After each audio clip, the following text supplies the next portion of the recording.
I'm Marie Lewis with NASA Communications. And I'm Kate Tice, Senior Certification Engineer at SpaceX. Joining us today is NASA astronaut Tracy Caldwell-Dyson. Welcome, Tracy. Thank you, Kate. Thank you, Marie. It's sure a pleasure to be here. You know, it's a busy month for human spaceflight with traffic to and from the International Space Station, and today's launch of Crew-2 is a very exciting part of that, and I'm just so pumped that I get to be right here. And Tracy, we were talking earlier about when the last time was you were in Florida for a launch. That was in 2011 for STS-135. I had just returned from my space station mission, and they needed some help in the C-squared group, the Cape Crusader, and so I came here to support.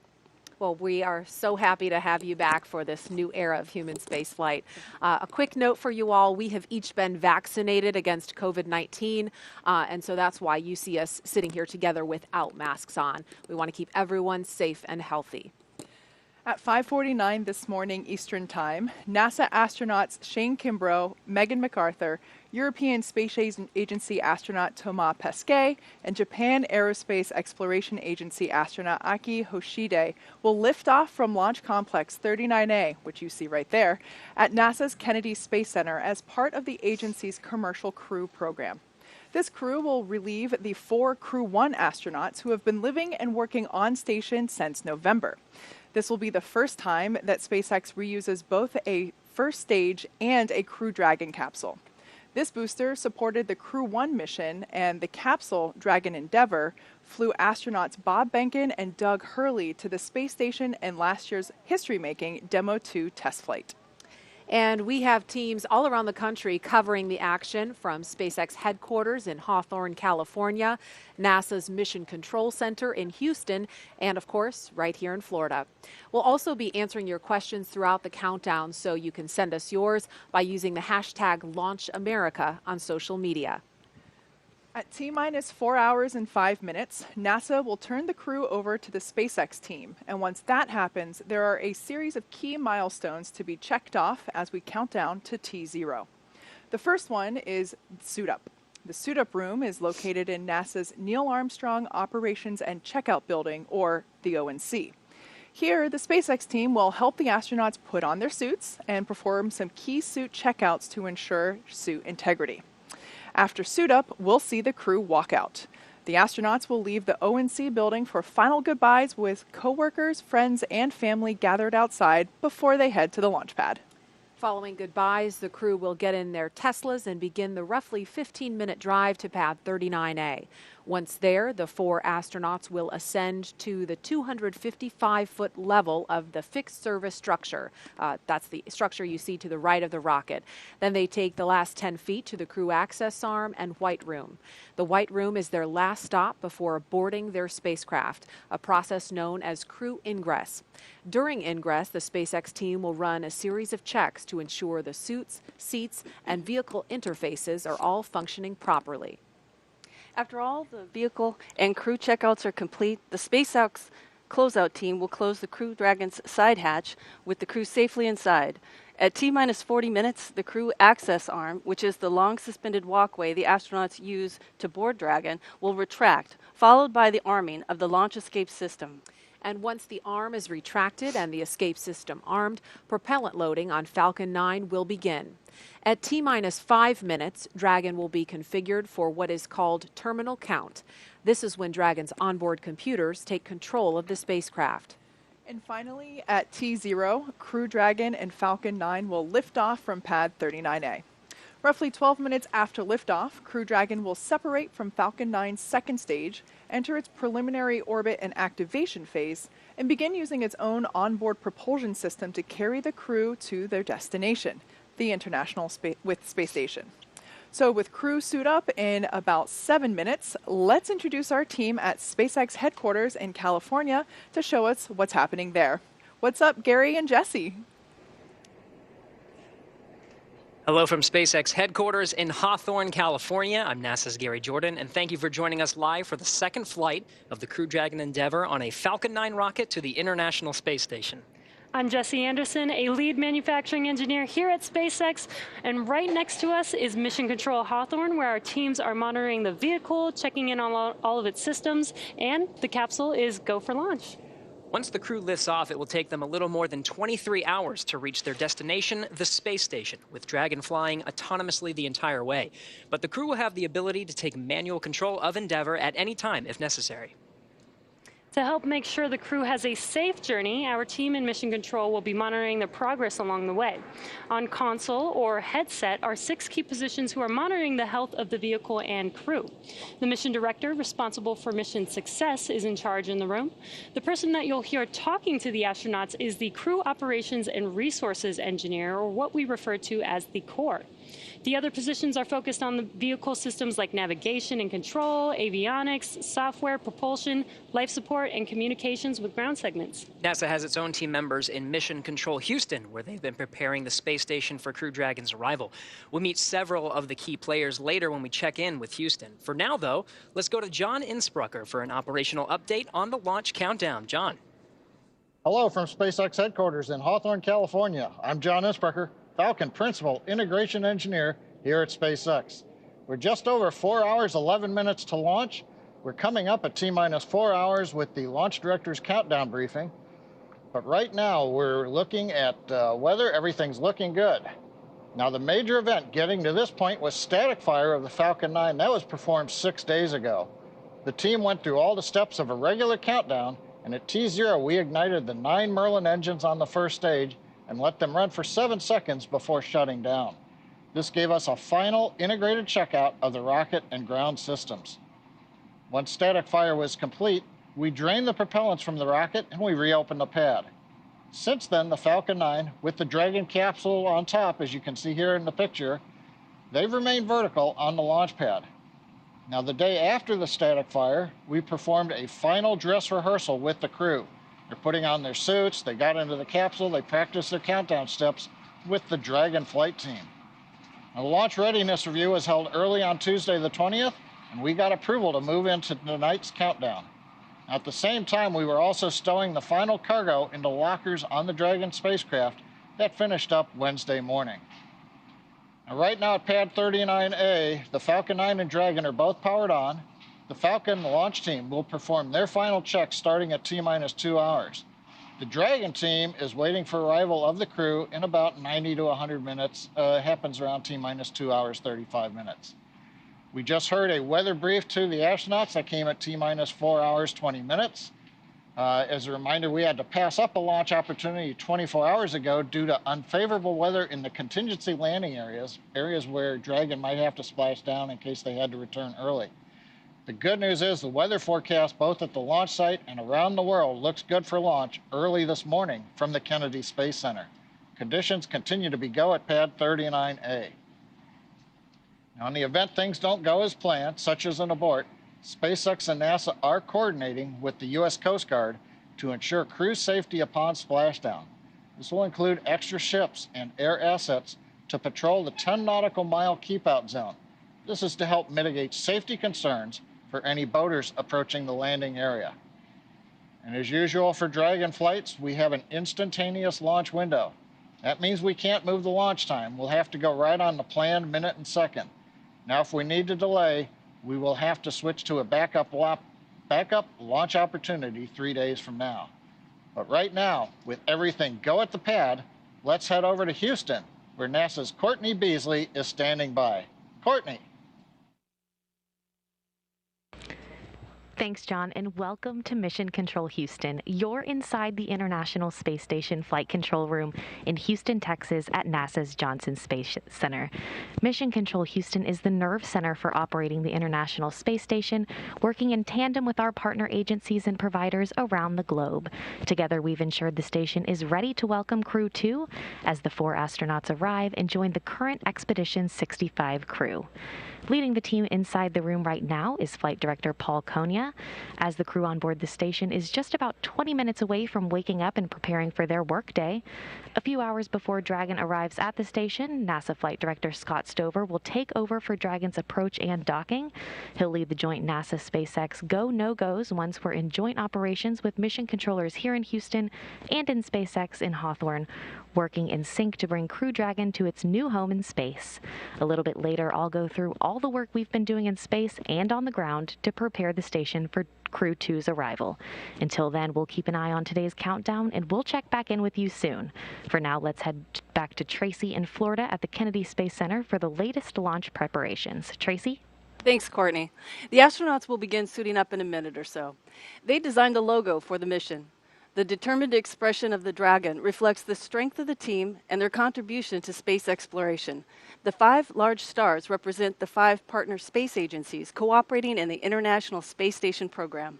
We're proud to have representation from 3 of those partner agencies on this mission, with a JAXA and an ESA astronaut flying on Crew-2.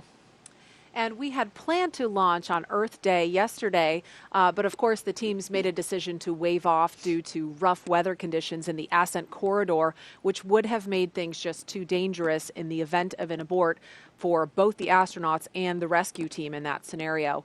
But weather looking much, much better today. And at NASA, you know, we tend to think of every day as Earth Day because of the work we do on and off the planet we call home. We've all seen this iconic Earthrise image taken by Apollo 8 astronaut Bill Anders as he circled the moon all the way back in 1968. Here's how the Apollo 8 crew remembers the impact of this view. I think it was Bill, too, who said, look, we went all the way to the moon to discover the Earth. First time that we had gone so far, and the first time that we saw the Earth from 240,000 miles away. I think it gave us a sense of we better do our best to take care of this little blue marble that we have. The vast loneliness up here on the moon is awe-inspiring. It makes you realize just what you have back there on Earth. The Earth from here is a grand oasis of the big vastness of space.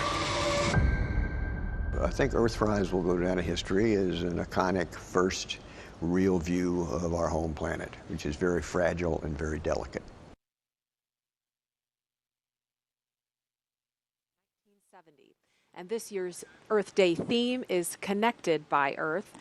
We have a little guest with us. You may remember this is Little Earth, famously known for his trip on the Demo 1 test flight back in, I think it was 2019 now. It seems like it was forever ago. He caught a ride with Ripley. Yes. So he was the gravity indicator on the Demo 1 uncrewed test flight, and Ann McClain and the other crew aboard the space station took great care of him while he was flying in orbit for that mission. So we're excited to have him as a special guest today as a nod to Earth Day. And we also have a view of the actual spacesuits worn by NASA astronauts Bob Behnken and Doug Hurley during the Demo 2 test flight last year. That's a view from the pre-launch news conference Tuesday morning. You can see the briefers, and on either side of them in the background, that is Bob Behnken's spacesuit on the left and Doug Hurley's on the right. And so they are here in Florida, especially for this mission to pay homage to all of the accomplishments that the NASA and SpaceX teams have done together in the last 10 years of the Commercial Crew program. And so we are super excited to see the next crew of 4 suit up in their own custom-made suits momentarily.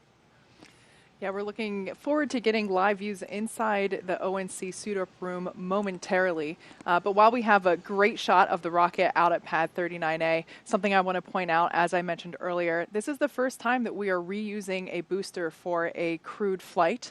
And it's also the first time that we are reusing a Dragon capsule. But you can actually see the soot from the previous mission, which was the Crew-1 mission, that this booster was utilized for. So if you're wondering why this particular rocket is not quite as white and shiny as other ones you may have seen, that's because this one is flight proven. It's already been to space and back. And you can't probably see it from this view, but the crew for this mission actually signed their initials in the soot of that first stage booster. They had a chance to do that after they arrived here at Kennedy last Friday. So that was pretty cool to see. And Thomas was saying that they think they started a new tradition for these reused boosters for crew. And that is an up-close look at the Crew Dragon capsule and the crew access arm extended out to the right. That is the hallway that the astronauts will walk down once they make their way to the pad a little bit later this morning. Again, we are just standing by to get our first live look inside the suit-up room, inside the Neil Armstrong Operations and Checkout Building here at NASA's Kennedy Space Center at T-minus 4 hours, 2 minutes, 20 seconds, and counting until liftoff.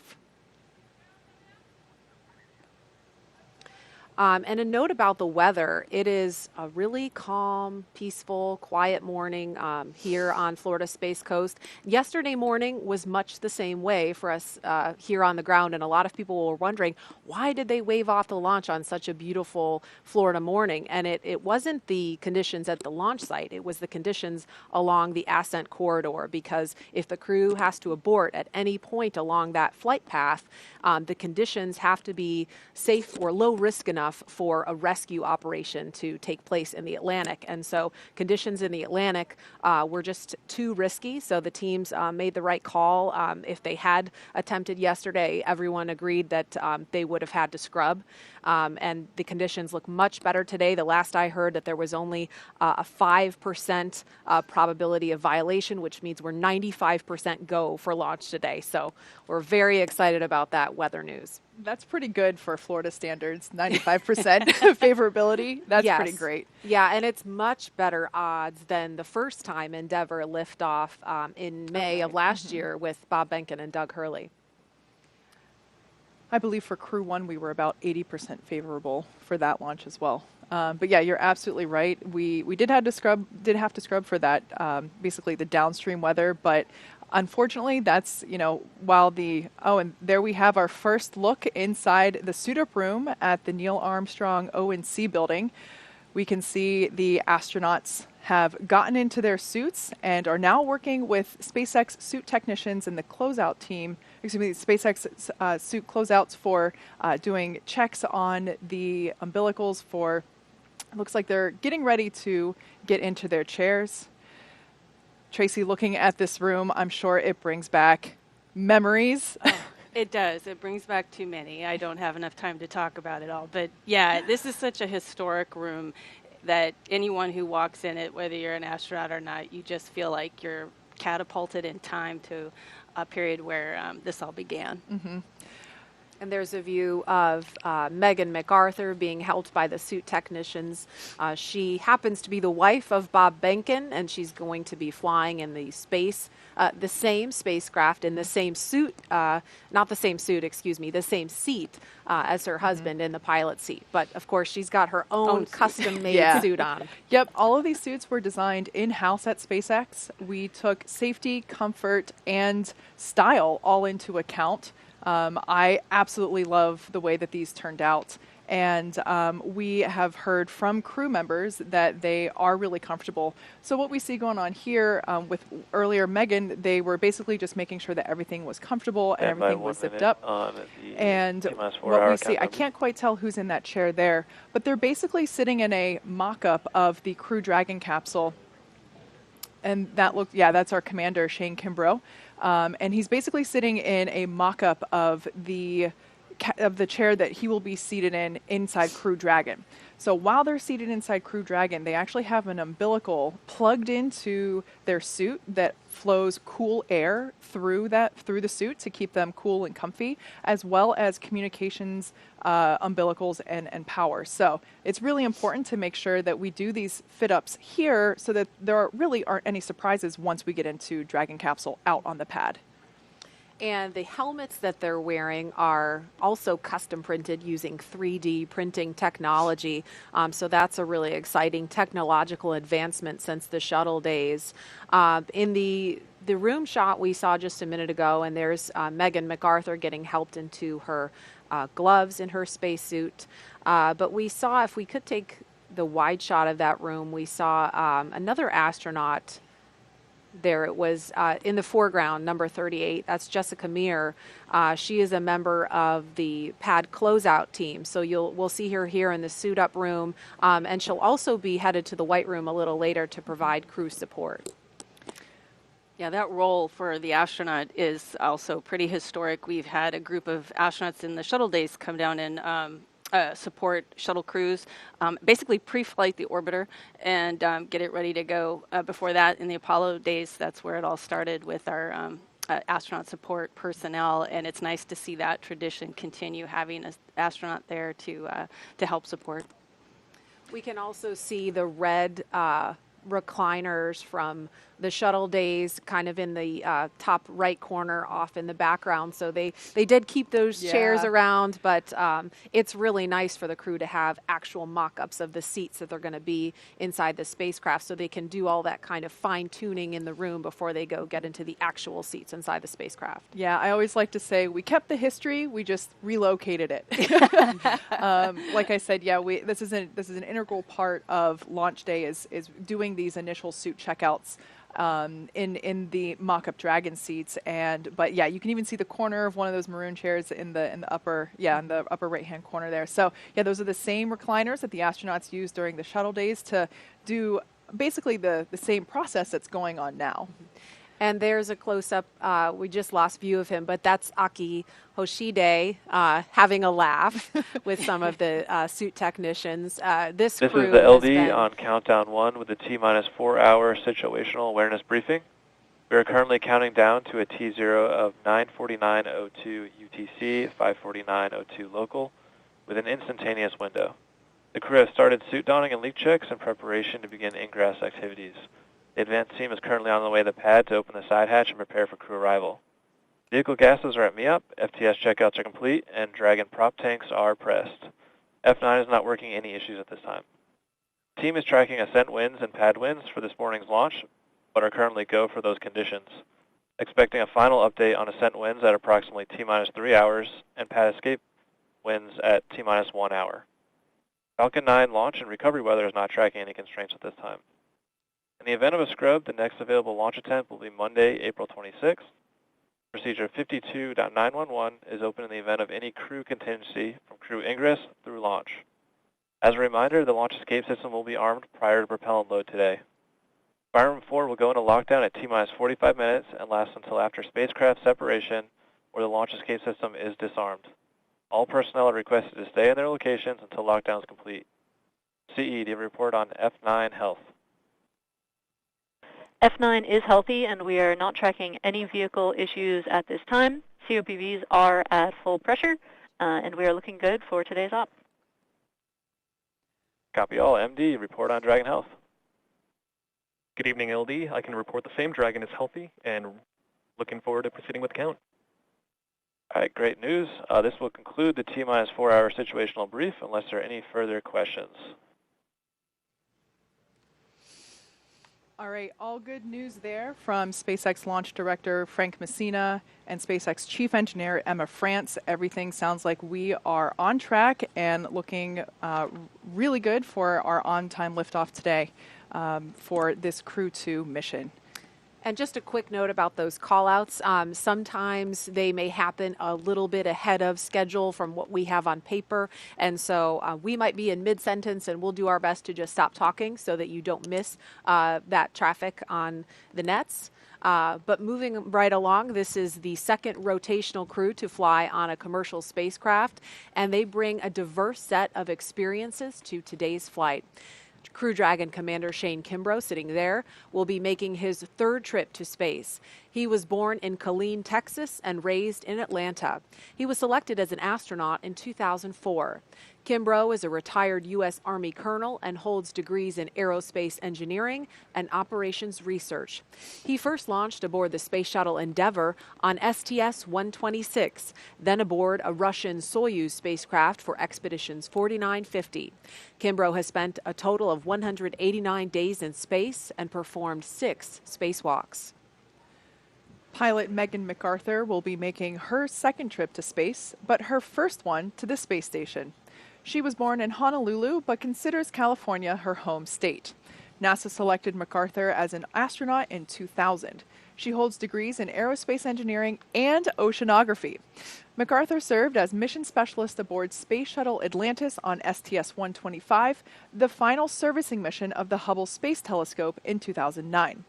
She operated the shuttle's robotic arm over the course of 12 days and 21 hours, capturing the telescope and maneuvering crew members throughout the 5 spacewalks to upgrade Hubble's science instruments, along with removal and replacement of other components to lengthen the telescope's life. Hubble continues to operate to this day, providing scientists the opportunity to make more and more deep space discoveries. Mission specialist Aki Hoshide is suiting up for his 3rd space flight today. Born in Tokyo, Hoshide was selected as an astronaut in 1999 by the National Space Development Agency of Japan, known today as JAXA. Hoshide earned degrees in aerospace engineering and mechanical engineering. He flew on STS-124 aboard the Space Shuttle Discovery to deliver and install Japan's science laboratory Kibo. He also flew aboard the Russian Soyuz on Expedition 32 and 33 for a 124-day visit to the space station. In 2014, he also served as commander of the 18th NASA Extreme Environment Mission Operation, an underwater expedition at the National Oceanic and Atmospheric Administration's Aquarius habitat off Florida Keys' Largo Coast. And mission specialist Thomas Pesquet will be making his 2nd trip to space. Born in Rouen, France, Pesquet was selected by ESA as an astronaut in 2009. He has a degree in spacecraft design and control and more than 2,300 hours as a commercial airline pilot. Pesquet first flew to space on the Russian Soyuz as a flight engineer for Expeditions 50 and 51. In that time, he worked on more than 50 different experiments and performed 2 spacewalks to maintain the space station with Kimbrough. He has logged 197 days in space. Pesquet will be the first European astronaut to fly in Crew Dragon, and it will be the first time a European has launched from American soil in more than a decade. Each of these 4 crew members will join Expedition 65 once they arrive at the International Space Station, with Aki Hoshide taking over as commander of the station right before Crew 1 departs. And of course, we will be sure to give you a closer look at each of these astronauts as we approach launch time. So we can see right now, pilot Megan MacArthur is now going through the leak check portion of Suit Up. Aki looks very comfortable. The advanced team is in the White Room on schedule. All right, the call that we heard there indicates the advanced team, which is basically the SpaceX team that just arrived out at Pad 39A to start preparing Dragon capsule for the arrival of the crew and the remainder of the closeout team. Once again, Aki having some more laughs with our suit technicians there in the Suit Up room. You know, the suit up room is kind of where the on happens. You know, for the crew, this is it. There's no going back to your room to get something. There's no break from this point. It's the moment that you're on. So it's kind of nice to see a little levity break out and put everybody at ease that they're still with everybody in the room. And these 4 will have about a 4-day handover period with the astronauts from Crew 1, who of course have been living and working on the space station since their launch from here in Florida this past November. NASA astronauts Mike Hopkins, Victor Glover, Shannon Walker, and JAXA astronaut Soichi Noguchi were the last astronauts to sit in this room and suit up, and they are set to return home to Earth on April 28th after the longest human spaceflight ever launched from the United States. We'll dive a little deeper into the work they've been doing later on before launch, but right now they are preparing to welcome this crew aboard station. The Crew 2 astronauts will also be arriving at the space station in the exact same capsule that first flew NASA astronauts Bob Behnken and Doug Hurley back in May of 2020.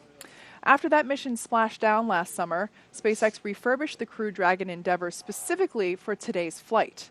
The Falcon 9 launching today is also using a flight-proven hardware. It is the same booster flown on Crew 1.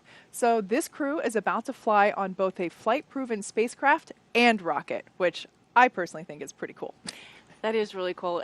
Reuse not only drives down the cost of space exploration, but yesterday Colonel Bob Cabana made a great point, I thought, and that was that when we refurbish these vehicles, we are able to inspect them and notice if there's any issues with them that we can then later fix or design differently that we would otherwise not know if we disposed of it on the way home. So I think it's great. Always more to learn with spaceflight. This crew has been training together since their assignment for this mission was announced this past July, and each has their own unique connection to the mission. Kimbrough had already been familiar with Crew Dragon and how the astronauts interact with the spacecraft. Before this assignment, he was chief of NASA's Vehicle Integration and Test Office, and in that role he spent a great deal of time helping Doug Hurley and Bob Behnken prepare for the Demo 2 test flight last year. As we mentioned, Kimbrough flew on the Space Shuttle Endeavour. There he is, a photo from him on board the Space Shuttle Endeavour during STS-126. That was back in 2008. So this mission has a special meaning for him because of his connection to just the Endeavour name. He's thrilled about flying on the Crew Dragon Endeavour this time. And MacArthur also came into her role with a unique perspective. As we mentioned earlier, Bob Behnken is her husband, so she's getting ready to make the same journey he did nearly 1 year ago in the same seat and role of pilot aboard Crew Dragon Endeavour.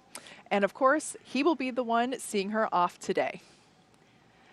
As for Pesquet and Hoshide, during their previous trips to the International Space Station, they both saw Cargo Dragon up close and personal. They had the opportunity to capture the vehicle with the station's robotic Canadarm during the Dragon's birthing process. As a point of distinction, Crew Dragon will dock autonomously with the space station and will not need the help of the arm. During that experience, Pesquet was truly amazed by the spacecraft's guidance and navigation, and how precise it was while traveling at more than 17,500 miles per hour above the Earth.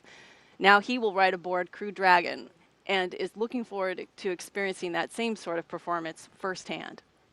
And for Hoshide, he was astonished by the gorgeous design of the Dragon spacecraft, and he had a lot of fun transferring cargo in and out of the vehicle. At the time, he never thought he'd have the opportunity to ride on Dragon, and so he's looking forward to it being a fascinating ride. And there he is giving a wave inside the suit-up room.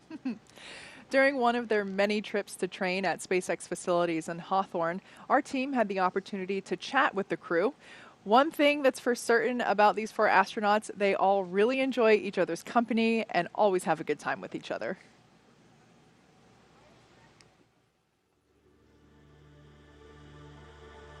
My fellow astronauts on this crew are incredible.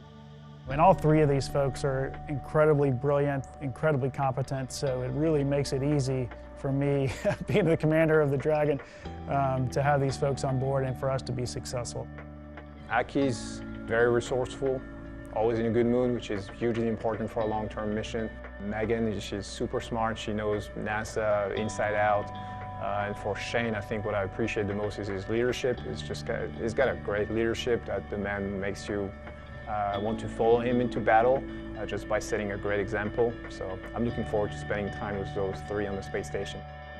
Thomas, who I'm flying together with this time. He's very talented, he's a good guy, but most of all, I love his dancing. He's a great dancer. You can ask him, hey, Aki said you're a good dancer, can you dance for us?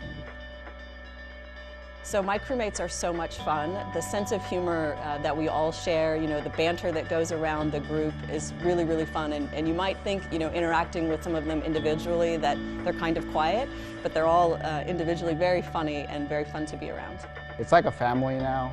You know, we joke around a lot, we have fun together, and when we need to be serious, we do get serious. I like this teamwork, but most of all, I like the relationship with each other. To be able to laugh about things and your mistakes and the things that you do well, and just enjoy each other. So we have a very compatible crew. I'm very blessed to be on a crew like this with Thomas, Aki, and Megan.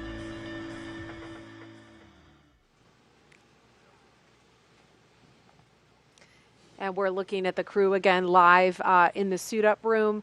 They had a little bit of downtime yesterday with the wave off because of the weather. I think we have a photo that Thomas posted recently. There they are, sitting on the beach. Oh, what a fantastic moment of levity for those guys. You know, I've said it before, these are some of the best personalities in our corps today, and it's fun to watch them launch. It's also fun to watch them relax just before their big mission. Yes, and now it's all business. Suit donning and checkouts complete on schedule. So we just heard the call that suit donning and checkouts are complete at T-minus 3 hours and 42 minutes. Let's go over to John Innsbrucker in Hawthorne for an update. John? Thanks, Marie. We're just inside, as she said, 3 hours, 43 minutes. All continues to go well for this morning's launch as we watch suit up finishing. We just heard the call out, side hatch is open. The advanced team is waiting for the astronauts up in pad 39A. Now to get to this point, we began clearing the launch pad of people at T-minus 8 hours. The team began clearing the hazard area around pad 39A at T-minus 5 hours. The only folks remaining on the pad right now are the ones who are needed for ingress of the astronauts. As I mentioned, they have entered the pad and they are waiting for the crew. And we'll be covering crew arrival at the pad and entry into the spacecraft. At the launch pad, Falcon 9 is powered on. Engine and stage checkouts were performed several hours ago. We're currently monitoring telemetry. We're pressurizing gas storage vessels on the first and second stages. A little while ago, we heard the T-minus 4 hour briefing by the SpaceX launch director. The good news is there's nothing significant to report on the rocket. On top of the Falcon 9, Dragon spacecraft is ready for the crew. Functional checkouts were performed in preparation for the crew's upcoming arrival. Most recently, a little under an hour ago, the Dragon propellant system was pressurized to final flight pressure. And currently, all spacecraft systems are go. The launch range is ready to support. They're working no issues at this time. The weather continues to be go for launch, and as we heard in the countdown brief, we'll be listening for pad winds at the T-minus 3 hour, T-minus 1 hour marks. But right now, we're anticipating acceptable weather for launch.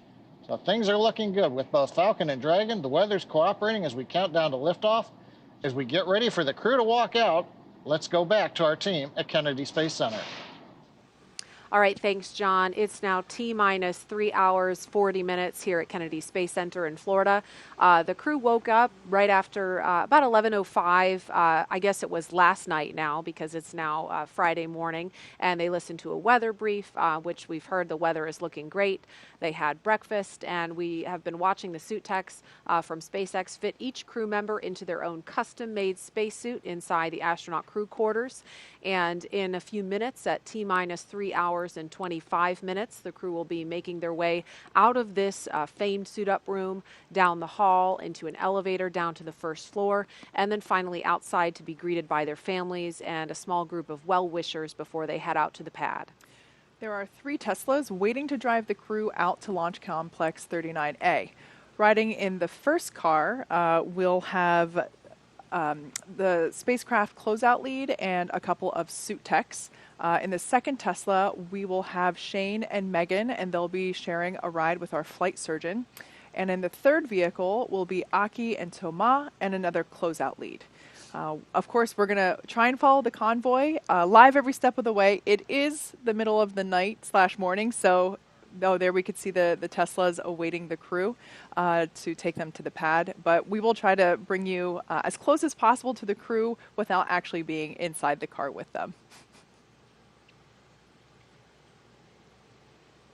Tracy, what's it like for you seeing the crew here in these moments before they walk out and remembering what your experience was like?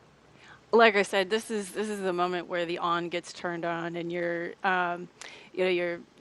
looking at your crewmates, and you know you're going to be doing something pretty exciting here. But there's it seems like a long way to go before liftoff because there's a lot of milestones to meet, and a lot of coordination that has to happen. So you're kind of in this meta state of excitement and focus. We have another guest close by for launch today who looks forward to the day when she may be also suiting up in this room. Let's go to NASA's Jasmine Hopkins at the Operations Support Building 2 to meet this guest. Jasmine? Thanks, Marie. We've seen astronauts suit up at the ONC since the Apollo days. But what we don't often see is the hard work that it took to get there. I'm Jasmine Hopkins with NASA Communications, and joining me now to talk about the journey to becoming an astronaut is Jasmine Mugbelly. Thanks so much for being here today. Absolutely. Thank you, Jasmine. Absolutely. We are so glad to have you here. So you were selected to be an astronaut in 2017. Can you tell us how competitive is that process? Yes. So it was very competitive. The year I applied, there were over 18,000 applicants. And I remember going through the selection process and meeting some of the other candidates who had applied, and it was then that I was sure I wouldn't be selected because they were all so incredible. And so, I feel incredibly lucky to be here.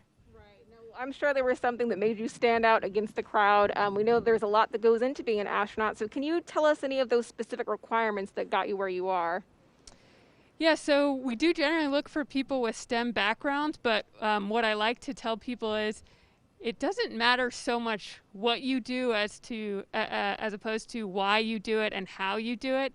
I think it's really important for people to do something that they feel passionate about and that they love. And as for the how, you should try to excel at it, and you should do your best at it. And that doesn't mean you won't fail along the way. You probably should fail. That means you're pushing yourself.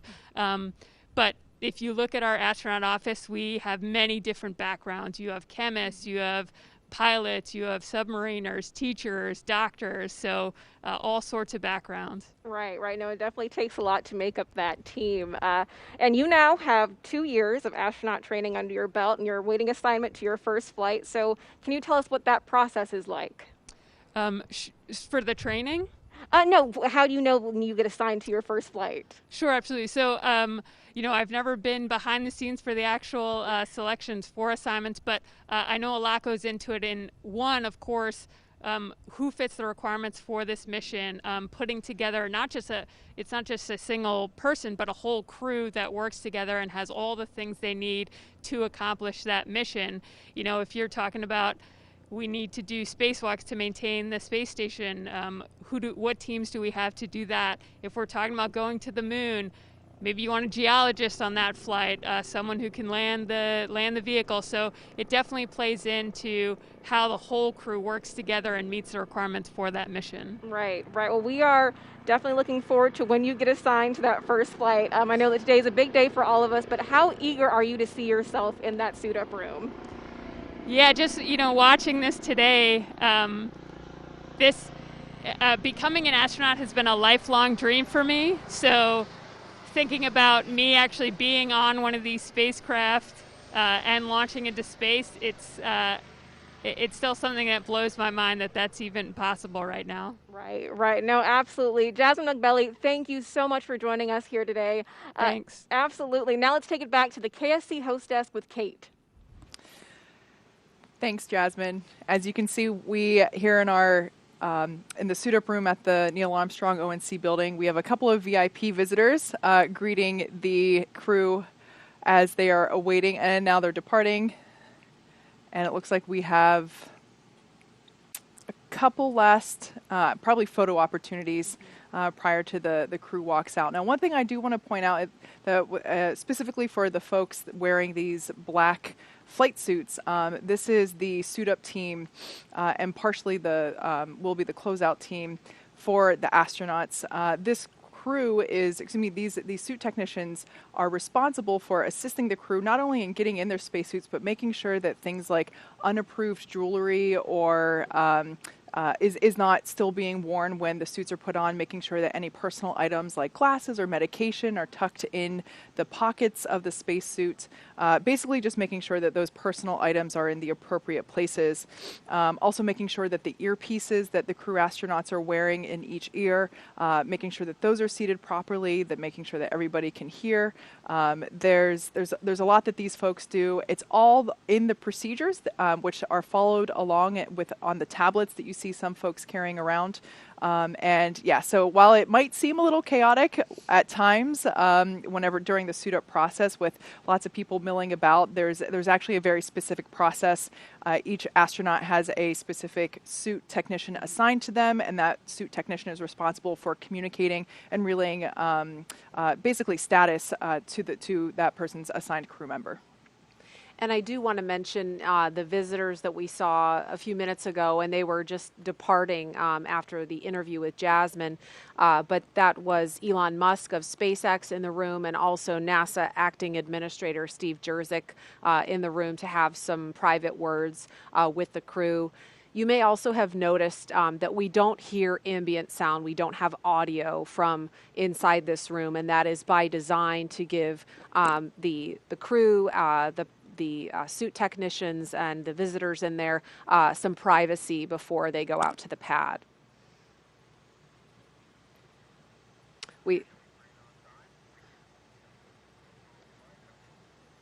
We also saw Thomas giving a hug to, I think it's number 28 on the far left, if that's a 2. I can't quite tell under her hair, but Thomas giving her an embrace just a minute ago. And I imagine that you get pretty close to this team because you spend a lot of time together, right, Tracy? Exactly, and just like Kate was saying, these suit techs you get assigned to a specific suit tech. You work with them outside of this launch countdown and the dress rehearsal. Anytime you're in that suit, then that person is there to help you learn about the suit and fix any problems you have. And I have fond memories of my suit tech back when I was suiting up for the shuttle. Her name was Tony, and I still remember her today. And they really put their heart and soul into it, and they take serious the role that they have in helping you with your life-preserving suit.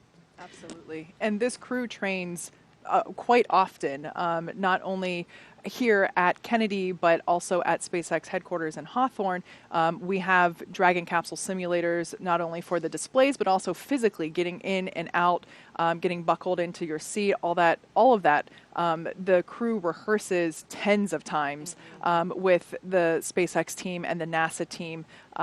So what we're seeing here really is just another another time. They could probably do this in their sleep at this point. Yeah. One thing real quick I want to point out before we lose this shot, the small blue boxes there that you see behind the crew members that has kind of like an elephant's trunk, an umbilical that's plugging into the leg of each crew member. Gosh, I love the frivolity that we see here. It's so wonderful. Gotta get a good shot. Yeah, so I wanted to mention it because I figured we'd lose the shot. Those blue boxes are basically flowing cool nitrox or nitrogen oxygen mixture air, which is basically the stuff that you have in a scuba tank. We're trying to keep the astronauts cool while they're in their suits. While they're moving around, it can get a little warm, and we want to keep them comfortable until they are seated in their seat inside Crew Dragon. So that's what those small boxes are, and they will have those along with them inside the Teslas during the ride out as well. I think we'll have time for a couple of social media questions, but another note just about the timeline. If you've been following along with all of our anticipated times, the crew right now we've seen is ahead of schedule in terms of completing their suit up process. This is a very limber, quick crew. We observed this during the dry dress rehearsal over the weekend. They were ahead of schedule getting suited up. We do still expect them to walk out at the anticipated time. We expect that will happen at T-minus 3 hours and 20 minutes. So about 9 minutes from now is roughly when they should walk out of the operations and checkout building. But up to this point, they've been a little bit ahead of schedule. Let's take a couple of social media questions while we're waiting for that to happen. Okay, this one, this is a good one for Tracy. Why are very specific times chosen for launches? A lot of it has to do with orbital mechanics and where the space station is over Kennedy Space Center at the time. And so we are basically launching a vehicle to chase the space station, and it has much to do with that. All right, next question. How long does it take to refurbish a Crew Dragon, and how many times can Dragon be reused? As we're looking outside the ONC, Kate, this is a good one for you. Yeah, that's a great question. In terms of how long, it's hard to say right now because this is the first time that we did it, and the first time that you refurbish something, or really the first time you do anything, is generally the longest it will take you to do something. We have been working on the refurbishment of this Crew Dragon capsule since it splashed down in August of last year. So just under a year, basically to get it in a state and launch ready. We can see some well-wishers here gathering outside the Teslas as they're awaiting the crew to come. and do the walkout and final goodbyes. But getting back to the question, the second part of the question was how many times can a Crew Dragon capsule be reused? We are certified for 5, but there might be plans in the future to try and increase that. That's obviously a discussion that happens, but down the road. But at this point in time, we're shooting for 5 reuses. All right, we have time for another question from social media. And this one, when will the astronauts on the International Space Station return to Earth? Great question. So the Crew-1 astronauts, of course, that launched from here in Florida this past November, they are scheduled to return on April 28th, and they will be splashing down off the Florida coast. SpaceX hasn't narrowed down a specific location just yet, but they will be splashing down somewhere either in the Gulf of Mexico or along the eastern coast of Florida about 12:30 Eastern Time on April 28th. And we see a few more folks coming outside in anticipation of the crew walkout. It looks like Elon Musk and Steve Jurczyk, the NASA administrator, taking their spots to the right of your screen. We also can see astronaut support crew members and some suit technicians gathered outside there. We can also see some of the crew members' families. I recognize some of them there in the background. Those blue suiters, those astronauts that are there are the unsung heroes. They are there as family escorts, personally selected by the crew members to care for their family, both immediate and the extended family and friends that are here. So hats off to those guys, because they are there to care for the families. And Tracy, how meaningful is it for the families to have this opportunity to see the crew walk out? You know, I'm glad you asked that, because this is the first time that we allow family to be at this point, so the crew members get to see their family. During shuttle, that was mainly employees, and our families were elsewhere, either on the roof of LCC or at Banana Creek. And so it is so important, and it will be vital for the crew to see their families and their families to see them just before they head out to the pad. Like we mentioned earlier, pilot Megan MacArthur is married to NASA astronaut Bob Behnken, who flew on the Demo 2 mission last year. And so we expect to see Bob. I can't quite tell which one he is from this angle, but I'm sure we'll see it up close later. And it's just, I think it is so awesome that, Megan was seeing him off a year ago, and now he's seeing her off to do the same position. And I just think that's really cool. They are a power couple, and I love it. Yeah, ultimate power couple. Yeah. And Tracy, I remember you saying, we were talking about this earlier, and that it's the harder job of the family member to say goodbye to their astronaut when it's their day to fly. Oh, yeah. I'm sure Bob is keeping it together on the outside, but inside he's way more nervous, I bet, today than he was on the day he was sitting on that seat on the launch pad. Just a guess. And so it is T-minus 3 hours, 24 minutes and counting. And any moment now, we expect to see the crew leave the room and start walking down the hallway. We'll see them get into an elevator, and here is a shot of the elevator. So, the hallway. And so where those, that is Joe Acaba to the left. And Jessica Watkins, one of our newer astronauts there. They both are part of the VIT team, the Vehicle Integration and Test team office. And we'll see the crew walk out. There's a doorway to the left of your screen where Joe and Jessica are facing. And we'll see the crew walk out of that doorway and come straight down towards where the camera is pointing any moment now. And here they come. There they are. Commander Shane Kimbrough, pilot Megan MacArthur in the front. Megan blowing kisses. Toma and Aki ready for their ride to the space station. And inside the elevator there is a poster you can see in the background. It has the signatures of folks who have worked on this mission. So this is the first of 2 elevator rides that these guys will be partaking in today. The second, of course, being the elevator ride to almost the top of the structure next to the launch pad. And we will see the crew walk out in just a moment, but first we want to hear a performance of America the Beautiful by preeminent jazz and classical saxophonist, composer, band leader, and 3-time Grammy winner, Branford Marsalis. Crew walkout in progress on schedule.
So that was a beautiful performance we just heard from 3-time Grammy winner Branford Marsalis of America the Beautiful. And we can see some members of the closeout team heading out of the operations and checkout building. We expect the crew to walk out at T-minus 3 hours and 20 minutes. So about a minute from now, we will see the crew walk out those famed doors. And you can see above them, they're teeny tiny from where we're looking, but stickers from past mission patches. And Tracy, I'm sure you have a sticker up there. Yes, yes. From STS-118, one of my crewmates made sure that we were well represented. I love the traditions that we have in spaceflight, and I love that we are getting to continue that tradition with stickers for these NASA SpaceX missions. You can actually see, I believe it's on the right-hand side of the meatball located above the doors. I believe that's where the crews for Demo 2 and Crew 1 placed their stickers. We're going to have to widen the walkway here, I think, a little bit. Yeah. And there we have another shot of more stickers. And these stickers denote the missions in which the Teslas were utilized for. So here, counting backwards from the right, the red one is obviously the Crew 2 mission patch, the blue dragon to the left of that being Crew 1, the white helmet from Demo 2, and then the triangular patch from Demo 1. So even though we didn't have any real astronauts, we had Ripley, our test subject, but we did do full mock-up.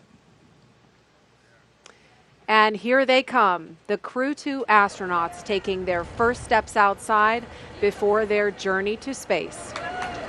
Yay!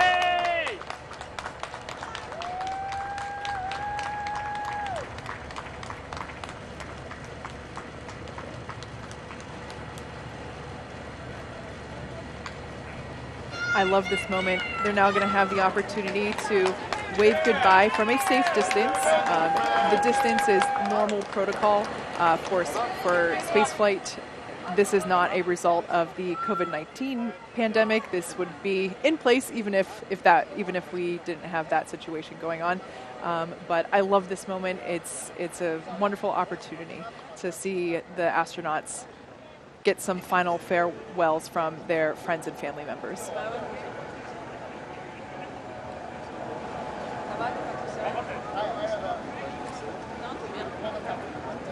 And we've got Shane and Megan to the right of your screen, Toma and Aki to the left.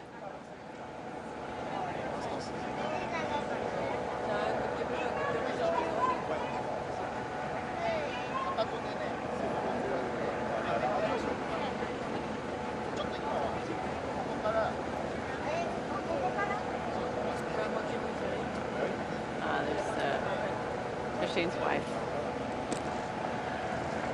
Shane and his wife posing for a socially distanced photo. Yes.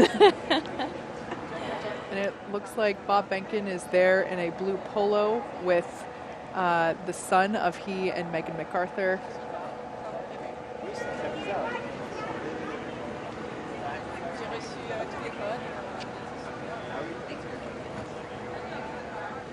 Yeah, there's a better shot of Bob, Megan, and their son. What an experience as their son to do this twice. Get to see dad and mom go to space. He's going to think this is normal the way all kids experience. And you can see on the license plate of that Tesla recycle. You can't see it from this shot, but the other two Teslas in this convoy have reduce and reuse. Oh, wow. Mm-hmm. So the first one is pretty cool. reduce, the second one is reuse, and this one is recycle. A nod there again to Earth Day, the originally planned date for launch.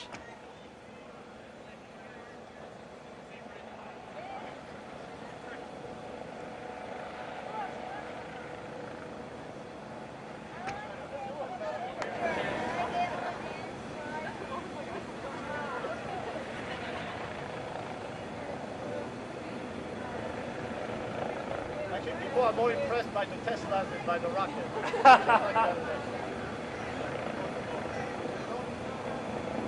And we see those Tesla doors starting to close now. Like I mentioned before, the equipment is already in the Tesla. The astronauts are plugged into that small blue box, and they're getting that cool air flowing through their suits once again. And the AC is turned up on high in those Teslas to make sure everybody's comfy. You've seen some people go around to the backside of the cars. This is another opportunity for family members to approach and have a little bit more private moment with their crew member before they leave. With the windows up, of course. Yes. I can't tell you how meaningful this is for crew to have this opportunity to see their loved one this close to heading out to the pad. This is a nice change that we've made.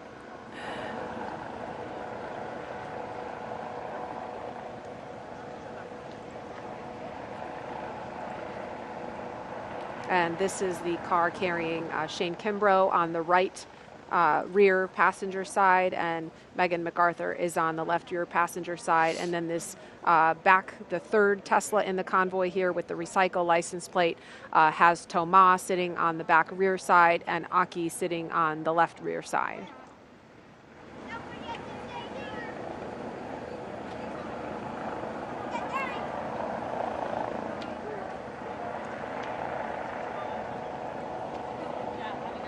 And as soon as the families come back around, we should see the convoy begin to pull away. Right on schedule.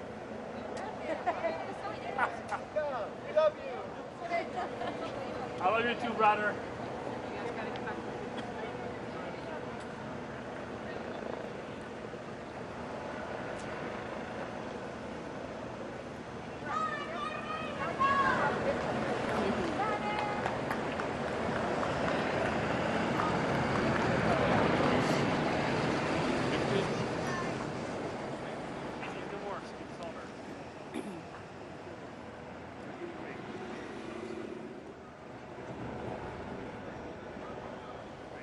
ONC departure on schedule. All right, so we just heard that announcement that the crew has departed the operations and checkout building on schedule. They are now on their way to Launch Complex 39A, scheduled to lift off at 5:49 a.m. Eastern Time this morning. It will be about a 15-minute drive with a full security escort across NASA's Kennedy Space Center and out to the launch pad. And as we follow the convoy, we'd like to share some words from the teams working so hard day and night to get this crew to the International Space Station. Wishing Crew 2 good luck and a safe trip. Good luck, Shane, Megan, Aki, and Thomas. Go Crew 2! Go Crew 2! Go Crew 2! Winchester! You guys are inspiration to all of us. Let's go Crew 2! We want to wish you a safe and successful mission. Go Crew 2! Go Crew 2! As a female aerospace engineer in progress, I just wanted to say I'm beyond inspired by you and your family's endeavors. And we want to wish the Crew 2 astronaut a safe trip to the International Space Station, aboard Dragon.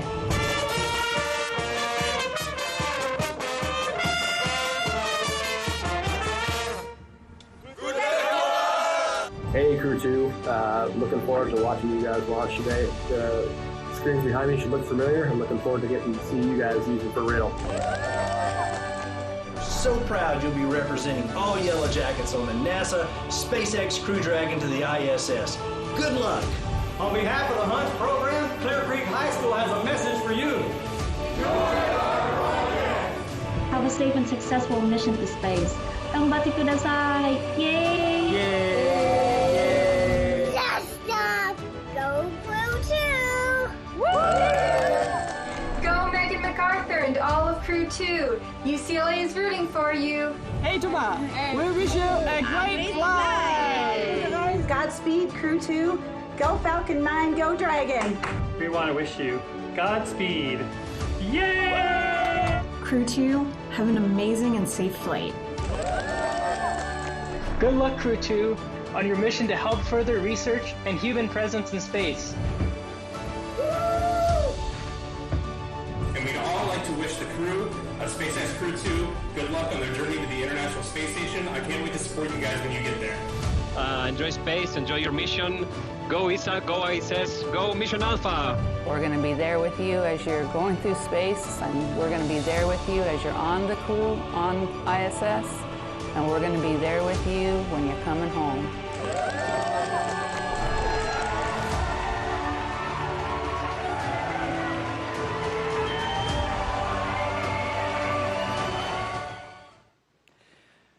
So the convoy will be making their way just behind us here at the press site. But for right now, a closer look at the Crew 2 spacecraft commander riding in this convoy. Here is two-time spaceflight veteran NASA astronaut Shane Kimbrough.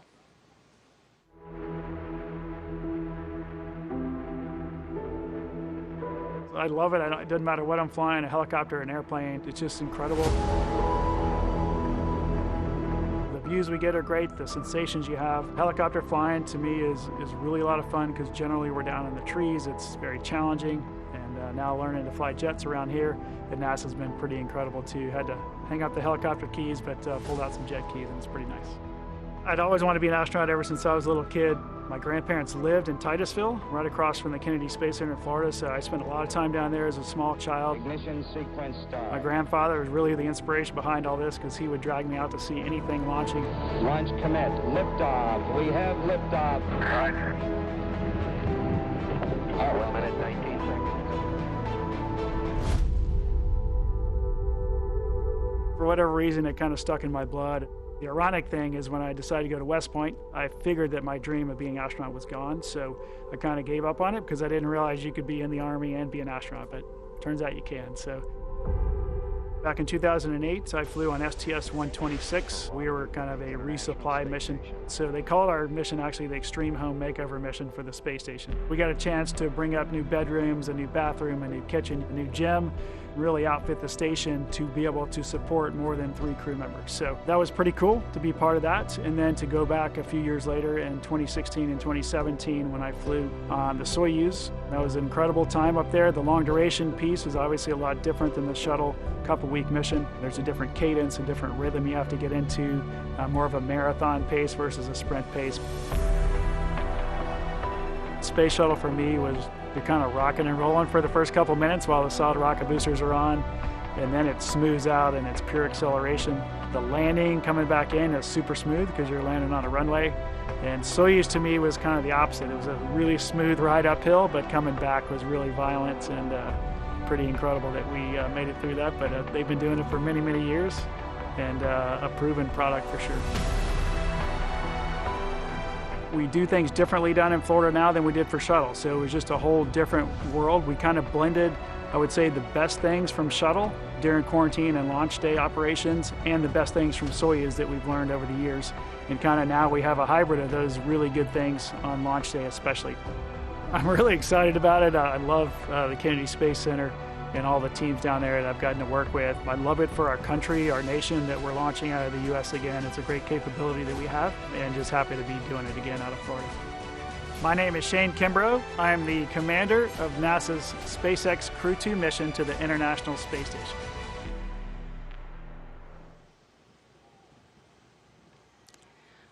Riding in the same car as Kimbrough is Crew Dragon pilot and NASA astronaut Megan McArthur. She's about to embark on her second space flight, and this will be her first trip to the International Space Station. My name is Megan McArthur. I'm the pilot for NASA's SpaceX Crew-2 mission to the International Space Station. I first thought of becoming an astronaut when I was in high school. So my dad was a Navy pilot, and so I first thought, well, I'd love to be a pilot. We lived at Moffett Field Naval Air Station, which was connected with Ames Research Center. We'd hear the wind tunnels going, you know, at all hours of the day and night. And also it's where shuttle astronauts would come to do their landing and rollout training. And so I would see them, you know, come in their T-38 jets and get out in their spiffy blue flight suits and walk in to do their training. And I thought, well, that looks like fun. How do I get that job? And I knew that it was a long shot, right? But I also knew that I wanted to be a part of something like that, right? A part of this bigger thing of exploration. And then I kind of took this left turn into oceanography, but really it's all about exploration. We're not better equipped to survive underwater, you know, any better than we are in outer space. And so we need technology to help us explore those areas. So how do we do those things? You know, we can send rovers, we can send people, you know, we have to build the right kind of machines to support that. And so there's a lot of parallels. From graduate school in oceanography, I always had this idea in the back of my mind, and I went ahead and applied, and I got really lucky.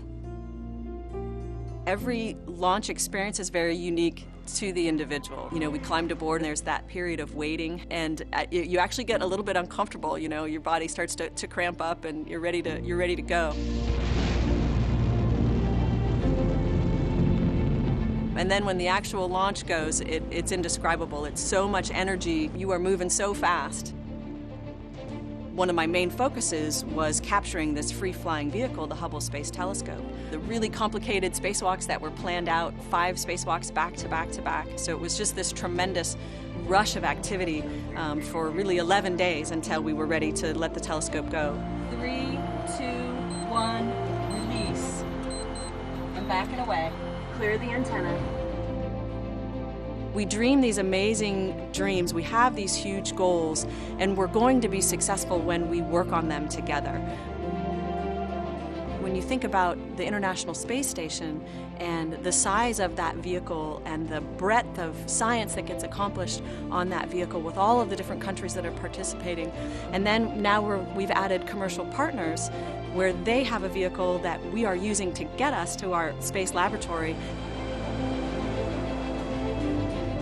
Have these big dreams where we look out to the horizon and this desire to explore the universe around us, and we're always going to be more successful when we work together to achieve these incredible dreams.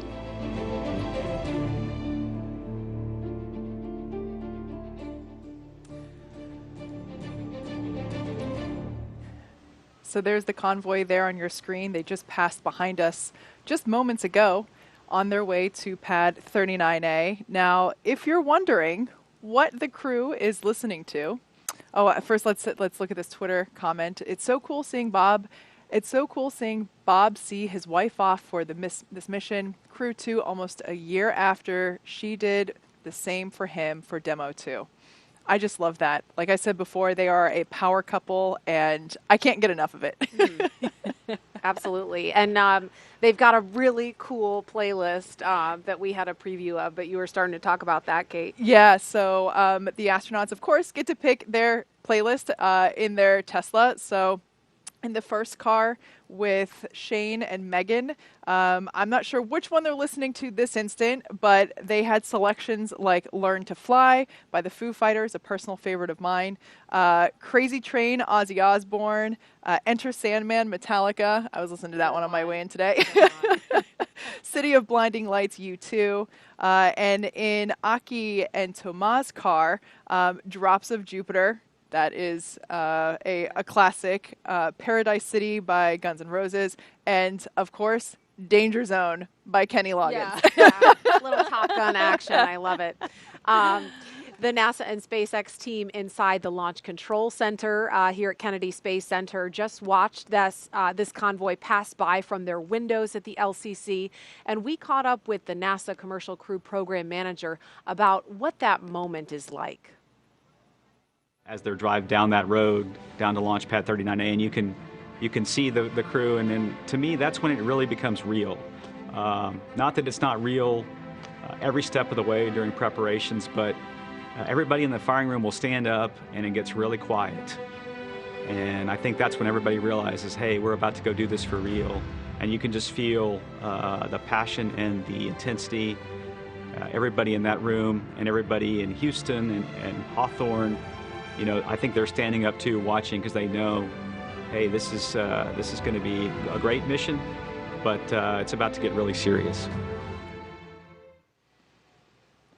And now the crew is approaching Pad 39A and entering what is known as the Blast Danger Area, or BDA, and now approaching the base of the pad. But the teams have conducted internal go, no-go polls to make sure that this area was safe before they entered.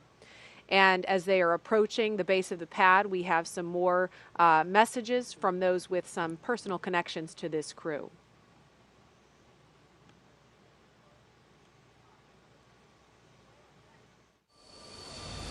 Godspeed, and we'll see you when you come home. Godspeed and have a great trip to the ISS. Yeah!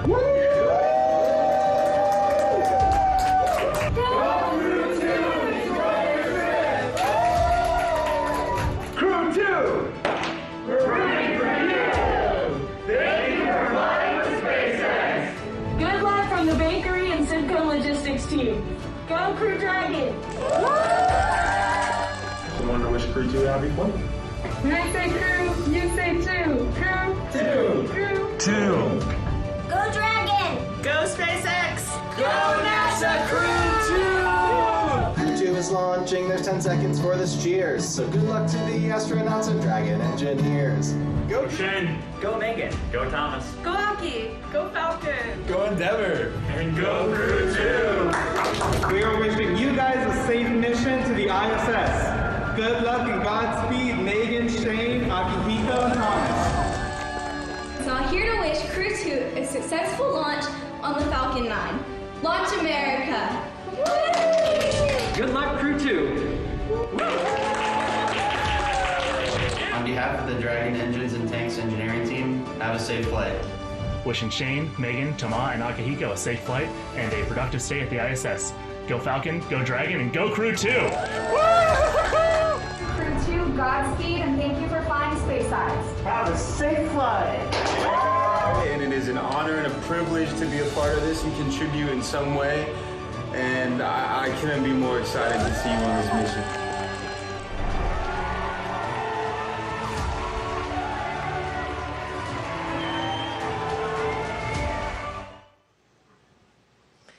All right, that was some messages from the SpaceX team and others that have been working so hard to get this crew to this day. We are looking at the base of Launch Complex 39A, and we can see the Falcon 9 first stage booster on the pad.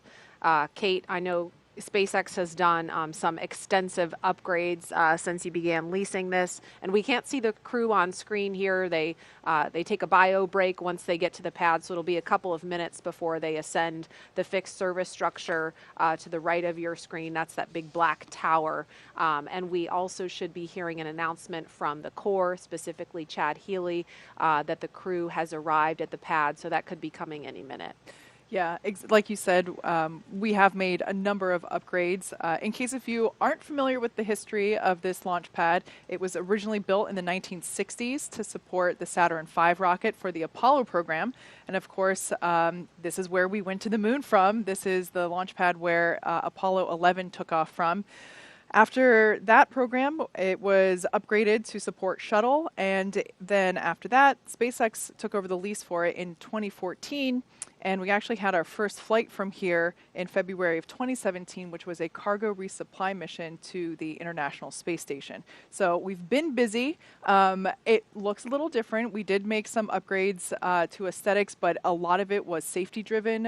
I believe, you know, the shuttle structures were iconic. It was, of course, heartbreaking for everyone to see the rotating service structure come down, but we did have to remove it for safety purposes, but also it was just unnecessary for what we would be doing to advance the next generation of human spaceflight. So I will say that the tower there does have the bones of that original fixed service structure. And so there are many things that are still original in there, like the telephone, which we will see later on. I think we'll save that for later, but also it's the same elevator that the shuttle astronauts rode up in as well. Yeah, so Tracy's got her hand on her heart here. It looks different, but there we have a shot of those elevators there. Yeah, elevators that don't have floor numbers, but rather foot numbers on them. Yeah. The Crew-2 astronauts will be hitting the button for the 255-foot level of this structure. But yeah, these are the original elevators, obviously maintained for safety, but they're so while it may look different, a lot of that history is still there. And Tracy, this is the same pad, of course, that you launched from years ago. Yes, very fond memories of it on my flight. So we got out of the Astrovan, the pilot on our flight on STS-118, Charlie Hobaugh, who we called Scorch, paused and looked up at the stack, and he stopped my crewmate, fellow rookie, Barbara Morgan, and I to pause and take a look at this mammoth spacecraft we were about to fly on, because he said this is going to be the last time you see this view. And I'll never forget that moment. It was very meaningful to me. I cherish it. But Barbara and I realized we got to hurry up. We don't want to miss our first launch. And so we scooted on, and he stayed there pausing to look at it. And I'll always remember that. Hopefully we'll see these. I mean, if dry dress rehearsal was any indication, we'll be able to see these astronauts have a similar moment. Do what is one of my favorite moments in the whole launch countdown: the astronaut lean back when they just try to take in, like you said, this ginormous vehicle that they're about to ride in. Yeah, and we should see that happen in just a few minutes. But in the meantime, we learned a little bit more about Shane and Megan as they rode out to the pad. Now let's take a closer look at mission specialist Thomas Pesquet of ESA. This is the LD on countdown 1. We've received our final weather brief for the Dragon Ascent corridor weather. Ascent weather is go for launch. The final weather brief for pad escape winds will be at T-minus 1 hour. Okay, so we heard ascent weather looking good. We'll hear another weather brief at T-minus 1 hour. But again, Thomas Pesquet of ESA will be the first European to fly aboard Crew Dragon and the first European to launch from U.S. soil in more than a decade. Okay, are you ready? Yes, I'm ready. I tend to work a lot, even outside of work. You know, going to new places, meeting new people. I like new experiences. I like to learn all the time. My name is Thomas Pesquet, and I'm a mission specialist for NASA's SpaceX Crew-2 mission to the International Space Station. On board the Crew Dragon as a mission specialist, everything that's manual is in our ballpark. If we have to open a hatch, if we have to use the emergency equipment, if we have to open or close valves, if we have to manage the cargo and the stowage, all this is going to be on us. I remember as a kid, everybody's an interest, but mine was space shuttles and planes, and I had the posters in my room, I mean the complete kit. And so I went into math and physics, and then I became an engineer. I went into aerospace. It seemed natural at the time. And then I got a chance to become a pilot, which was kind of another piece. We have an astronaut selection every 10 to 15 years in Europe. And I didn't think it was going to happen, but I passed all the selections, and I made it. So really, it's been a dream. I've been so lucky. If I would have pictured it when I was a kid, I couldn't have pictured it any better than what really happened. The space station, to me, it's a step for exploration. So we're preparing the next steps that are going to take us, you know, to the moon and to Mars. And then at the same time, we're using the space station as an orbiting laboratory. So every day, you do research that you couldn't be doing on the ground. You have to prepare for the spacewalks. You always prepare it very meticulously, very thoroughly, and then once you go out and just your adrenaline is very high. And it's also physically challenging because you're going to be for 6-7 hours fighting against that spacesuit, because that spacesuit is inflated with air for you to be able to breathe, which means it's going to resist your movements. So those are huge, big memories that you have, but really also sometimes the small things, like the fun that you could have. It's one of the big achievements of the space program is to bring people together. That's what makes us go. You know, in the future, I think our programs are going to be more and more ambitious. So we're going to need more than just one country. No single country in the world can do it on its own. So I think it's the partnership that takes us forward. It makes you better, it makes you achieve more, and I think that's the path we're in. The space station has paved the way, and every future big space program is going to have to follow the same path.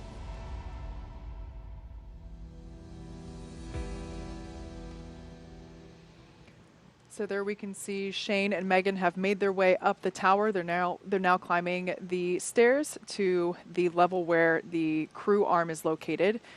Before Aki and Thomas make their way to the elevator at the ground level of pad 39A, let's get a look at mission specialist and JAXA astronaut Aki Hoshide. Once at the space station, he will be part of the first ever direct handover from one Japanese astronaut to another.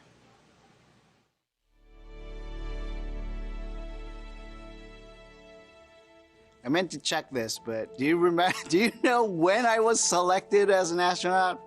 1999, thank you. I always get mixed up there. So I was born in Tokyo, Japan, and then from age 3 to 7, I actually lived in New Jersey because of my dad's job. In high school, I went to Singapore for 2 years. Went to Keio University in Japan. Got my degree in mechanical engineering. And then right after college, I joined the Japanese Space Agency. I have dreamt of becoming an astronaut since my childhood and tried a couple of times in astronaut selection. And on my third try, got selected as an astronaut candidate in 1999.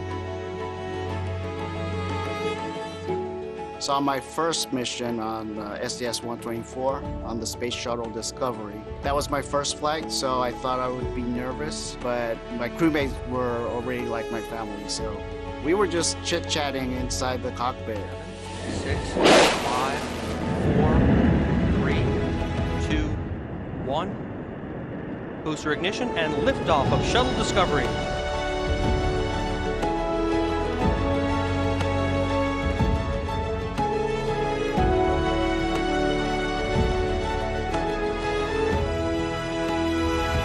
Aki Hoshide heading for a half year on the International Space Station. My second flight was a long duration flight. We launched on a Soyuz capsule, docked to the space station, and did a lot of science and spacewalks. Flying on 3 different vehicles, that's going to be amazing.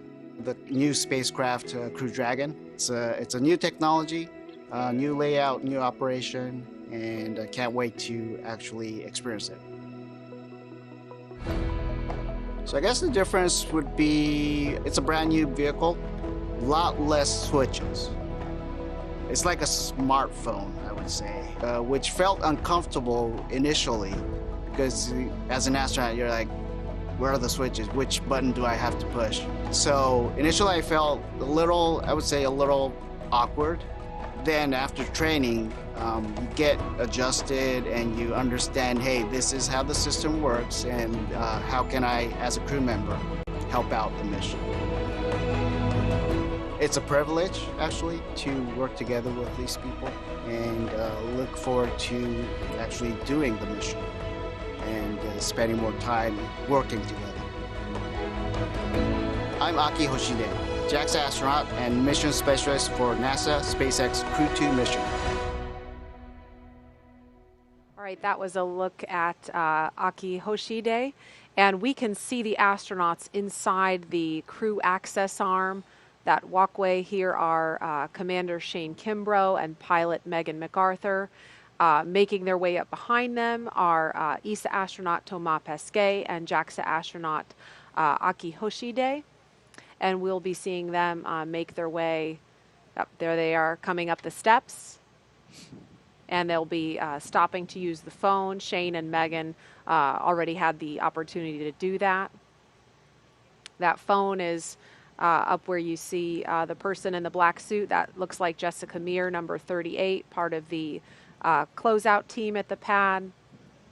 And this is a shot inside the white room. Astronaut Shane Kimbrough to the left of your screen, and to the right you can see the side hatch of the Crew Dragon Endeavour is open in preparation for the next milestone, which will be crew ingress in just a few minutes. If you're just joining us, you're watching live coverage of NASA's SpaceX mission known as Crew-2. Good morning and welcome to Kennedy Space Center in Florida. I'm Marie Lewis with NASA Communications. And I'm Kate Tice, Senior Certification Engineer at SpaceX. Joining us today is NASA astronaut Tracy Caldwell Dyson. Welcome, Tracy. We're so happy that you're able to join us this morning. Thank you, Kate. Thank you, Marie. It's great to be here. So as you can see, the crew has already arrived at Pad 39A, where Falcon 9 will lift off at 5:49 a.m. Eastern Time. We can see that Megan and Shane are in the white room here, undergoing final checkouts and just comfort checks with the suit and closeout team. One thing that we'll see them do momentarily is the closeout lead there on the right-hand side with the tablet will provide them with a black Sharpie, and they're going to actually add their signature to the wall to their right of this white room. We named it the white room to keep, again, in space tradition. From previous human spaceflight programs, but something different this time. We're actually having all the astronauts that fly on Crew Dragon sign their names. And there's a shot inside the crew tower. It looks like where Aki and Thomas are now using the telephone for a final goodbye. Now, Tracy, do you want to talk a little bit about the significance of that particular telephone? I think. It's a great way to surprise your family and friends on launch day. I know that my parents were not expecting it, and it was probably one of the more emotional moments for them.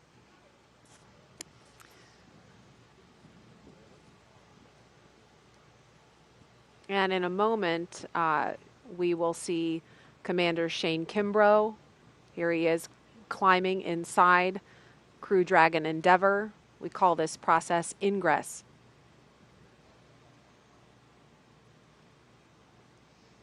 And pilot Megan MacArthur following.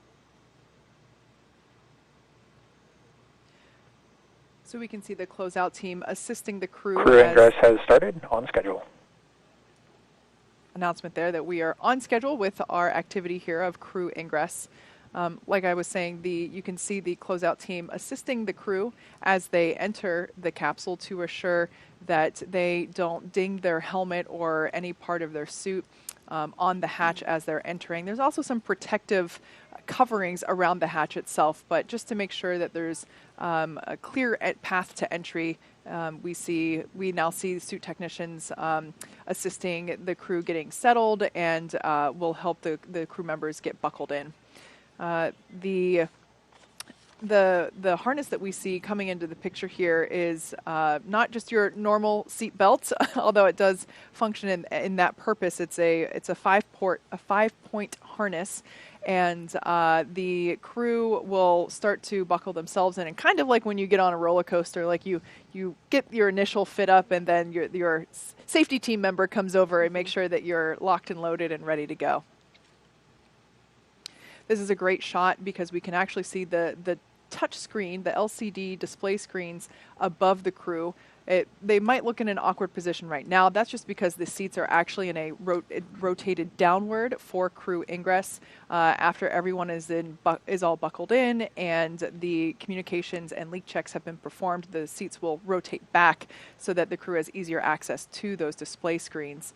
But in addition to those display screens, they also have a tablet either on their side. You might see some of the crew members have it Velcroed on one of their legs, and they're also able to follow along with what's going on in the action using those tablets. And again, we see Commander Shane Kimbrough in the foreground of your screen. This is a shot from inside the Crew Dragon Endeavour. Pilot Megan MacArthur sitting to his right. And momentarily, we will see ESA astronaut Thomas Pesquet, who's on the phone right now, and JAXA astronaut Aki Hoshide in the background, ingressing Dragon. And so we're going to go over to Hawthorne, California for our NASA and SpaceX friends there to take us through the rest of this action. Gary, Jesse? Hey, Marie, great to be with you here from SpaceX headquarters in Hawthorne, California. We're following along on all the action going on over at the Cape from here in California. The SpaceX flight control team monitoring the progress as the crew is ingress. Again, right now we're watching crew ingressing the Dragon capsule, which is just a spaceflight term for climbing aboard. You'll hear a lot of these space terms in the coming hours and days. Ingress is just what we use when crew members are getting into a spacecraft or an airlock, while egress means the opposite. They're exiting. Before climbing into the capsule today, the crew completed a foreign object debris check, or FOD check. That means they themselves have to be inspected for any substance or debris that isn't supposed to be on them or their suits, which could potentially cause damage to Dragon. In fact, we also heard an informal comm check. We heard the voices of Shane Kimbrough and Megan MacArthur in the seats right now. They'll do a more formal poll as we get later into the ingress procedures. And we got some really cool views of the second two astronauts walking through the crew arm, making their way to the Dragon capsule. And to help protect against debris, the crew has covers on their boots as well as on their umbilical port on their suits that need to be removed before they can ingress. And once the FOD check was complete for the first two astronauts, Commander Shane Kimbrough ingressed first, followed by Megan. And then next up, we will have Aki and Thomas, who just made it to the White Room that you can see on your left-hand screen.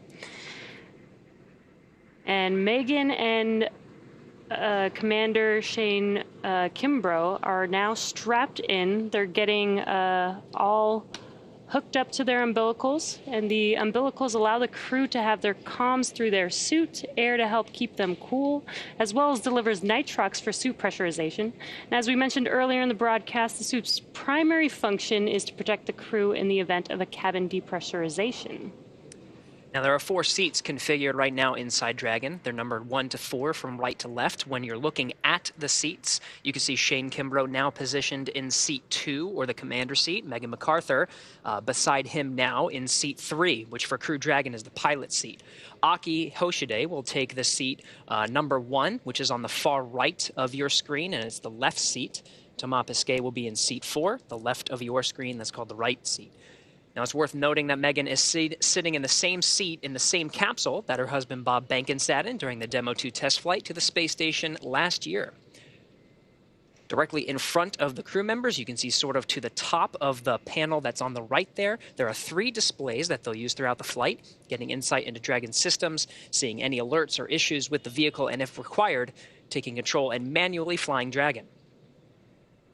Coming up, the crew will do a comm check, and Megan and Shane Kimbrough actually did an unofficial or informal comm check, but there will be a formal comm check once all 4 astronauts are in their seats.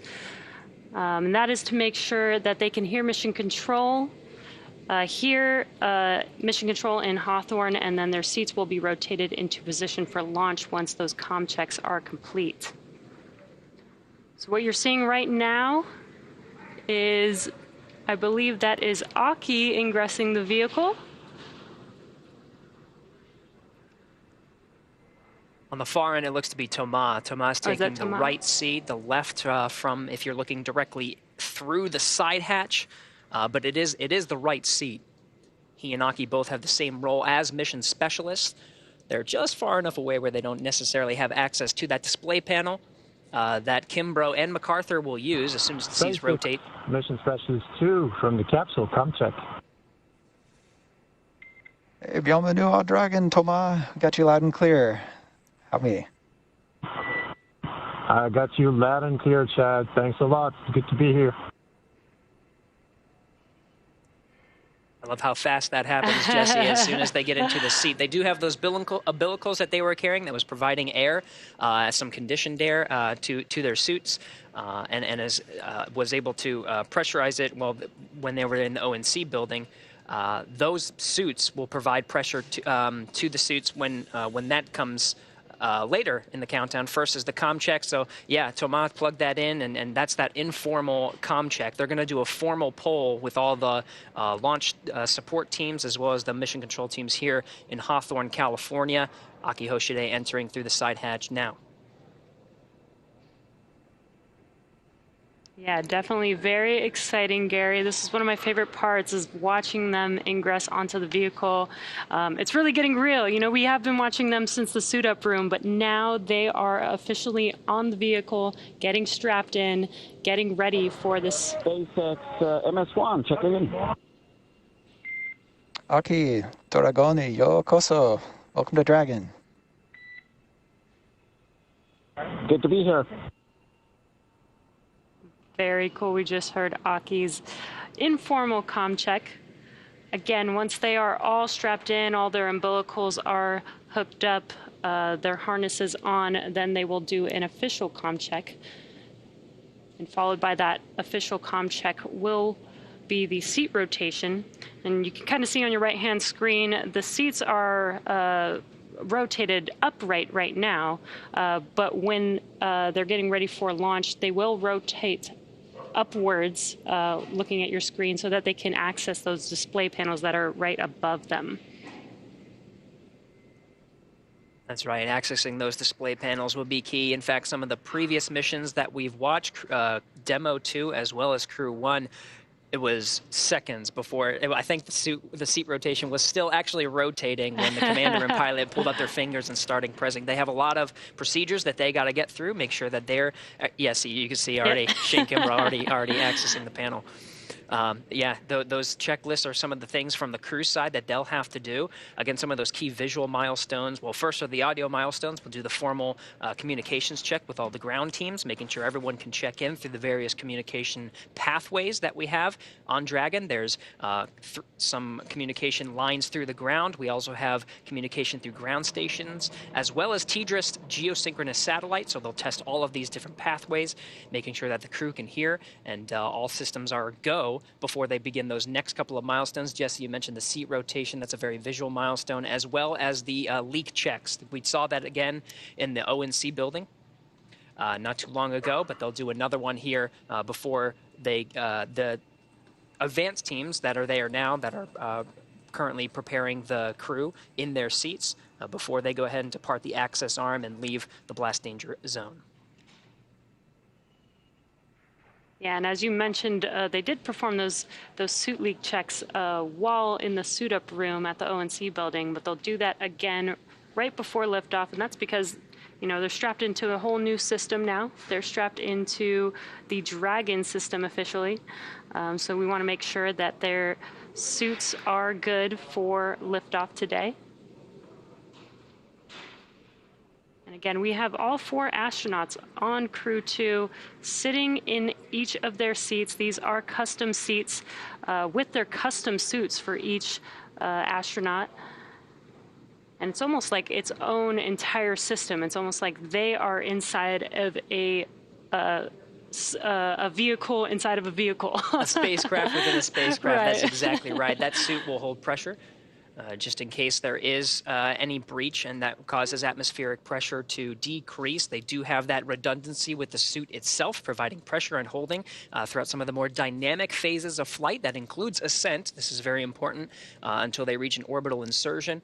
It's not too long after they get into a healthy orbit. You got checkouts of the Draco engines that will provide the navigation and some of the thrust needed to make its way to the International Space Station, but it's really not too long until they start doffing or taking off their suits and getting into a position to get some shut-eye. Actually, they got a long flight ahead of them. Yeah, it's about a 23.5-hour flight, so they will want to get comfortable.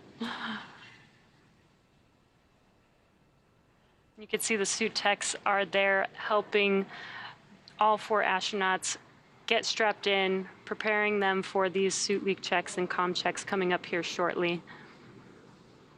And you may have seen some of them holding a tablet.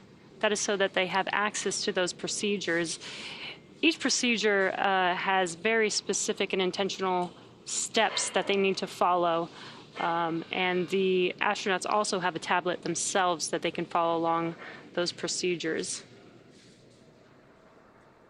All right, 2 hours, inside 2 hours and 34 minutes from launch. We're going to stand by and wait for those communication checks. Meanwhile, let's check in for an operational update with John Innsbrucker for the latest health on both vehicles. John. As Gary said, just over 2.5 hours remaining in the countdown for the launch of Falcon 9 with Dragon on the Crew-2 mission to the space station. The Dragon launch ops team has completed their major activities to prepare the spacecraft for the astronauts. Checkouts are complete of the major systems, including the escape system. And as you can see on your screens, ingress of the astronauts is well underway, all 4 crew members inside the Dragon capsule, and there are no issues in work. We're also listening right now for the Dragon team comm checks with the crew. That'll be coming up momentarily. Now, the Falcon 9 team is located in firing room 4 in the Launch Control Center at Kennedy Space Center. They're settling in for final checkouts and then propellant loading and launch. We've been hearing some of the comm checks as the engineers get on station here in the last 15-20 minutes. Now, the Falcon 9 team will also do comm checks with the crew. That'll happen at about T-minus 2 hours, or about 30 minutes from now. Currently, all systems are go on the launch vehicle. The range continues to report no problems. The weather forecast continues to be acceptable. We're looking at weather not only at the launch site, but around the world. We need to make sure conditions are acceptable if Dragon has to splash down in the Atlantic in case of an escape. We're also monitoring contingency splashdown locations if the crew had to come back to Earth before docking with the space station.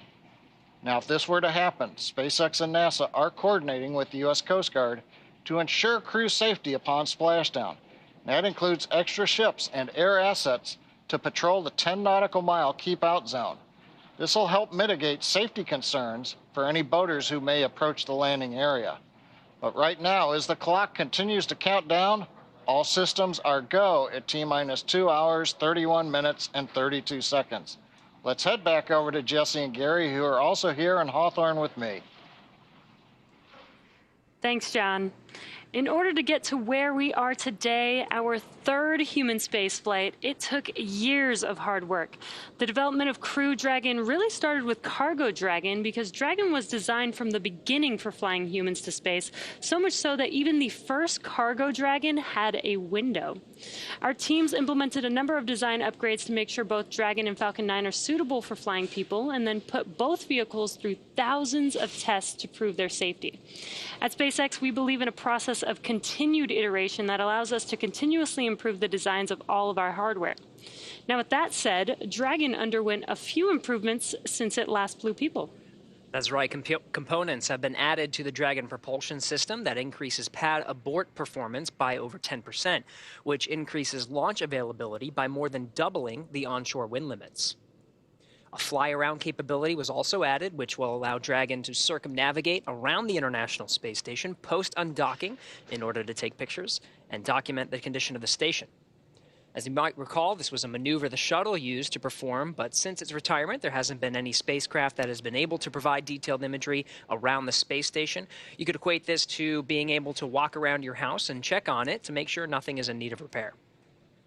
We've also added and improved some interior cargo stowage locations to make it easier for the crew to access items that they will need during free flight. And lastly, the paint on the mud flaps and Super Draco cartridges were changed from silver to white. While this may seem like an aesthetic change, it actually results in a lower equilibrium temperature on orbit for a given solar input. This has the advantage of increasing return availability by improving structural margins during splashdown. So a lot of preparation has come into ensuring the safety of these missions, and we're really excited to see Crew-2 lift off from the Kennedy Space Center later today. Still standing by for those communication checks. You can see some of the suit technicians getting them situated.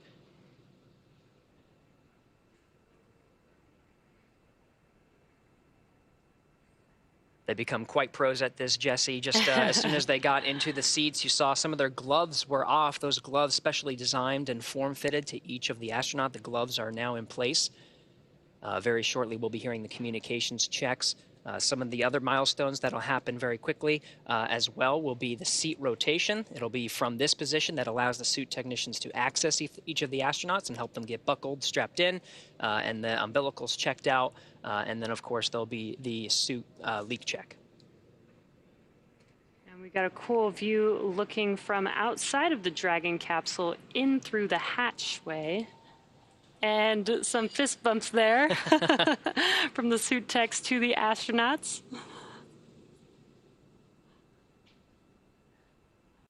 It's an exciting day for everyone, really. The anticipation, I can't even imagine. You want to, just seeing the pilots and the commanders from previous missions accessing the panel, wanting to get through their checklists.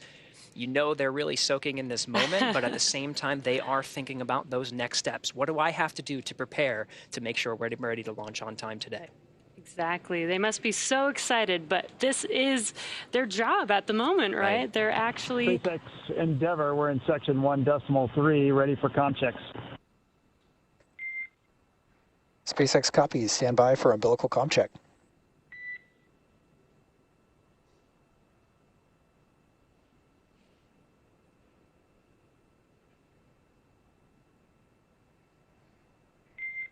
CDR, PLT, MS1, MS2, comm check. CDR, loud and clear. PLT, loud and clear. MS1, loud and clear. And MS2, loud and clear. And core, loud and clear. Umbilical comm checks complete. Stand by for ground station comm check.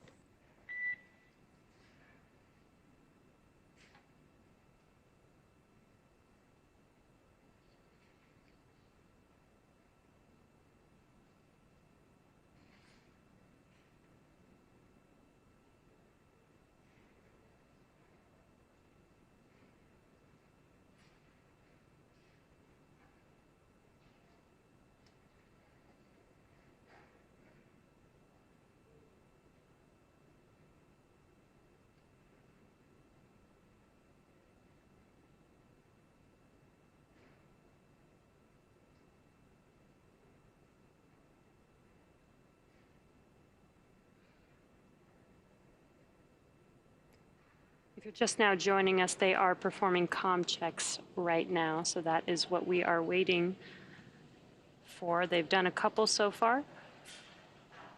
There will be a few more call-outs here for these communication checks.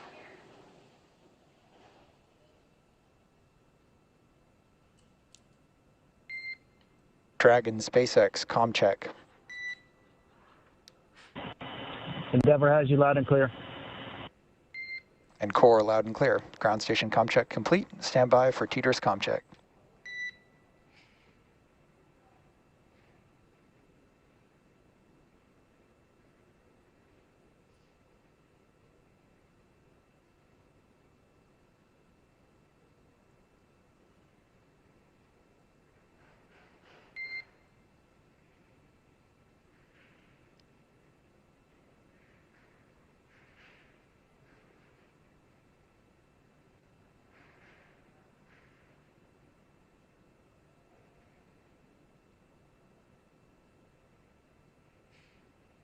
An incredible view from one of the handheld cameras of the suit technician peering in through the side hatch. The side hatch is open now and will remain closed throughout the duration of the mission until Dragon splashes down.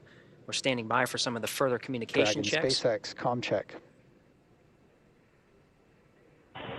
Endeavour has you loud and clear. And core, loud and clear.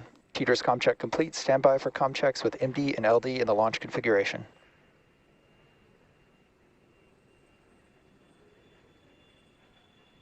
Dragon, MD on countdown 1, comm check.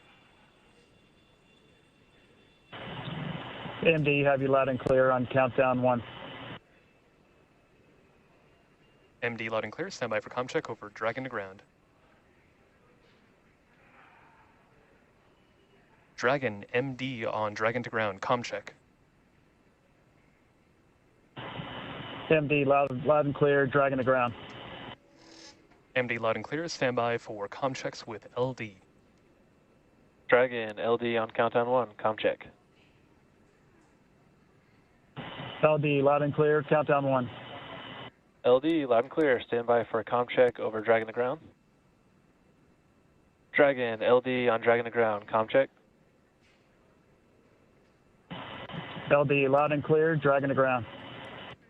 LD, loud and clear.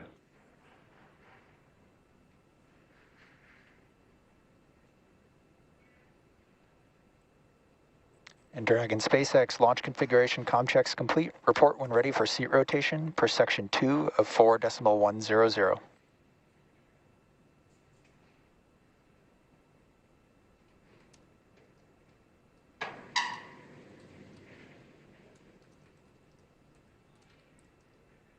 All right, and you heard that call. The communications checks are complete from all the various SpaceX Endeavour, we are ready for seat rotation.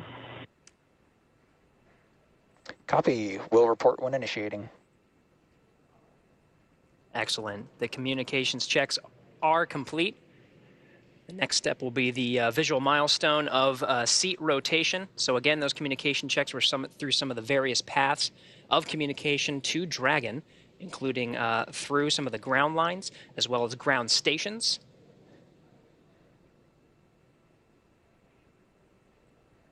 Dragon SpaceX initiating seat rotation. Copy.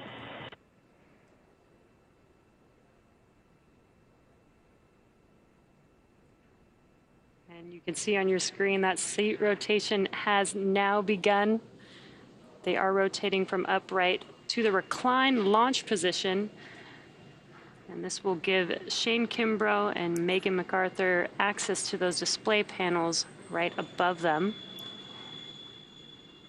And it's very slow and steady, but this is a pretty cool view that we have here on our screen. An amazing view, really. You can see how much cargo space we have under those seats as well.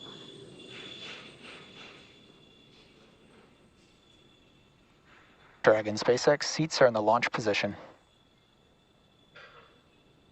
Copy. Great news.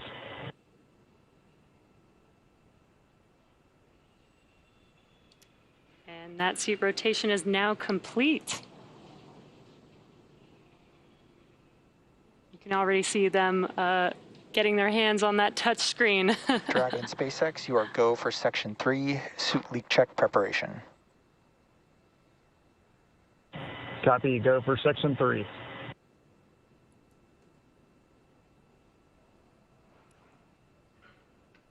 These milestones really happening in rapid succession. As you mentioned, Jesse, it wasn't really too long until they reached up and started touching through some of those procedures. That first one, of course, is the suit leak checks. Communications checks complete from all the various communication paths, and seats are rotated into the position for launch. Those seats specially designed for each astronaut. Not only it allows them to access that display panel. Chair complete, ready for leak check. Copy Endeavour, we see the same. Your go for Section 4, suit leak check. Section 4 in work.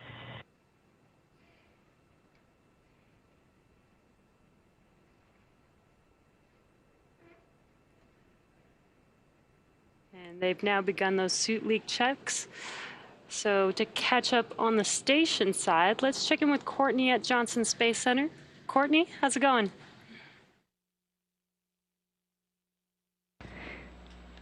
Thanks, Jesse. As we said earlier, the team here in Mission Control Houston is actively controlling and monitoring the space station as they await Dragon's arrival. The Expedition 65 crew is in the early part of their day after waking up at 1 a.m. Central Time. The crew on board have completed a number of tasks to prepare the station for Crew 2's arrival. NASA's Victor Glover received some additional onboard training for monitoring Dragon during its final approach, which he'll do from the station's cupola.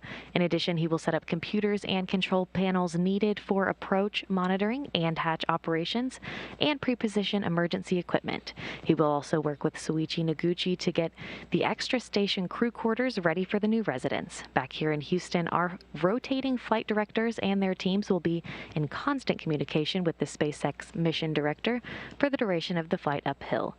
Once we get integrated operations, the NASA flight director will be conducting a series of go-no-go polls at the predetermined checkpoints checkpoints for Dragon's approach. For now, we'll continue to follow along from here in Mission Control Houston, so I'll send it back to the team at Kennedy. Over to you, Marie. All right, thank you, Courtney. If you're just joining us, it is T-minus 2 hours, 18 minutes and counting until the first astronaut launch of the year from U.S. soil and the third crew launch for SpaceX in NASA's Commercial Crew program. Commander Shane Kimbrough, pilot Megan MacArthur, and mission specialists Thomas Pesquet and Aki Hoshide are strapped into their seats, rotated back, and safely inside Crew Dragon Endeavour. The next milestones coming up are, actually we just completed seat rotation, and we're going to have hatch closing coming up shortly.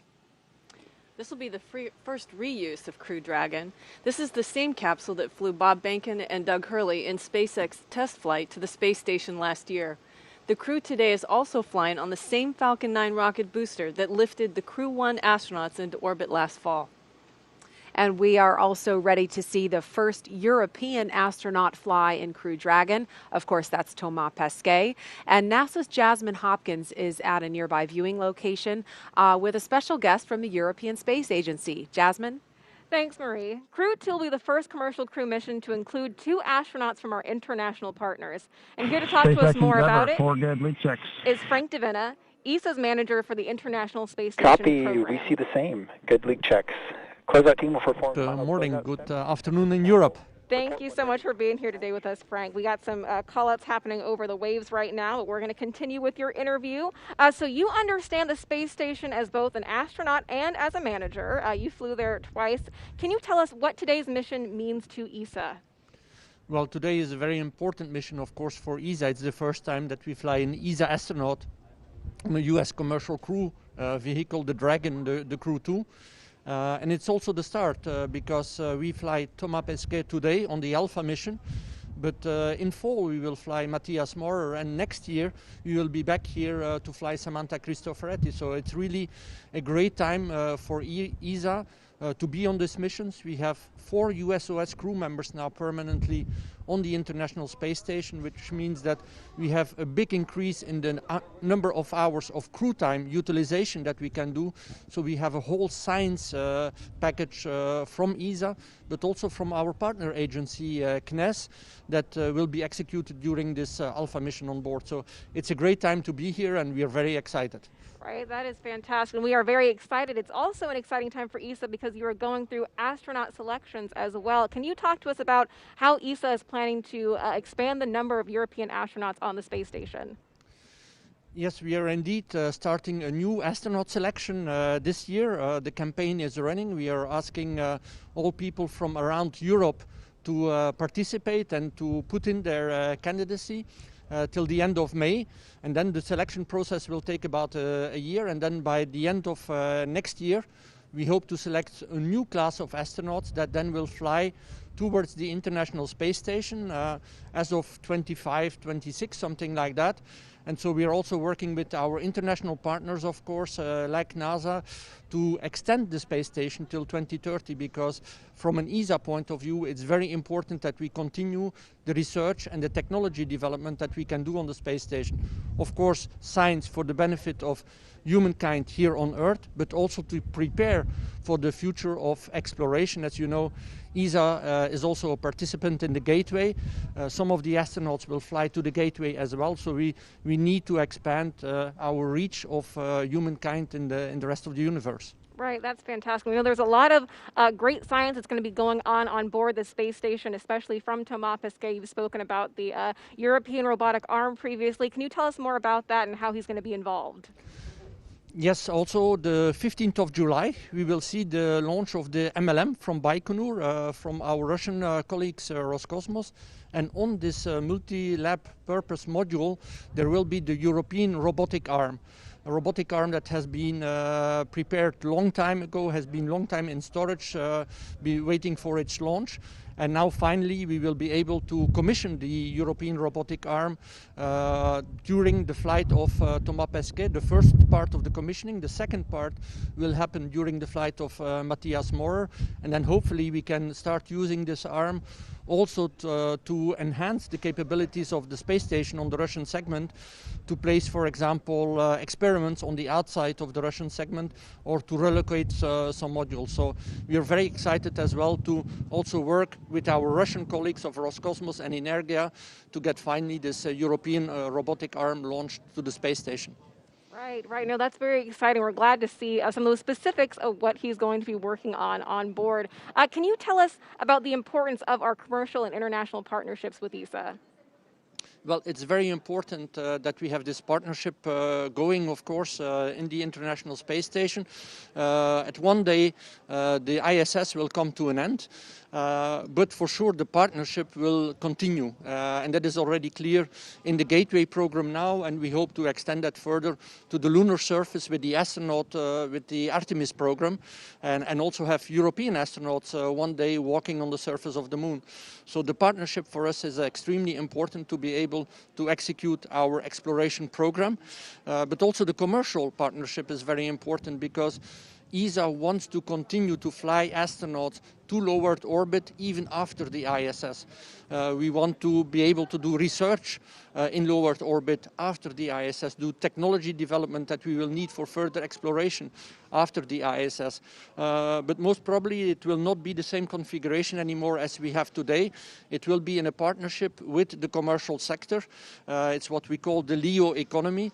And so one of the tasks that we have as well at ESA is to help build this LEO economy so that we can also have a good and thriving future of astronautics, flying astronauts, research and science in low Earth orbit after the ISS. Right. We have a lot to look forward to then from ESA. Frank DeVena, thank you so much for being here with us today. Now we're going to take it back to the KSC host desk.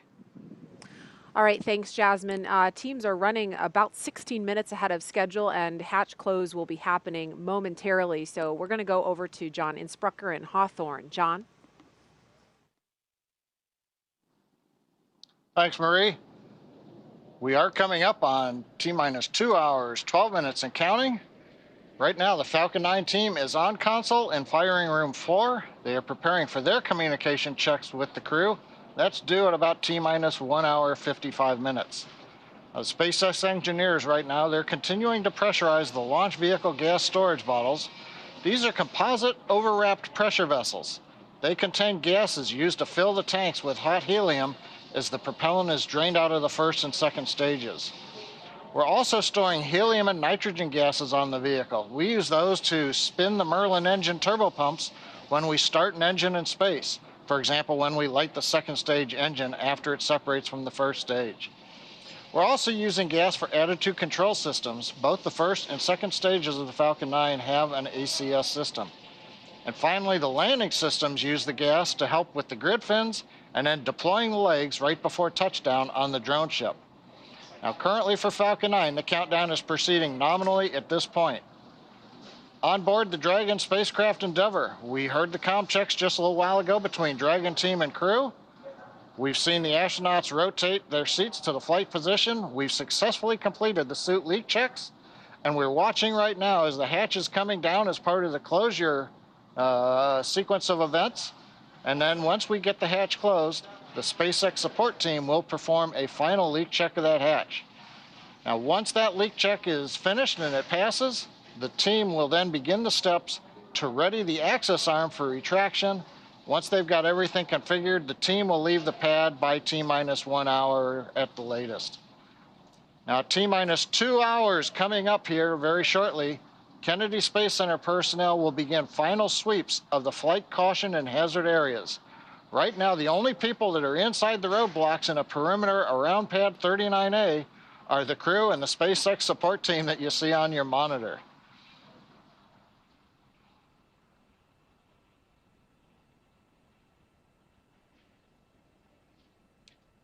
And right now, as we get ready to bring the hatch down, we're going to go back to the team at Kennedy Space Center.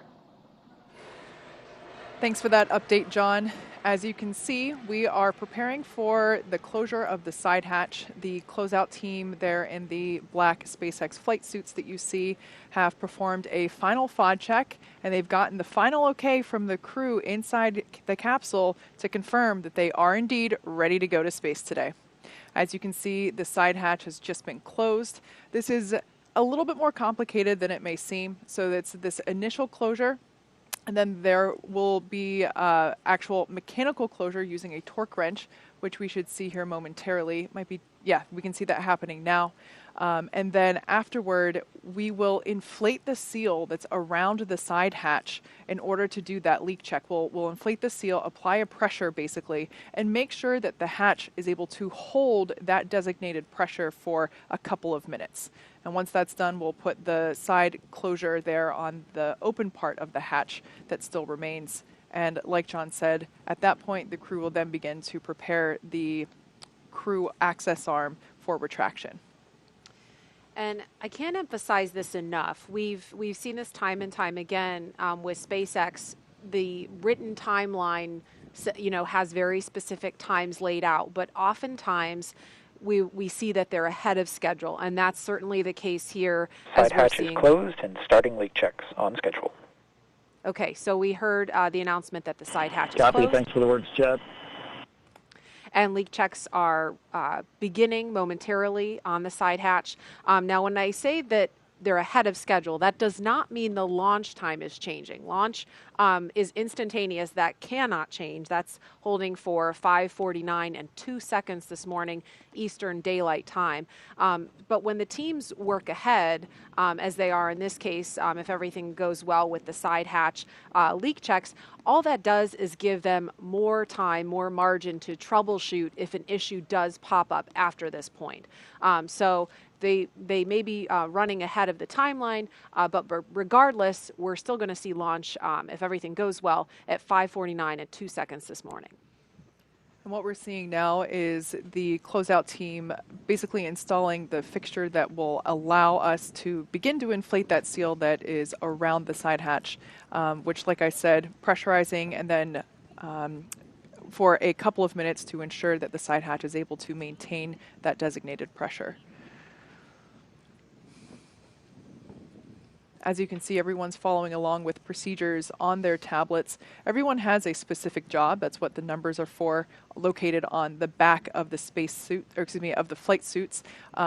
Everyone has a specific role, and all of this has been practiced multiple times, which is why it looks like the well-oiled machine that we see here. Stacy, at this point in time, the door is closed. You know stuff is happening on the outside. Where is your heart? Where is your head at this point in the launch countdown? Because you're not quite there yet, but like you said earlier, your suit's on, so like the on button has been pushed. Exactly.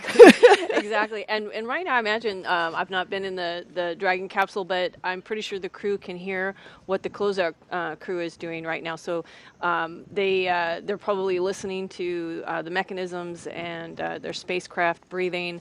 But at this point, now that the hatch is closed, it's like a new phase. It's just the four of you, and from this point forward, that it's just the four of you. So your focus kind of comes in a little bit before you're coordinating with the second team, but now it's just the four of you, and then the voices that you hear. So it's kind of it's a transition. We got word that the crew aboard the International Space Station is also watching all of this unfold live. Of course, they were sitting in these seats at the pad in their Crew Dragon Resilience that's currently docked to the International Space Station. So that crew is watching the crew on the pad today and getting ready to welcome them aboard if all goes as planned early tomorrow morning.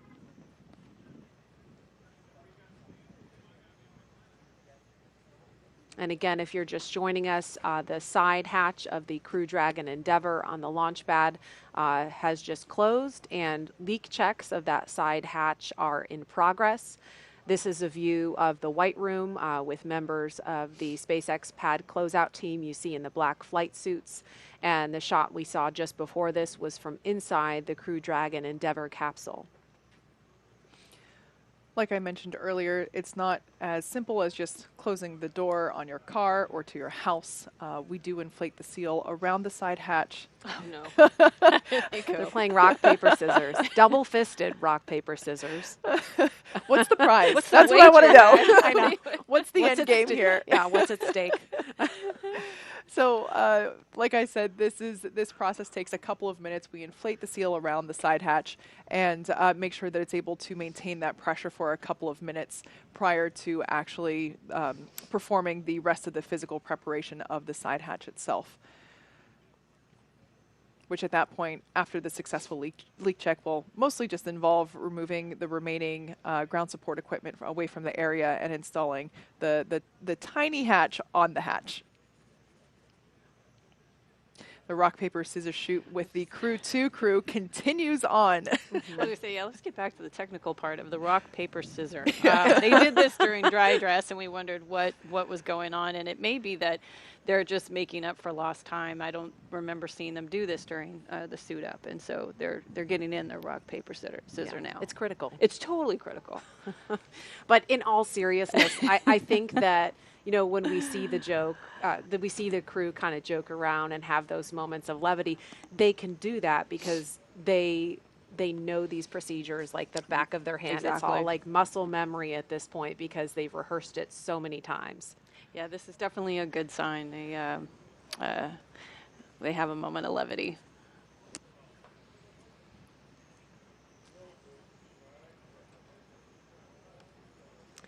So it's T-minus 2 hours, 2 minutes and counting. The hatch close has been completed a little bit ahead of schedule, and we're awaiting the results of a side hatch leak check to make sure they can proceed.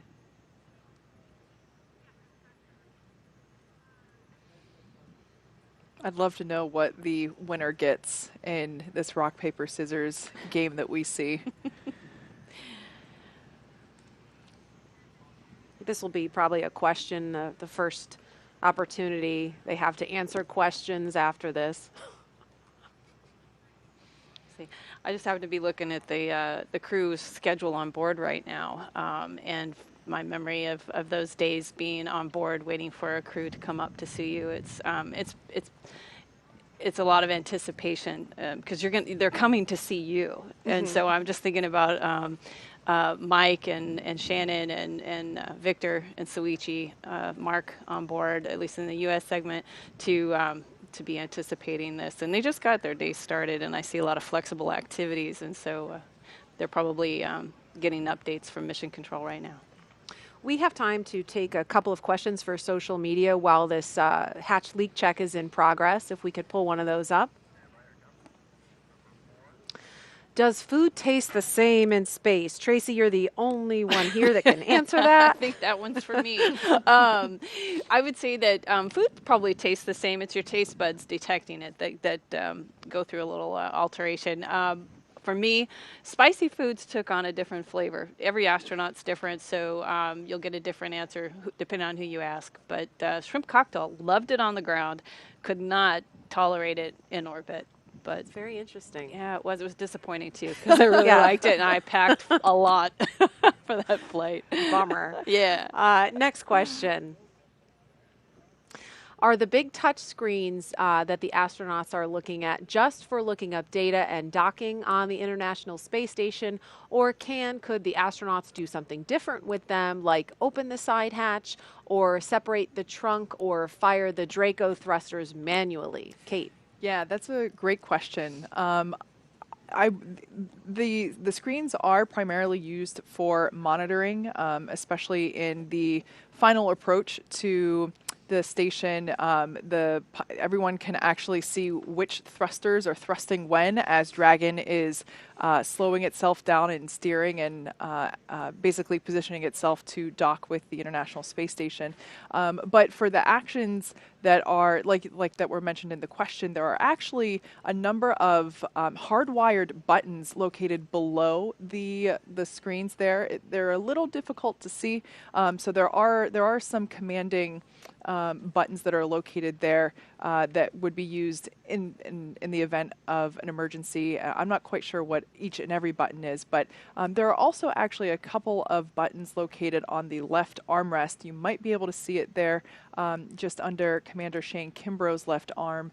There's actually a small control panel that allows them to basically turn their volume up and down, turns on their task light, which is a little personal light there inside the cabin, and of course transmit their communications. So there are a couple of different buttons located around. The ones used most often are certainly there on the side of their arm. Next question from social media. Why did the other Crew Dragon capsule have to undock and redock on a different space station port? What prevents Crew-2 simply from docking at that other port to avoid all the repositioning? So that's a great question, and I'm going to try to explain it in a simple way. So the shorter answer is the Crew Dragon Resilience could dock to either the forward port or the zenith port. They're going to be docking to the forward port. That is where the Crew Dragon Resilience, excuse me, I misspoke. The Crew Dragon Endeavor is what's on the pad, and they can dock to either the forward port or the zenith port. The Crew Dragon Resilience, which is already on station, relocated from the forward port to the zenith port earlier this month, and that actually had more to do with the Cargo Dragon flight that's coming up this summer. The preferred port for Cargo Dragon is the zenith port, so that keeps the zenith port open for the Cargo Dragon when Resilience departs to come home in just a few days. So it's a little bit of musical chairs, a little bit of just rearranging parking spots on the International Space Station because it's pretty hopping up there. What a great problem to have, though. Too many dragons. We got to move things around. One thing that we did learn that came out of that activity, so in order to perform that port relocation. Side hatch leak check complete and access panel install has started. Okay, great information there. Sounds like that. Copy, thanks. That leak check was successful, and now they're going to install the final plate there on the side hatch. So this is essentially the last buttoning, the last. Dragon SpaceX, we're commencing health check for the launch escape system. Expect a momentary flight computer change, followed by transition back to pad hatch closed. Copy, thanks for the heads up. As I was saying, this is the last physical buttoning up of the Dragon capsule. Basically the last bit of crossing the I's or dotting the I's and crossing the T's that the vehicle itself will undergo prior to liftoff. And we can see the team working to finish uninstalling the hardware there that was utilized for that leak check. And so we've got a little over an hour now until the pad team wraps up its final checks and clears the white room. That's when the action will really pick up with the retraction of the crew access arm, the arming of the launch escape system, and propellant loading on the Falcon 9 rocket. So we'll keep a live view of the crew here as they're sitting tight for the next hour or so and provide you with some more context about this mission.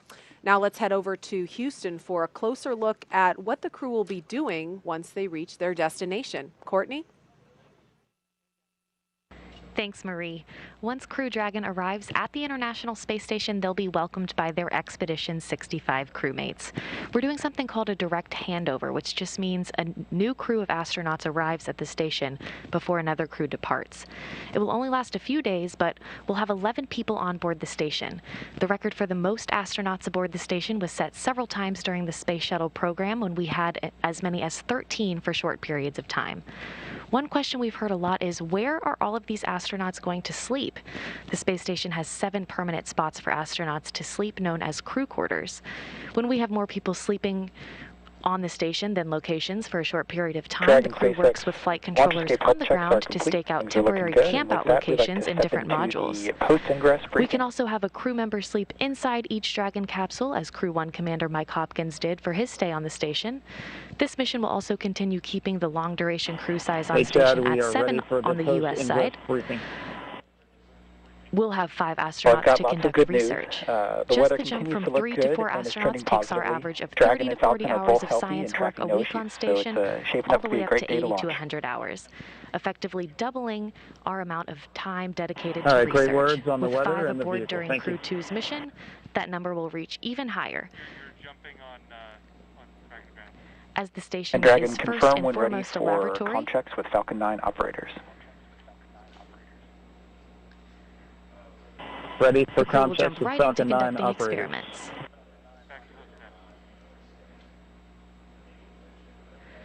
And with new research still to be delivered on upcoming cargo flights, including another SpaceX Dragon scheduled right now in June, that's the latest from here in Mission Control. I'll toss it over to Jasmine now, where we will learn more about some of the exciting science on the horizon for Crew 2. Jasmine?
SpaceX Dragon crew. Shane, Megan, Thomas, Aki, you are about to experience one of the most exciting rides of your lives and a very memorable 24 hours to document with ISS. We've loved our time here, but we're ready to pass the baton to you for the next commercial crew mission on Dragon. Godspeed. All right, that was Colonel Mike Hopkins, commander of Crew Dragon Resilience. He's been up on the International Space Station since November of last year. He's had a chance to look down at the Earth and watch it breathe. Now, what does that mean? Well, luckily, we have a climate scientist here from NASA's Jet Propulsion Laboratory to tell us everything about it, Dr. Anne-Marie Eldering. Thank you so much for joining us. Hey, thanks for having me here. So yeah, what do we mean by watching the Earth breathe? So carbon dioxide in our Earth's atmosphere, you probably know it's going up as we burn coal, oil, gas, but it has this big seasonal cycle. So plants are really important for carbon dioxide. When they spring, they take it out of the atmosphere. And there's so many plants in the land of the Northern Hemisphere. Northern spring reduces the carbon dioxide in the atmosphere. In the fall and the winter, those leaves are falling off, decomposing. It goes back in and out of carbon dioxide from plant activity every year. All right, so why is the International Space Station a good place to monitor all of that? Observatory 3 has been up on the International Space Station since 2019. It launched on SpaceX Dragon. What have you seen so far? What sorts of data have you seen coming in? We've been really having a great time making measurements. I brought my little plastic model of what we have loaded up there. And one of the things on the bottom, it has this pointing system, and we can look everywhere very quickly. So I brought a graphic along that's a measurement over Los Angeles. We looked at carbon dioxide. In just 2 minutes, we mapped the city. And you can see how there's extra carbon dioxide over the heart of LA as compared to the outer reaches. So we can start to see city scale variation in carbon dioxide and learn more about our own human emissions than we've ever seen before. Now, that's some great data, right? But this is not the only remote sensing tool that's on the International Space Station. What else is up there? It's like a party up there. We've got, especially when you're thinking about plants, we have a neighbor called Jedi. It's looking at how much plant material is there. There's another neighbor called EcoStress. It says what happens to plants when they're hot and dried out. And then this other instrument from the German Space Agency, DESIS, that's figuring out what types of plants are in different places. So when you get all those measurements from the ISS, same time, same place, really powerful for science. All right, Anne-Marie Eldering, thank you so much for joining us. Really Project scientist for Orbiting Carbon Observatory 3. We have a lot more of climate science information that you can find on our website. That's nasa.gov/Earth Day. Now let's get back to the action with Crew 2 with John Innsbrucker here at SpaceX headquarters in Hawthorne, California. John? That's right, Gary, just upstairs from where you are down on the floor. We're coming up on just over 100 minutes before launch. The Falcon 9 launch team began their final activities at T-minus 2 hours. Now, the launch engineers are located in Firing Room 4 in the NASA Launch Control Center on Kennedy Space Center. They've got a view through their large windows of Pad 39A, located just 5 kilometers east of where they're sitting. Now, the Falcon 9 team is loading helium and nitrogen gas into storage bottles on the launch vehicle. Radio frequency checkouts have also been completed, and a final review of launch vehicle testing performed earlier today is underway. Now, the SpaceX chief engineer will check with the team at T-minus 80 minutes to verify we are good to continue the countdown. Now, the next major activity is going to be flowing a small amount of fuel onto the first stage to prime the Merlin 1D engines for ignition. The team is also monitoring fuel and liquid oxygen loading preparations. We're ensuring that the propellants in the ground tanks are correctly chilled prior to loading onto the Falcon at T-minus 35 minutes. Now the view you've got here, the Dragon capsule at the end of the crew access arm. Well, the crew's been busy this early morning. We've got all 4 of the astronauts are in the capsule. The hatch is closed. The comm checks with the SpaceX launch team are complete, both with the Dragon flight crew as well as the Falcon 9 launch crew. We've also done a leak check, and that confirmed the hatch is correctly installed. It was completed with no leaks. Now, at about T-minus 1 hour, the support team will be clear of the crew access arm and the pad.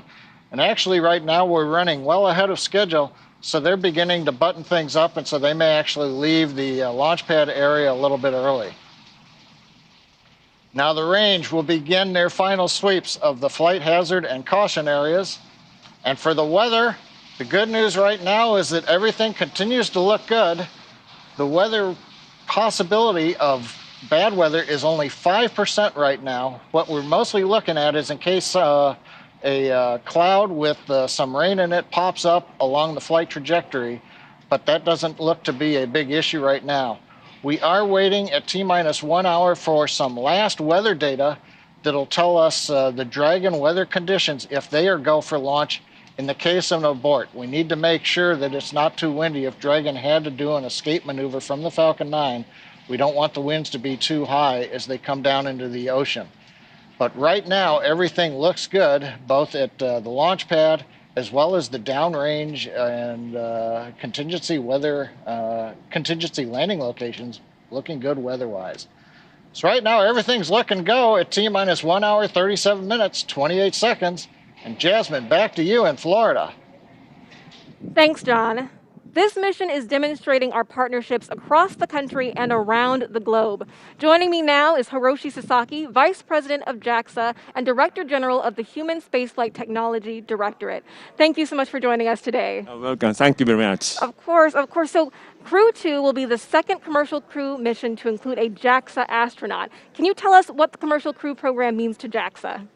Yeah, commercial crew program is very important for also us that our Japanese astronauts on board. And Aki, as well as the Japanese folks, is so excited that Japanese astronauts Soichi and Aki will meet each other in the space stations. And it is a symbol of the Japanese astronauts are active in space. And it inspires and gives hopes to the Japanese young people. Right, absolutely. So I'm glad that you mentioned that Aki Hiko Hoshide will be joining Soichi Noguchi on board, and this will be the first time that there is a direct crew handover with two JAXA astronauts. Can you tell us how that's inspiring the next generation of JAXA astronauts? Yeah, now we are selecting the new astronaut, or not only the ISS, but also the moon missions. And this activity is very inspires people to want to go to the space and even the moon, I think. Right, absolutely. There's a lot of inspiration, of course, coming from the two of them. And like Soichi, Aki has had a lot of experience. He's flown on Shuttle, Soyuz, and soon a Crew Dragon, which is very exciting. Can you tell us what unique skills he is bringing to Crew-2?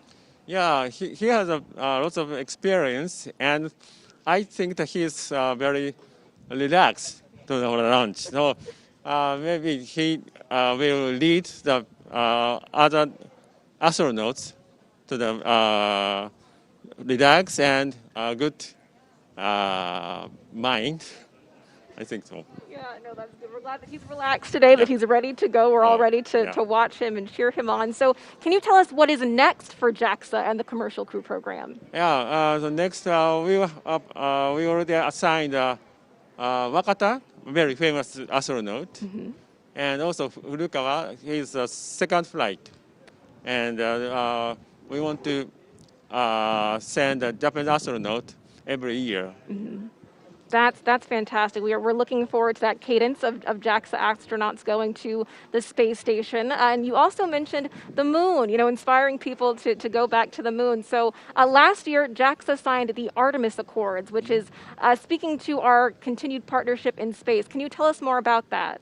Yeah, Japan is signed not only the Artemis program, but also the Gateway MOU. And we want to contribute using our expertise, such as ecosystem or transportations, and even astronaut. Right. And we want to go together to the moon with international partners.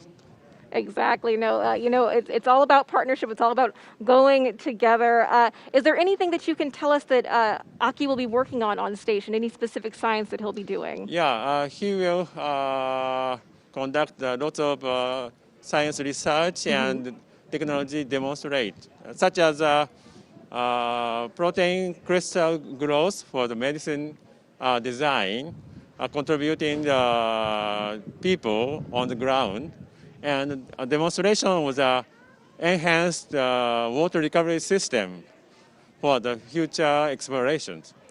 Right. That's fantastic. We know that he's going to be doing great work, and I'm sure that you are excited to see today's launch. Can you tell us where you'll be watching from later on today? Yeah, I'm looking forward to seeing the beautiful launch. Fantastic. Wonderful. Hiroshi Sasaki, thank you so much for joining us today. We are honored to have you here. And now we're going to take it back to Marie at the KSC host desk. All right, thank you, Jasmine. We are currently at T-minus 1 hour, 32 minutes and counting until Crew Dragon flies its next 4-person crew to the International Space Station with the astronauts you see live inside the Crew Dragon Endeavour spacecraft. Commander Shane Kimbrough, pilot Megan MacArthur, and mission specialists Thomas Pesquet and Aki Hoshide.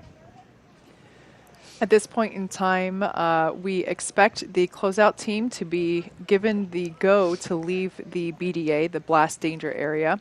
We're waiting to hear that call out. They're just doing final inspections. So all good news, proceeding to an on-time liftoff this afternoon. The milestone that will be coming up after that will be the launch escape system checks, or LES checks.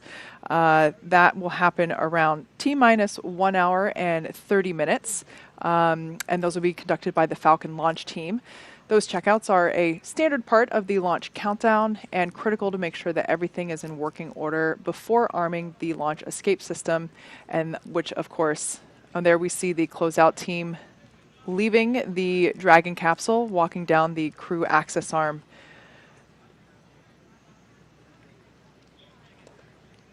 So the closeout team has begun Dragon their SpaceX departure. closeout team has departed the crew arm. Copy, thanks.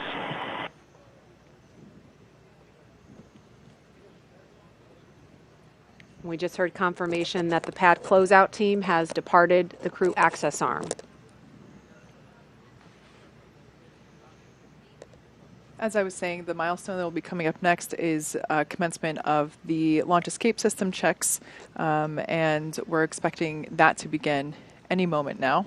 As I was saying, these are standard part of the launch countdown, critical to make sure that everything is in working order before we arm the launch escape system, which of course comes right before we step into propellant loading. And that launch escape system is what basically arms the Crew Dragon capsule to be able to propel itself off of the Falcon 9 rocket in the event of an emergency. And so that is a critical step that has to be taken before the arming of that system that happens just before fueling on the rocket begins at T-minus 35 minutes. Once again, seated in the seat that is closest to what we can actually see on the camera is Commander Shane Kimbrough. To his right is pilot Megan MacArthur. To her right is Thomas Pesquet. And then seated underneath the camera, so unfortunately we can't see him, is Aki Hoshide. This crew has certainly been having a good time while they're sitting in their seats. There's not a whole lot for them to do at this particular time. We see some smiles there on our commander, so it sounds like everything is fun inside the capsule. Tracy, you mentioned earlier that this crew is just at, you know, the epitome of working together and just having these amazing personalities. And I can only imagine what it might be like to be, of course, no flies in Crew Dragon. That's foreign object debris. That's fun. But to be a fly on the wall and kind of peek in on these interactions. It must be so fascinating. Yeah, if I had to guess, even though we can't see Aki, we know he's smiling, right? He's the one probably making them all laugh. Yeah. Yeah, these guys have worked together. We've all worked together well before being assigned to crew together, and these four have intertwined in a number of ways. As you know, Shane and Thomas flew in space together on their expedition. Aki credits Megan with teaching him how to Capcom, and this is how you Capcom, Aki. And he told me that he gave me credit for giving him the opportunity to first make a Quindar, which is the ping that you hear when you have keyed the mic in mission control to space to ground or air to ground, or in this case, Dragon to ground. And I'll take it. You know, whatever contribution I made to his fabulous career, I'm very honored.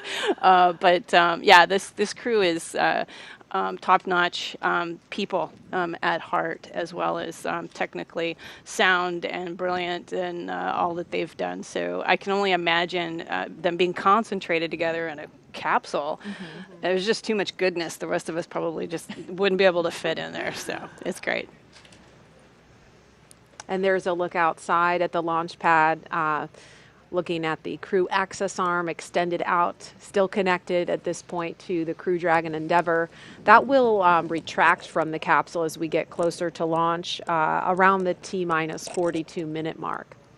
So again, we've just been standing by to listen to the launch escape system health checks. We expected to hear that about T-minus 1 hour and 30 minutes, but we haven't heard it just yet. Let's take a social question while we're standing by for that. All right, how come some launches take longer to get to the space station than others? Tracy, do you want to take that one? Sure. It mainly, again, has to do with our orbital mechanics and, you know, the station, the capsule, when it launches, is constantly chasing the space station. But it has a lot to do with phasing, we call it, but that's really just the distance you are to the space station and how far below it you are, and you're catching up to it. And we call it a profile, but it's basically the path that the capsule takes to get to the station. And each milestone of that is a engine firing that takes it closer to the station, either in altitude or in proximity. And how that's designed plays a big role in how long it takes to get there. Plus, engines performance and propellant and a number of factors can go into that make it anywhere from 2 days to 2 hours. And so it's quite a range of time to get there. And it just so happens that this flight, after it lifts off at 5:49 and 2 seconds this morning, we expect they will be docking to the International Space Station in less than 24 hours, a little after 5 a.m. Eastern Time, Saturday morning. I think we have time for another social question. What improvement over Crew 1 does this mission have in terms of Crew Dragon itself? Also, will rendezvous with ISS be quicker this time or take the 27 hours like previous missions? I think we just answered the last part of that question, but Kate, do you want to take the first part? For sure. Yeah, we've definitely made a number of upgrades to Crew Dragon. Like I said before, this is a refurbished Dragon. This is the first time that we are utilizing a flight-proven Dragon on a crew mission. We installed some components on the Super Draco system, which is actually, if needed, which of course, never something we expect to use, but the launch escape system, as we mentioned before, is an important safety feature. And the components that we added to that propulsion system, it gives us over a 10% improvement on performance for a pad abort scenario, which in that case doubles, and in this situation, doubling is a good thing. It actually doubles our envelope for the wind limits at launch time. So when there are so many things going into consideration for a launch, like downrange weather, which is why we waved off from yesterday, to launch weather here specifically at the site, it's a great improvement to be able to have twice as much capability there in that range. We've also improved some inside things. We've taken, of course, feedback from our astronauts that have flown on board already and have taken their feedback and made some more efficiency or operational improvements to things even as simple as where certain personal items need to be packed inside Crew Dragon for retrieval while on orbit. And I think we have time for one more social question. Are the Crew-2 astronauts going to do any experiments that are related to Artemis missions? Yes, absolutely. In fact, many of the experiments on station are directly related to Artemis. There's a live shot of the moon that we're looking at, by the way. And that is where we're going with the Artemis mission. We are set on putting the first woman and the first person of color on the moon as part of the Artemis mission. And the experiments that the astronauts do on the space station help us learn about how life in microgravity affects the human body. And of course, that helps us develop the technologies that we need to keep astronauts healthy for those longer deep space missions that are required to go to the moon and eventually onto Mars. And one in particular that Aki has mentioned is working on recycling water in space and also ways to counteract bone and muscle loss from extended time in space. I mean, those are just a couple of examples, but there are so many more. Also wanted to let folks know that we actually we have completed the launch escape system health checks. We didn't acknowledge them because they happened so far ahead of schedule. We were expecting them at T-minus 1 hour and 30 minutes. They, in fact, happened more than 30 minutes ago. So just want to let folks know that we did have those already happen and they were successful.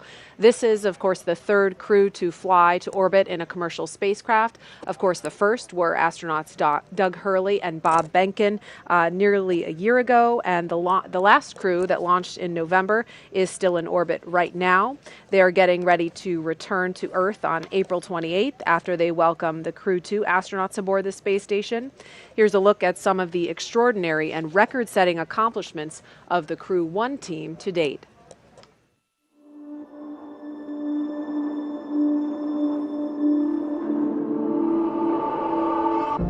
You know, it feels great to be a part of this transition from a test program, a demonstration program, to an operational program. After NASA certified Crew Dragon, Crew-1 is the first mission to the International Space Station. I feel very honored to be a part of this great mission. Dragon, SpaceX, go for launch. When we're sitting on the launch pad, I think what's going to be going through my mind is I want to be in the moment and enjoy the experience. There is just an electricity in the air as that countdown is happening. The engines light and liftoff occurs. 3, 2, 1. Ignition. Liftoff. Vehicles pitching downrange. Falcon 9 is supersonic. Stage separation confirmed. Dragon separation confirmed.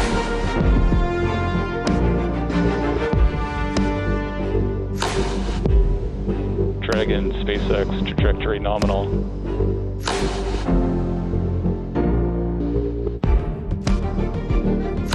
It's really hard to explain living and working in zero-G. It's fascinating how normal it becomes so quickly. It just feels like you've done it your whole life.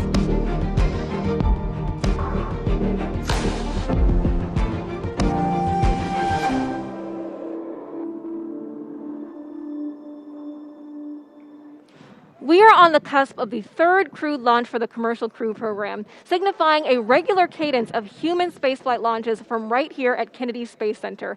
Joining me now is Center Director Bob Cabana. Thank you so much for being here today with us. Absolutely, my pleasure, Jasmine. What an awesome morning. Right. We're up before the sun. Yep. Yeah, we are so glad to have you here. What's your reaction to this return to regular human spaceflight launches? All I can say is it's about time. It was so great last May when Bob and Doug launched for the first time in 9 years humans to space on a U.S. rocket from U.S. soil here at the Kennedy Space Center. Then to get Crew-1 up there last November. And now this is really cool because Megan's flying in the same capsule that Bob, her husband, went to space in last May. I mean, it's awesome to have this regular cadence again. Yeah, absolutely. We're thrilled to be here. We're thrilled to see, history being made. And in addition to the excitement from today's launch, we are also coming off our celebration of Earth Day. Can you talk to us about how we launch from Earth for Earth? What is Kennedy Space Center doing to benefit our home planet? Kennedy Space Center has an absolutely excellent environmental program. First off, our 144,000 acres here, it's a national wildlife refuge managed for us by the Fish and Wildlife Service. I've been out and seen the sea turtles. I've helped count eggs, look at eggs, see the nest. It's awesome. It is so cool. We just signed an agreement with Florida Power and Light. They have put in a 491-acre solar farm. It takes care of like 15,000 homes, the electricity that this solar farm generates. We want to be very ecologically friendly. One of the neat things that we're doing here at Kennedy Space Center, we're responsible for plants, growing plants in space, growing plants when we go to the moon, going to Mars, food for the astronauts. Real processed food loses nutrition over time. And there's a psychological benefit to having plants in space too. So I think it's kind of cool to be able to take, part of planet Earth with us into space as we move on. But no, I'm really proud of our environmental program here at KSC. Right, absolutely. And you really understand the importance of taking pieces of home up to the space station. You have flown 4 times on shuttle. You understand probably more than most of us how our astronauts are feeling today. So have you spoken to them recently? How are they doing? The crew is doing outstanding. I talked to them the other night. They are ready to go. Everything's tracking well on the launch. I can't wait to see those guys blast off. I got to see them come out of crew quarters and get in their Teslas and drive out to the pad. They're all looking great. Their families are great. But, I know they're really focused right now. This is once you strap into that spaceship, you're just thinking about doing everything right, making sure that you do your job to get safely to space. Right. Now, and you have seen, how this spaceport has changed over time. You were recently recognized as the longest-serving center director, so congratulations on that. Can you talk to us about how it's evolved over time? Absolutely. The shuttle paid for everything at the Kennedy Space Center. And, of course, that program came to an end in July of 2011. We had about 15,000 contractors and civil servants working here at the end of the shuttle program. When Atlantis landed on a Thursday in July, on Friday, 2,000 contractors got pink slips and walked out the door. We went from a workforce of 15,000 down to 7,500. Then we took a look at, hey, what do we need to support the future? And the future was SLS and Orion, but it was also enabling commercial operations. And we got a lot of stuff off our books that we had no need for, that didn't support commercial operations or the SLS Orion Artemis program. And then what was left, we said, hey, how can we enable commercial operations with this? We went out for notices of availability on this extra facilities that we had. And look at us today. We've got Boeing and SpaceX. Boeing's building the CST-100 Starliner in a facility right over here. The Air Force X-37 orbital test vehicles operating out of these former shuttle facilities over here. We got SpaceX out on pad 39A, where we went to the moon and launched shuttles. A 20-year use agreement to utilize that pad, launching cargo and crews to the International Space Station, as well as their commercial missions. Space Florida is operating what used to be the shuttle landing facility now and commercializing it. We've got Exploration Park, a research and development park on NASA property outside the secure perimeter. Space Florida operates that. We got Blue Origin out there. We got more companies coming in. I mean, this is an exciting time for America's space program. Right. No, absolutely. There's a bright future right here at Kennedy Space Center. Director Bob Cabana, thank you so much for being here with us today. Now we're going to take it back to Jesse and Hawthorne for a launch update. I have it in my script, if that helps. Thanks, Jasmine. We're just T-minus 1 hour and 14 minutes from launch, and we're getting pretty excited over here. Since arriving at the spacecraft, the crew were helped by our closeout engineers to get into their seats, attach their suits to special umbilicals that provide breathing air and a communication link to Dragon's systems.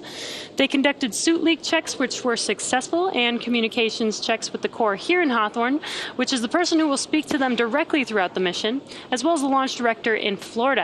This is where they're checking their comm path through both ground stations and data tracking and data relay satellites that we'll use to talk to the crew the entire way to the station.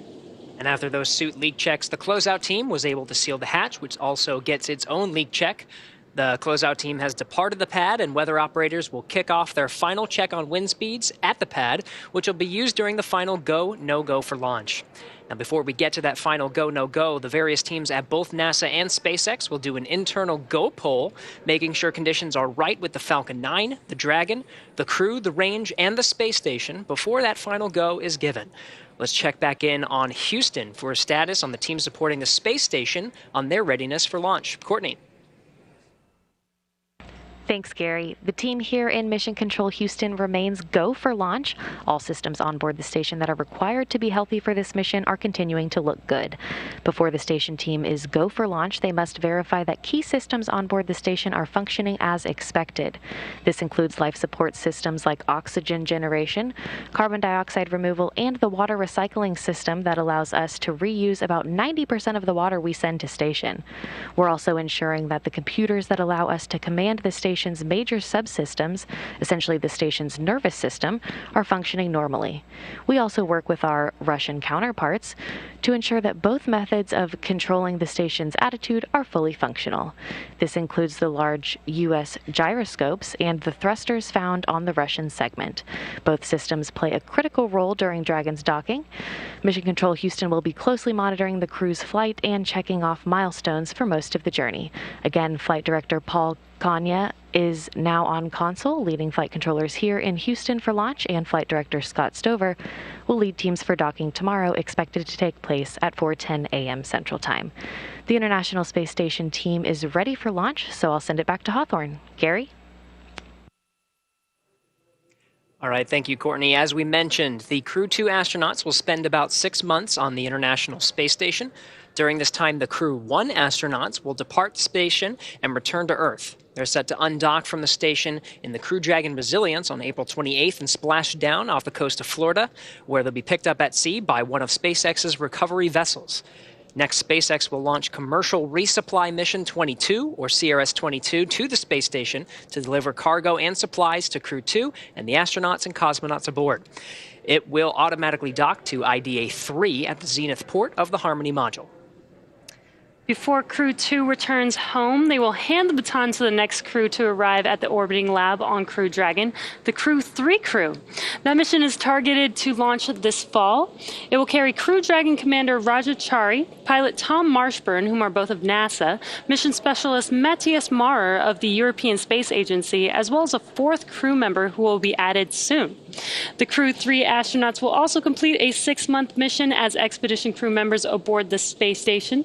They will be joined there by 3 additional crewmates who will launch on a Russian Soyuz spacecraft. This will mean that 7 people will be on the space station at one time, allowing NASA to effectively double the amount of science conducted in space. This will be Chari's first trip to space, but he has more than 2,500 hours of flight time as a test pilot. The U.S. Air Force colonel is also a member of NASA's Artemis team and is eligible for assignment to a future mission to the moon. Crew-3 will be Marshburn's 3rd visit to the space station and his 2nd long-duration mission. He flew on STS-127 and Expeditions 34 and 35. Marshburn is also a medical doctor who once served as a flight surgeon and medical operations lead for the space station. Like Chari, Maurer will be making his first trip to space with the Crew-3 mission. He has extensive experience in engineering and research, and he spent 16 consecutive days in an underwater laboratory as part of NASA's Extreme Environment Mission operations. Now let's head back over to Marie at Kennedy Space Center. How's it going over there, Marie? Thanks, Gary. Things looking good here in Florida. If you are just now joining us, welcome to coverage for the mission known as Crew-2, NASA and SpaceX's third flight with Crew to the International Space Station. We are at T-minus 1 hour, 9 minutes and counting until liftoff. Myself and Kate Tice and Tracy Caldwell-Dyson here have all been vaccinated against COVID-19, and that's why you see us here sitting together without masks on. Liftoff is still holding for 5:49 and 2 seconds Eastern Time, and we're tracking no issues at the moment with Falcon 9 or Dragon. The range is green, and weather is looking good. Over the last 3 hours, our crew of Shane Kimbrough, Megan MacArthur, Thomas Pesquet, and Aki Hoshide donned their SpaceX suits in the historic crew quarters suit-up room. They walked out of the crew quarters building just as every astronaut to fly from this spaceport has done since Apollo 7. And then they were transported to the pad where they climbed inside the SpaceX Crew Dragon Endeavour, which we are watching live on your screen. While this is SpaceX's third time flying astronauts in Crew Dragon, it will be the first time a European astronaut will fly aboard Dragon. If you remember back in November, we launched NASA astronauts Mike Hopkins, Victor Glover, Shannon Walker, and JAXA astronaut Soichi Noguchi to the International Space Station, and those four are nearing the end of their 6-month science mission. They are scheduled to return home to Earth just a few days after the Crew-2 astronauts arrive on station. Over the next hour, we will conduct a series of polls to get ready for launch, have the crew arm the launch escape system, and begin fueling Falcon 9. Launch is set for 5:49 a.m. Eastern Time. This will include a 12-minute flight to orbit and then a 23.5-hour flight to dock with the International Space Station tomorrow at approximately 5:10 a.m. Eastern Time. So we're approaching T-minus 1 hour till launch. Tracy, what is going through the astronauts' head right now as they're seated in their capsule and they're ready to go? They still have another 60 minutes to go. Can you give us any insight into what they may be experiencing right now? Well, normally I would say, building off of experience, that inside an hour, it seems like eternity before those engines light. You're in there chatting it up with your crewmates, but watching these guys, they're having a little party in there. Hand signals are flying. I understand they're playing a game that we thought was rock, paper, scissors. I'm learning from friends that it's actually a game that Thomas knew when he was a kid and has shared it with his crewmates. And so I guess there's no better way to bond than through childhood memories and that are being recreated in the capsule right now. But all kidding aside, these guys are probably glancing back and forth at their monitors, like you see there, and just checking systems, making sure that they're keeping track of what's going on with the vehicle, listening to the sights and sounds, maybe a little bit of chit-chat, but inside an hour they're listening up for what might be coming in through their ear from the teams on the ground. Sure. Today's flight is the second of 6 planned rotational missions NASA has contracted already with SpaceX as part of the agency's Commercial Crew program. The success of the Demo 2 test flight last year allowed NASA to complete certification for SpaceX to fly astronauts like these regularly to and from the International Space Station, and that paved the way for the Crew-1 launch last fall. Now this next crew is getting ready to lift off in the exact same capsule named Endeavour that Bob Behnken and Doug Hurley first flew in almost 1 year ago. We've been hearing from the crew on board Dragon. Like you can see there, they're currently strapped into their seats and they've already gone through all of their communication and suit leak checks. They're able to follow all the milestones that they still have ahead of them on the displays there just above them, which allow them to gain insight into all of the Dragon and Falcon 9 systems as we continue to proceed towards launch. So right now, as we're coming up to the T-minus 1 hour and 5 minute mark, let's check in with Hawthorne for a status on both vehicles. John, what updates do you have for us now? Okay, we've had, as you've been saying, a smooth countdown. The SpaceX team is working no issues and the pace is beginning to pick up. In the Falcon 9, final propulsion checkouts of the first and second stages in the engines began just a few minutes ago in preparation for propellant loading. Now at T-minus 45 minutes, the team will report their readiness with a final electronic go-no-go poll. At T-minus 35 minutes, Falcon 9 propellant loading will begin. The Dragon spacecraft you can see right here on the monitor with the crew access arm next to it. Earlier today, the Dragon operators performed a series of checkouts of the Dragon flight systems, and the spacecraft is also currently go for launch. The 4 astronauts are currently inside Dragon and the hatch is closed. The SpaceX closeout team has left the pad and they'll be outside of the blast danger area very shortly. Now, before we can start loading propellant on the Falcon 9, we've got 2 major items to perform. First, we need to retract that crew access arm away from the Dragon capsule to its launch position.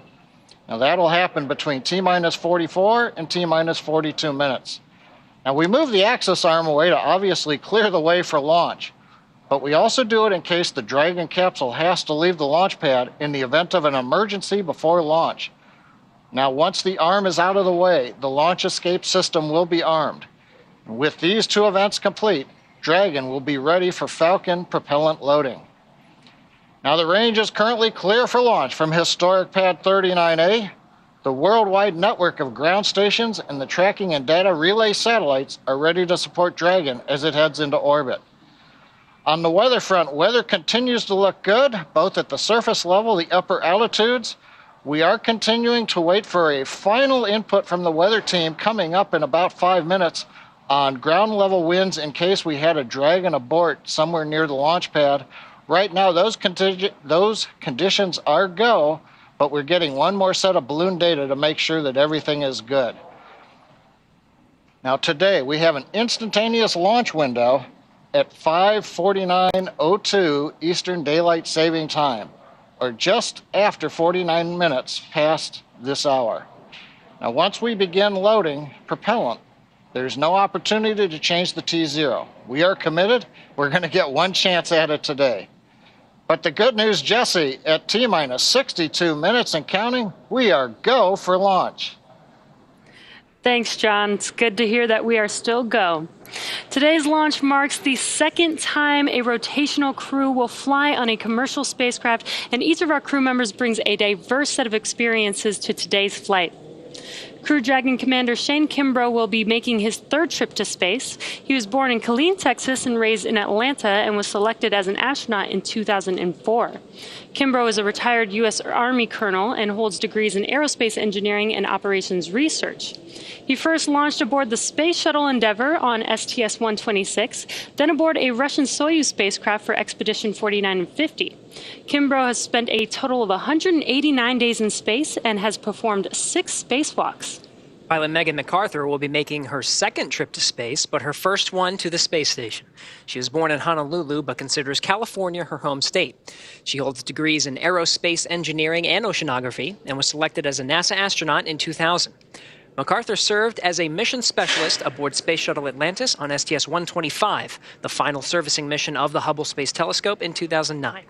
She operated the shuttle's robotic arm over the course of 12 days and 21 hours, capturing the telescope and maneuvering crew members throughout the 5 spacewalks to upgrade Hubble's science instruments, along with removal and replacement of other components to lengthen the telescope's life. Hubble continues to operate to this day, providing scientists the opportunity to make more and more deep space discoveries. Mission specialist Aki Hoshide has suited up for his 3rd space flight today. Born in Tokyo, Hoshide was selected as an astronaut in 1999 by the National Space Development Agency of Japan, known today as JAXA. Hoshide earned his degrees in aerospace engineering and mechanical engineering. He flew on STS-124 aboard the Space Shuttle Discovery to deliver and install Japan's science laboratory, Kibo. He also flew aboard the Russian Soyuz on Expeditions 32 and 33 for a 124-day visit to the Dragon space station. SpaceX, things continue to progress nominally. Next up is cycling the orbit tank isolation valves to equalize low flow pressure here in about 15 seconds. Copy. We'll be listening. Got some good call-outs there. In 2014, he also served as commander of the 18th NASA Extreme Environment Mission Operation, which was an underwater expedition at the National Oceanic and Atmospheric Administration's Aquarius habitat off of Florida's Key Largo coast. Mission specialist Thomas Pesquet will be making his second trip to space. Born in Rouen, France, Pesquet was selected by ESA as an astronaut in 2009. He has a degree in spacecraft design and control and more than 2,300 flight hours as a commercial airline pilot. Pesquet first flew to space on the Soyuz as a flight engineer for expeditions 50 and 51. In that time, he worked on more than 50 experiments and performed 2 spacewalks to maintain the space station. He's logged 197 days in space. Pesquet will be the first European to fly in Crew Dragon, and it will be the first time a European has launched from America in more than a decade. Each of these 4 crew members will join Expedition 65 once they arrive at the International Space Station, with Aki Hoshide taking over as commander of the station right before Crew 1 departs. All right, we're inside 59 minutes from launch. The day is a continuation of regular crew flights to space station from U.S. soil. This will be the 3rd Crew Dragon flight with crew and its 2nd long-duration mission to the International Space Station. The Dragon astronauts... SpaceX, you are go for Section 6. When ready, report go for launch. Copy, Section 6, in work.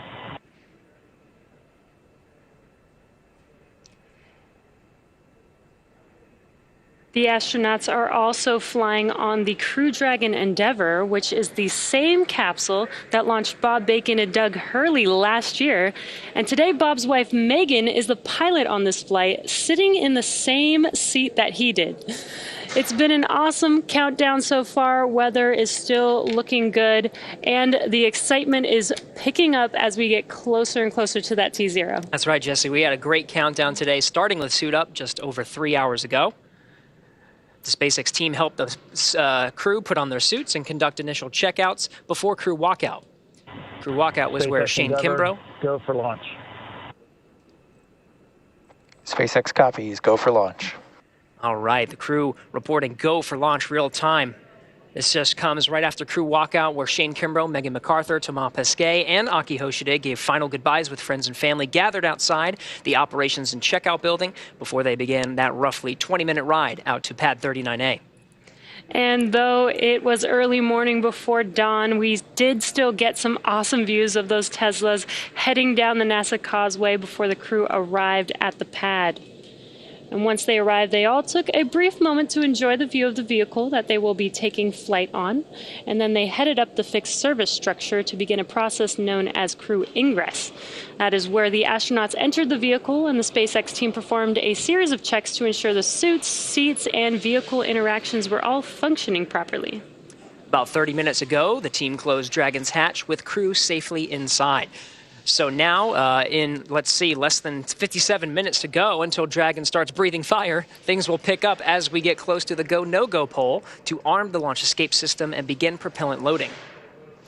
The crew pull for readiness was completed at T-minus 60 minutes, and we did hear those call-outs. And the Dragon pull for prop load will occur here in just about a minute at T-minus 55 minutes.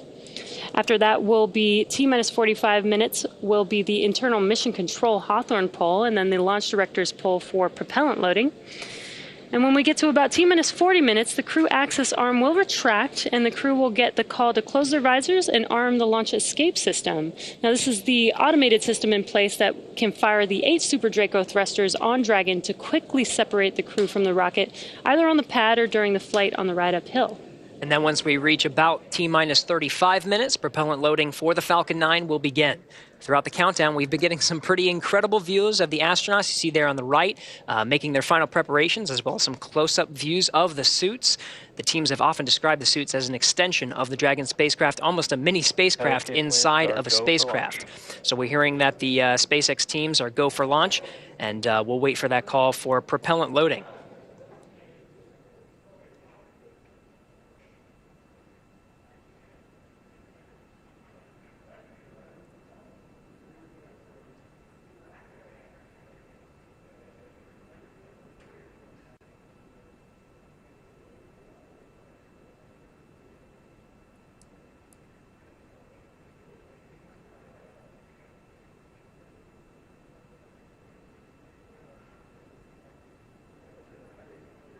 Now, as we wait for that call for the teams to begin propellant loading, we are hearing that there was a weather brief at L-1 hour. We're still looking go for today's launch. Pad escape winds are go. The weather up the ascent corridor is go. Everything tracking as we're inside now, 55 minutes to launch.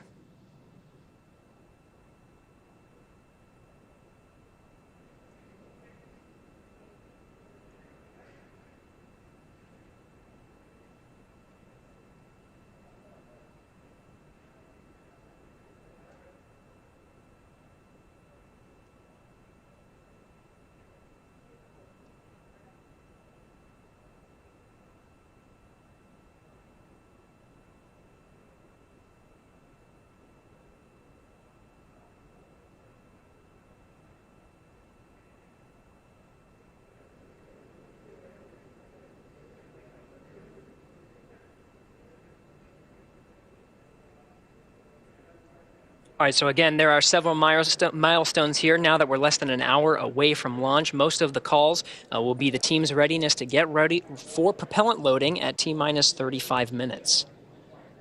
Once we reach that mark, propellant loading will begin. Some of the RP-1 refined kerosene will start to fill the tanks of both the Stage 1 and Stage 2 elements of the Falcon 9 rocket.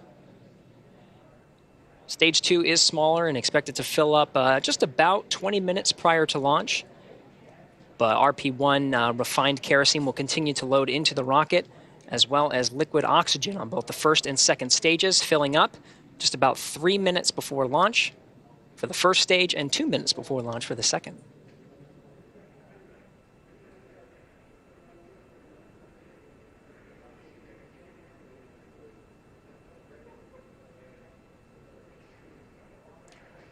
All right, and we are hearing that the Dragon teams did conduct that go poll electronically here in Mission Control Houston. The first checked and the first milestone to go for prop load is underway. There's going to be another poll coming up at T-minus 45 minutes with the launch teams, and then prop load is set to begin at T-minus 35. Until then, let's go over to Jasmine over at the Kennedy Space Center. Jasmine? Thank you, Gary. Joining me now is NASA's Acting Administrator, Steve Jerzik. Thank you so much for being here today. Oh, no, thanks for having me on. Of course, of course. So it's a big day. The Commercial Crew program is in full force. Last summer, we launched Demo 2 and then Crew 1 in the fall, and we're gearing up to launch 4 more astronauts from American soil. How does that feel? It feels amazing. If you would have told me a year ago that we would get 3 crew flights launched in less than a year, I would have just been ecstatic, and I am ecstatic today for the third flight with SpaceX. It's a lot of firsts with this flight, including the first crew rotation. Having that 4 crew on station in the U.S. segment continuously with the Commercial Crew Program transportation capability is going to accelerate the research and technology development we're doing on station, both to benefit folks here on Earth as well as prepare for our Artemis missions. Right. And with this mission today, we're looking at the space station, but of course, with Artemis, we're going even further to the moon. NASA just announced that they selected SpaceX to develop the first human lunar lander since the Apollo days. What does that mean for our sustained return to the moon? Yeah, so that kind of completes all the systems we need to develop for the first astronaut landing on the moon under Artemis. So we have the SLS, the core stage test. Was successful a month ago at Stennis, and so that core stage for SLS for Artemis 1 is on a barge and headed to Kennedy Space Center as we speak. It'll arrive here next week, and that'll mean all the components of SLS are here at Kennedy for integration for the Artemis 1 mission. Orion is ready to go for Artemis 1. The Gateway, we did a review of the Gateway the other day, and the Gateway's starting to come together. And then, of course, the last piece is the Human Landing System, which will transport astronauts from lunar orbit to the surface and back to lunar orbit. So it's really exciting to have the landing system in full development. It's the last piece that we need for our first Artemis missions. And later this year, hopefully, we'll conduct the first Artemis 1 mission, which will be an uncrewed test flight around the moon. Right, right. So that is exciting. You know, as we are looking at going to the moon, we're also looking at even further to Mars. We made history just this week with the first flight of Ingenuity. There's also the MOXIE experiment that is converting the Martian atmosphere into oxygen. So what does that mean for our hopeful one day putting people on Mars? Yeah, so the science missions, the robotic missions are really important because they fill knowledge gaps for us that we need to fill to plan out eventually human missions to Mars. So for example, there's a weather station on Perseverance. And for the first time, we're getting 5-day weather forecasts from Mars, right? So also that weather station characterizes the dust, the size and properties of the dust. And that's really important for mitigating that dust in suits and systems. So it fills knowledge gaps. But MOXIE is really important, right? We generated oxygen from atmospheric CO2, and using the resources of Mars is critical because it will be very challenging to take all the oxygen and all the fuel and water that we need with us for an astronaut mission to Mars. So getting oxygen from the atmosphere and exploiting the frozen water in the regolith or Martian soil is really important because we can break that water down into oxygen and hydrogen for fuel. We can use it for potable water as well as for breathable air. So this, what we call in situ resource utilization or living off the land, is a real enabler for our human missions to Mars. Right, right. And of course, we've got our sights set on the moon and Mars, but we're taking care of Earth at the same time. NASA recently joined the White House Climate Task Force. Can you tell us how NASA is going to expand its exploration and understanding of our home planet right here? Yeah, so we have over about 24 spacecraft in Earth orbit right now, looking down, making observations of the oceans, the atmosphere, the land, vegetation, what we call the cryosphere, or measuring the height of ice sheets, both in the Arctic and Antarctic. So we use the unique view from space to make global measurements over years and decades. And we use that data to conduct research and also to improve models of the Earth systems and modeling, because if we can't predict climate using our research, we can't mitigate climate. And so that's really important that the research we do informs policy making and informs the most effective policies to mitigate climate change, which is really, really important, not only for the U.S., but for the world. Station, on ISS, we also have instruments mounted externally on ISS. It's in a unique orbit, an inclined orbit that's different from most of our Earth orbiting spacecraft that look down, which are in a polar orbit. And for certain types of instruments, that orbit is very advantageous. It gives us a lot of coverage and a unique perspective. And so we're using ISS more and more as an Earth observation platform. So, you know, both with the research we do with NASA, with our other government agency partners through the U.S. Global Change Research Program, and also in collaboration with our international partners, you know, we're going to continue to make those observations, do that research, and improve our ability to predict climate change. Right, right. We are making progress across the universe. NASA Acting Administrator Steve Jerzik, thank you so much for joining us today. Now we're going to take it back to John and Hawthorne as action begins to pick up on the pad. Thanks, Jasmine. It's just inside 46.5 minutes to launch. The SpaceX launch team, they're finishing their final review of data from checkouts of Falcon 9 over the last hour. The launch director is about to poll the team for readiness, both to load propellant and to launch. This will be the last poll before liftoff. The 7 SpaceX engineers indicate they are go by electronically voting on an online countdown procedure. We won't hear a verbal poll, something folks may remember from the earlier days of launch and movies like Apollo 13. The launch director is also checking with Dragon mission director and the NASA launch manager to make sure everyone is ready to go. Meanwhile, on the Dragon spacecraft, on the screen you can see the crew arm is still in the service position. The crew is on board Dragon, waiting for next instructions, which will be to stow the arm for launch and to arm the launch escape system. Once the launch director gives final instructions to the launch team, which should be coming up in about 30 seconds, the crew arm sequence will be armed and initiated. We should get a good view of the Axis arm as it swings away from the capsule, taking about 2 minutes to move out of the way. Now the range continues to be go for launch. They're monitoring the area around the pad as well as air and sea space around the flight corridor.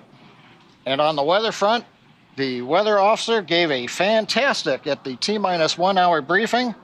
The winds for all conditions of flight, liftoff, contingencies, getting into space, everything looks good both at ground level and upper altitude.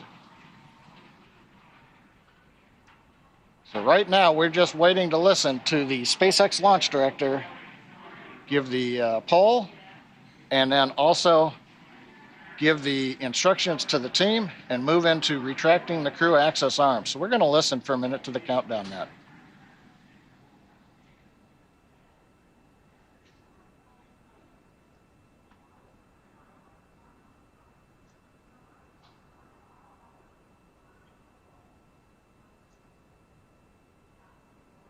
Poll is complete and team is ready for propellant load and crew access arm retract. For non-urgent no-go conditions, brief the CE or LD and they'll approve aborting the launch auto sequence and proceed into launch abort. For urgent issues affecting the safety of the countdown, operator shall call hold, hold, hold on the countdown net. Launch control will abort the launch auto sequence immediately and proceed into the launch abort auto sequence. Operators advise launch director whether structural breakup or fire is imminent or occurring per Dragon manual escape flight rules. In the event of a fire alarm, key operators will man their post while the alarm is evaluated. In the event that personnel safety is threatened, evacuate to the south-facing emergency exit, which leads directly outside. Launch control, you may proceed with arming the crew arm for movement.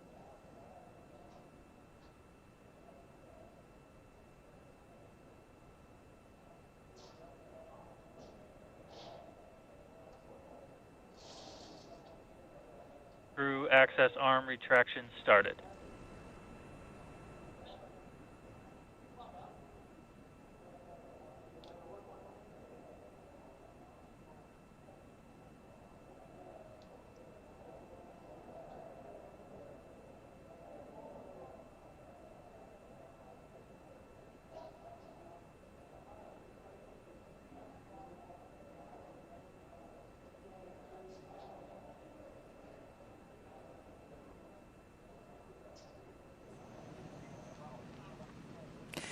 There you see a live view of the crew access arm retracting away from Crew Dragon in preparation for launch.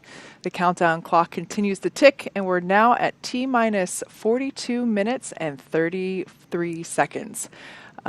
We're standing by for the completion of the crew access retraction.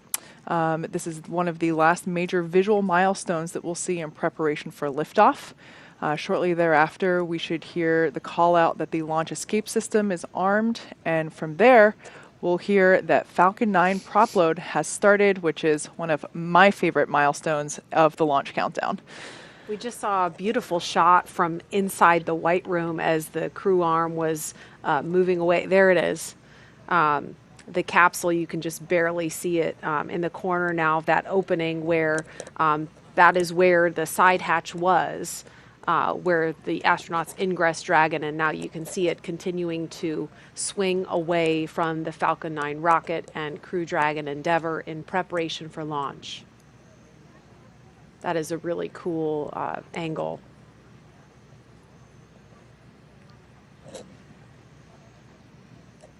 And Tracy, as we're watching the crew arm still retracting here, we are about to have the International Space Station fly over us, right? We are, yes, here at KSC, Kennedy Space Center.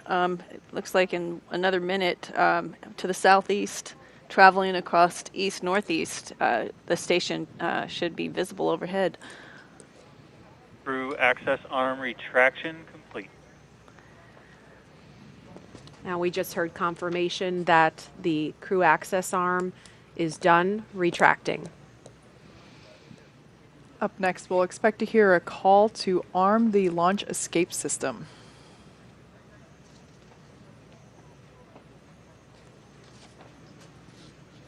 Dragon SpaceX, you are go for Section 7. Close visors and arm launch escape system.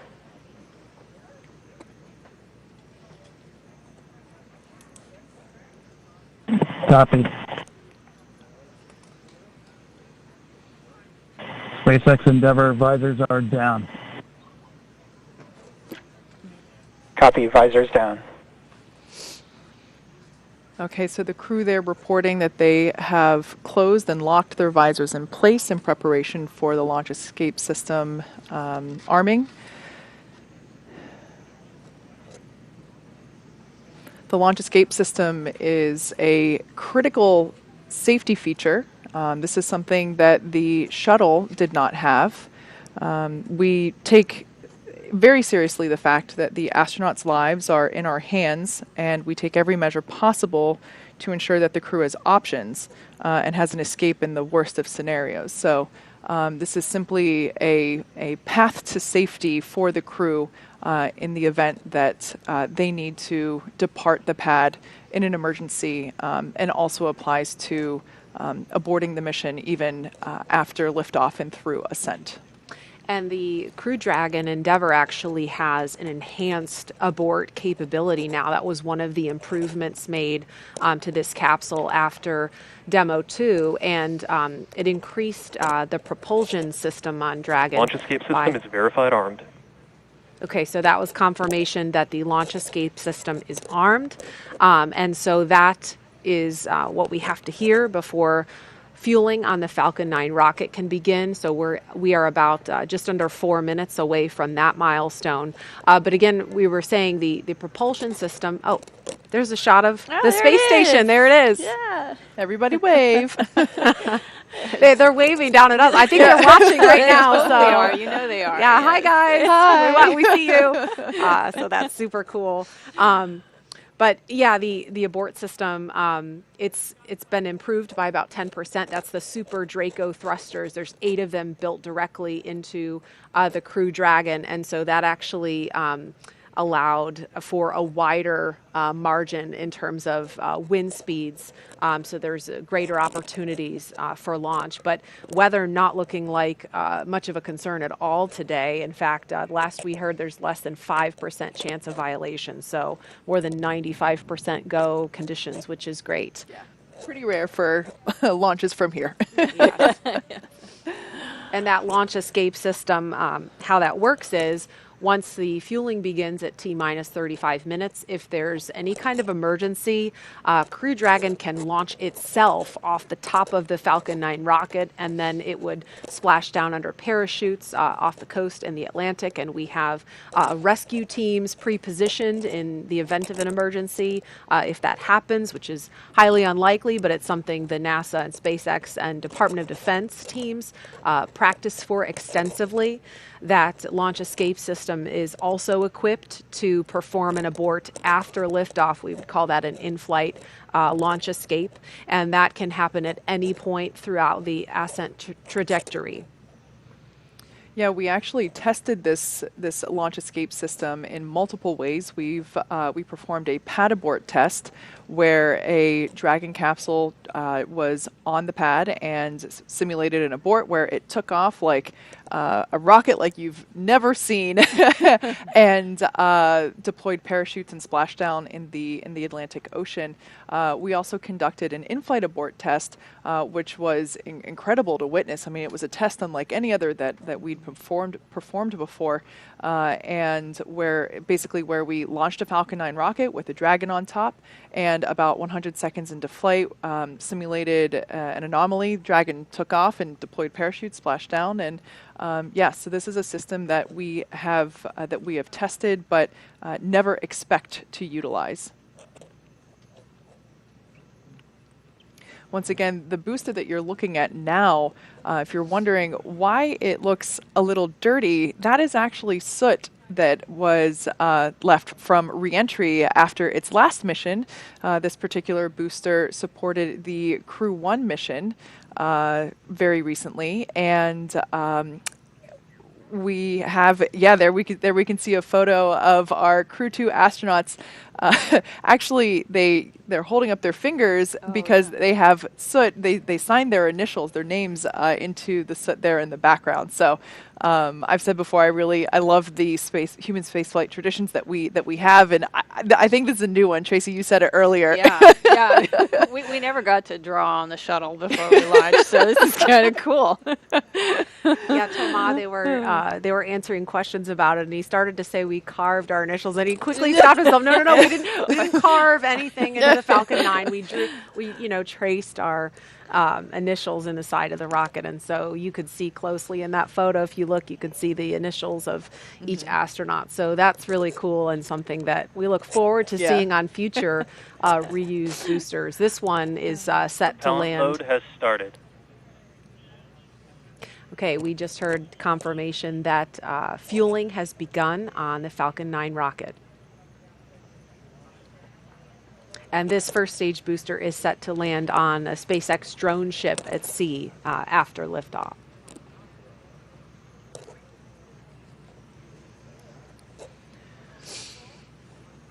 We are now at T-minus 34 minutes, 30 seconds and counting from Crew Dragon's third launch with astronauts and the first for 2021. Today begins the next 6-month rotation mission to the International Space Station. The launch escape system is armed, which happened just before fueling began at T-minus 35 minutes. The Dragon capsule was loaded with propellants about a week and a half ago, just a few miles down the road at what we call Dragon Land. And in order to fly, Dragon needs a fuel and an oxidizer. And Kate, I'll let you talk more about the fuel. Yeah, so for that fuel, we use monomethylhydrazine, or MMH, and nitrogen tetroxide, or NTO, for the oxidizer. Together, these two propellants feed the Draco engines that maneuver Dragon on orbit, as well as the 8 Super Draco engines that would power the launch escape system in an abort scenario. And again, now that the fueling is underway on Falcon 9, that means the 8 Super Draco engines built directly into Crew Dragon are ready, if needed, to launch the capsule off of the Falcon 9 rocket in an instant should there be any kind of emergency associated with the rocket or the launch pad. The NASA and SpaceX teams have trained extensively for exactly that type of contingency, along with the Department of Defense Detachment 3, who does a fantastic job in those training scenarios. Now over to SpaceX headquarters in Hawthorne for an operations update. John? Well, we are counting down those final minutes, and everything's still looking good for Falcon 9 and Dragon for an on-time launch just under 33 minutes from now. Falcon 9 did begin propellant loading just a couple of minutes ago. We heard it. Now, the first and second stages of Falcon 9 are each loaded with 2 liquid propellants. One is fuel. That's loaded into the tank at the bottom of each stage. The other is an oxidizer, and that goes, obviously, into the tank at the top of each stage. Now, the fuel that we use to power the Merlin engines is a refined kerosene called RP1. And the oxidizer loaded on each stage is densified liquid oxygen called LOX. Densified means that it is kept much colder than typical for launch vehicles, and it takes up less volumes. So this allows us to get more oxidizer loaded onto the first and second stages. Now, to ignite the fuel and oxidizer in the Merlin rocket engine, we use an ignition fluid called T-tub. When T-tub comes in contact with oxygen, it burns, and it gives off a green-colored flame. Now, once we've got the flame going, we add the kerosene fuel into the Merlin chamber, and the engine ramps up to full power. You might see the green flash just as the second stage engine ignites following stage separation. Now, currently, we've just begun. The first stage fuel tank is about right now a little under 10% full. The first stage is the bottom 2/3 of the vehicle you see on your screen. The white cylinder topped off by the black cylinder, that makes up the first stage. And then the top 1/3 underneath the Dragon capsule, that's our second stage. Now, at this time, the second stage fuel tank is about 8% full. Now, the fuel tank, if you were to zoom in, that's where the NASA meatball logo is positioned, and right above it you can just make out the red NASA worm logo, and that's where the liquid oxygen tank is on the second stage, and there's a closer view. Now, in addition to loading the fuel, we're also loading oxygen, the liquid oxygen, onto the first stage. We won't start liquid oxygen loading on the second stage until T-minus 16 minutes and 30 seconds. Start of stage 1 cryo. And liquid oxygen will continue loading on both stages until the last few minutes of the countdown. Helium loading into pressure vessels is also underway. We use that to pressurize the tanks in flight as the propellant is pulled out by the Merlin turbopumps. On board the Dragon spacecraft, you can see here in a close-up, the astronauts are monitoring systems while the propellant is loaded into the Falcon 9. The crew training in the simulator included playback of sounds that we've recorded in the Dragon capsule during recent flights. So they get an idea what all that hissing and popping and banging is from the vent valves and the pressurization systems. Now the range continues to report no problems. They are go to support launch.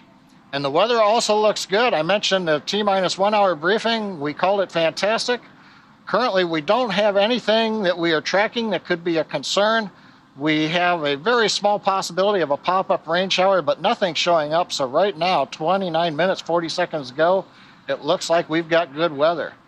Now, as a reminder, today we have an instantaneous launch window. So at this point, if we hear a hold for any reason, we'll have to stand down and target our backup launch opportunity coming in 3 days. So right now, let's turn it back over to Jesse and Gary for an overview of events that are going to happen after the liftoff of Falcon 9. Great news, John. For Crew 2, the astronauts' flight to station will take about 23 hours, and their journey will be fairly similar to the trip Crew 1 made in November of last year. All right, as we wait T0 in just about 29 minutes, the ground operations teams are doing a series of systems checks to make sure both Dragon and Falcon 9 are ready for launch. You're looking at a live view of our teams at the Cape as they prepare for liftoff. As we wait for the launch clock to hit 0, we wanted to give you an overview of what the ascent portion of the mission will look like.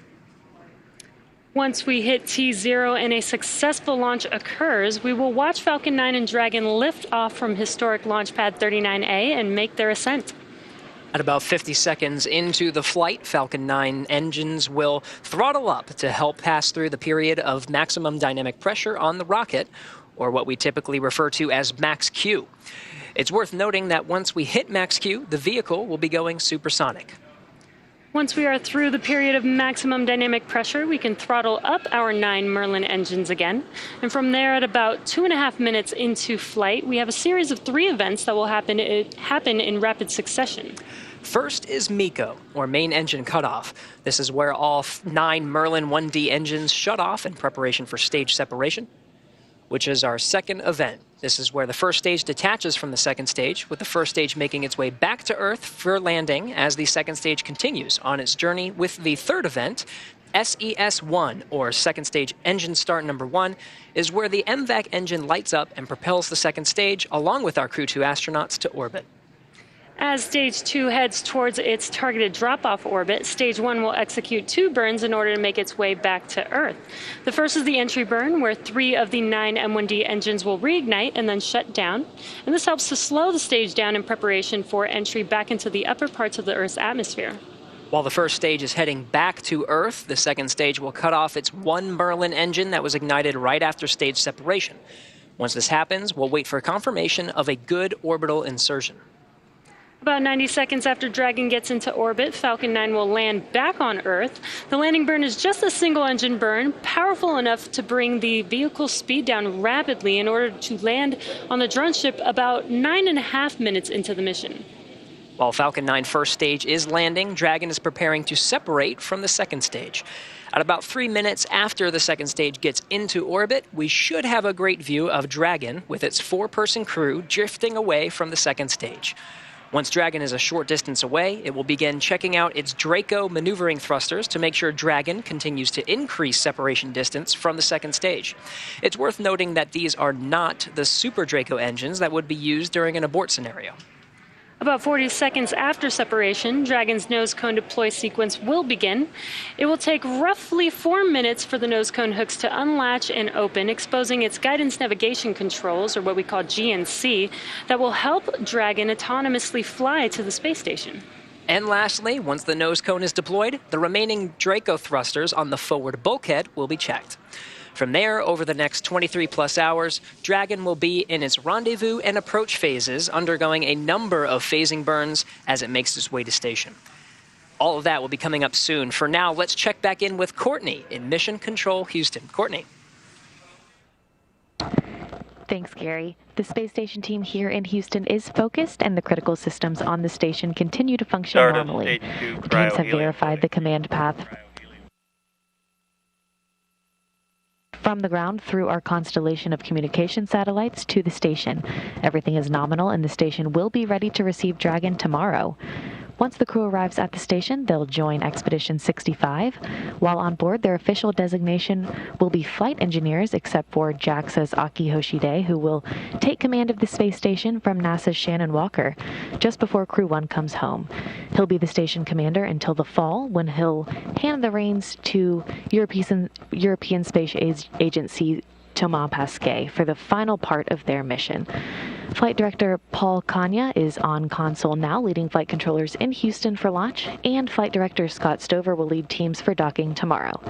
Just a reminder that a launch today will take about 23.5 hours to get to station, with a docking to the Node 2 forward port scheduled tomorrow at 4:10 a.m. Central. Once Dragon is docked to the station, the team here in Houston will assist Dragon and space station astronauts with leak checks, as they will work to open hatches on both Dragon and the inside of the station's pressurized mating adapter. We expect hatch open to take place approximately 2 hours after docking. That's it for us here in Mission Control Houston. I'll send it back over to the team in Florida. Marie? All right, thanks, Courtney. You're looking live at the Falcon 9 rocket and SpaceX Crew Dragon, and we can see liquid oxygen venting off the rocket. That is normal and expected. It is now T-minus 23 minutes, 50 seconds and counting from the third astronaut launch from U.S. soil in the past year, and the first with 2 international partners aboard. Commander Shane Kimbrough, pilot Megan MacArthur, and mission specialist Thomas Pesquet and Aki Hoshide are strapped into their seats inside the Crew Dragon Endeavour on top. There's an inside view. We can see them live as the Falcon 9 rocket fueling operation is well underway now. The launch escape system is armed, and that means the Crew Dragon is prepared to launch itself away from the Falcon 9 rocket in case of an emergency on the pad or after liftoff. So far, operations look and sound as expected, and we are counting down to liftoff at 5:49 Eastern Time.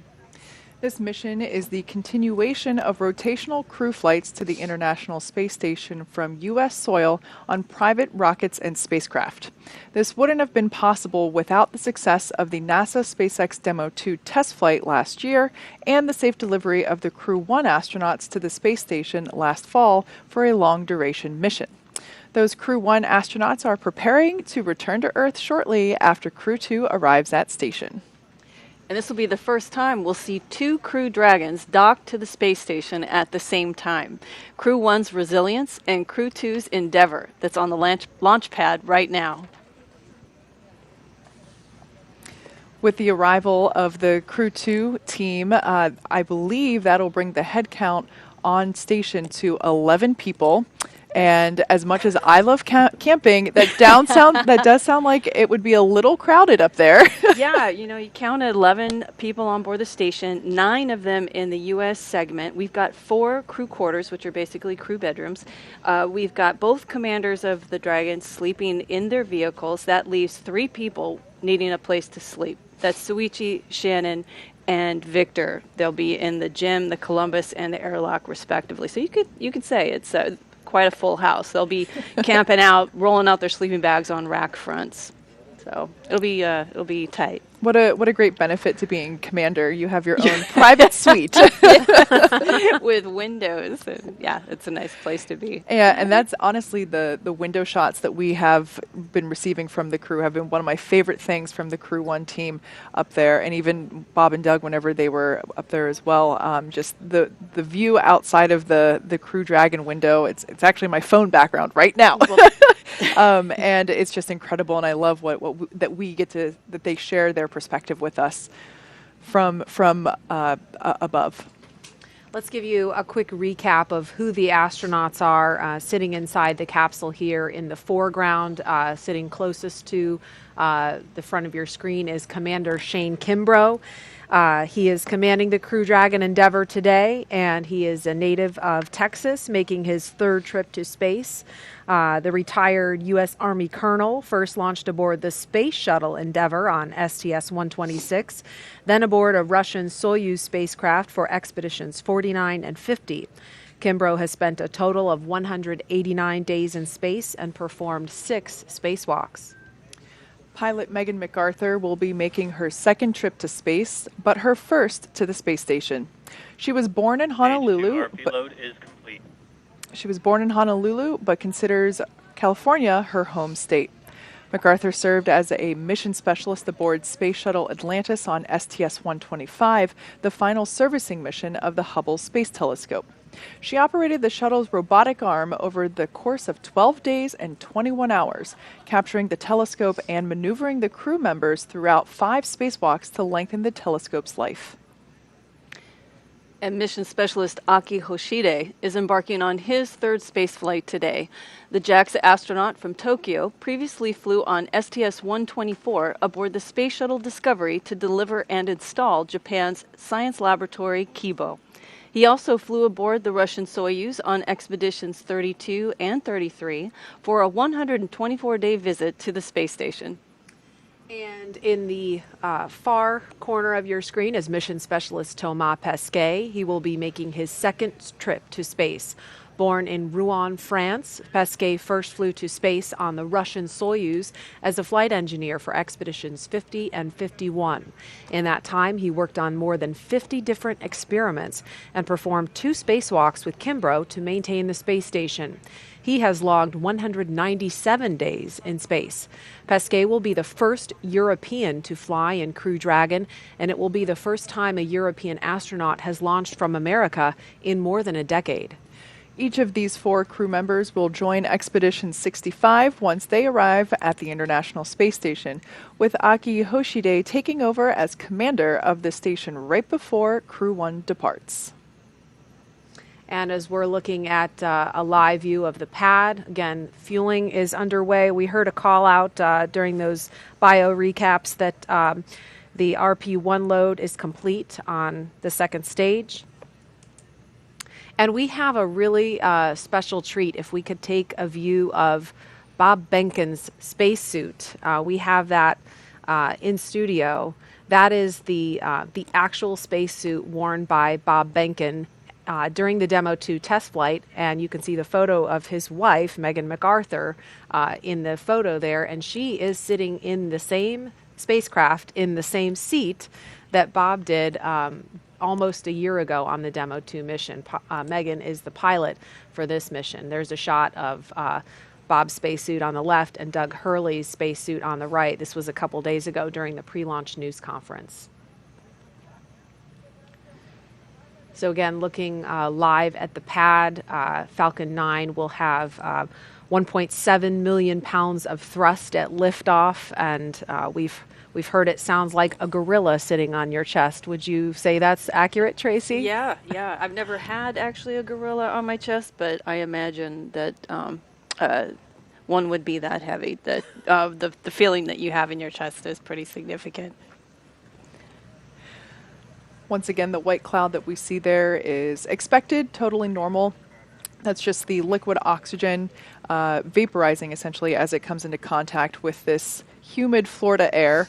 As a point of reference, the liquid oxygen that we load on board Falcon 9 is super chilled to help densify that liquid oxygen. When I say super chilled, I mean really, really cold. We're talking like negative 336 degrees. So, of course, whenever it comes into ambient air, it will turn into its gaseous state. Which LOX load has started. Okay, and there we just heard the call out that 2nd stage LOX load has just begun. And so the mission teams that we've seen in control rooms from Kennedy Space Center to Houston to Hawthorne are all laser focused on keeping this crew safe from this point and all the way to the space station and back home in 6 months. We had a chance to ask about their mindset right now from a couple of their leaders. There's a very delicate dance between the weather, normally the weather and the operations, and making sure all these complex systems are working correctly together. And what it's really important is just how calmly, quietly, efficiently the team's working through every single one of those things. It's why we train. People are very passionate about this program, as am I, and they know the consequences of what they're doing. They know that the crew's lives depend on what they're doing. This human spaceflight endeavor requires diligence every day on the job, and I think our team knows that. I definitely feel like those crew members are in our hands, and we need to be there thinking straight, making sure we're making the right decisions so that we're getting that crew safely to the International Space Station. And that was Kathy Leaders and Steve Stitch, who have been in charge of the NASA team for much of the life of the Commercial Crew program and have worked very closely with the folks on the SpaceX side who have gotten to know these astronauts on a personal level and have taken such care in all of the checkouts and the paranoia reviews, as they're called, to make sure that they're constantly looking for problems to uncover, to make sure that every leaf, every stone is unturned to make this flight as safe as possible for the crew. Again, it is now T-minus 14 minutes, 15 seconds and counting. Liftoff will be about 1 hour before sunrise here on Florida's Space Coast, and if we're lucky, we may see a beautiful contrail at first light. At the time of launch at 5:49 and 2 seconds Eastern Time, the space station will be flying 258 miles over the Indian Ocean south of Sri Lanka. And now with T-minus 13 minutes, 50 seconds and counting, we want to focus on the pad as we proceed through the final stretch of the countdown. We will turn it over to Hawthorne to take us through launch at 5:49 this morning. John? We're inside T-minus 14 minutes. Everything is still looking good for launch of Falcon 9 and Dragon, 49 minutes and 2 seconds after the hour. Falcon 9 began propellant load at T-minus 35 minutes. Loading of the RP-1 fuel onto stage 2 is complete. Fuel loading is continuing on the first stage. We're over half full, and it'll finish at T-minus 6 minutes. The densified liquid oxygen loading is continuing on the first stage, and we began loading liquid oxygen onto the second stage a few minutes ago. The liquid oxygen loading will wrap up T-minus 3 minutes on the first stage, about T-minus 2 minutes on the second stage. Checkouts of the thrust vector controllers, what we call TVC wiggles, are coming up, along with throttle valve checkouts on the engines. That's where we move the engines a little bit, make sure the hydraulics are ready to go. Currently the range is go, ready to support, working no issues, and we continue to have good weather both at the launch pad at ground level, at the upper altitude winds, and downrange at the contingency landing sites. On the Dragon spacecraft, the Dragon mission director and team, they're reporting no issues. Their communication checkouts are complete. The crew access arm is retracted, as you see on your monitors, away from the vehicle. The launch escape system is armed. The crew is strapped in and ready to go. Final instructions of the crew will be coming at T-minus 10 minutes. They'll configure their displays for launch. That'll give them insight into how the launch is proceeding, and it provides constant updates on vehicle health. And for Dragon at T-minus 5 minutes, we'll hear it enter terminal count as they transition to internal power. Now we're going to hear continued callouts on the countdown net as we get close to T-minus 0 and to the liftoff. Now, Gary, we talked about the ascent sequence of events that are coming up here. You and Jesse went through that a little while ago, but we're also going to have abort modes. Can you explain a little bit about what the abort mode callouts are that we might hear? That's right, John. We're continuing to track that the Falcon 9 and Dragon are looking good for launch, but just in case anything were to happen, Dragon is fully prepared to initiate an abort and use those Super Draco engines to escape from a speeding Falcon 9. On the way uphill, you'll hear a series of letter and number combinations. Those will denote the stage that the rocket is on and the abort zone that we're on as well. On the first stage, you'll hear abort zones A and B. That will cover the Falcon 9's ascent up to about the northern border of North Carolina, about 7.5 to 8 miles in altitude. And the stage 2 will have stage 2A through E. Mostly it will be stage A, or stage 2A abort zone, but towards the end of the 6 minutes that stage 2 will be firing, you'll hear the numbers start going out from B to E, with E being an abort to orbit. All of these capabilities enabled on the Dragon spacecraft to make sure that the crew will be delivered safely into orbit. inside 10 minutes and 30 seconds. We should be hearing so final status, maybe a good luck and Godspeed from some of the ground teams here, ensuring that the crew is ready to go. That Falcon 9, Dragon, and all the support teams are ready for launch.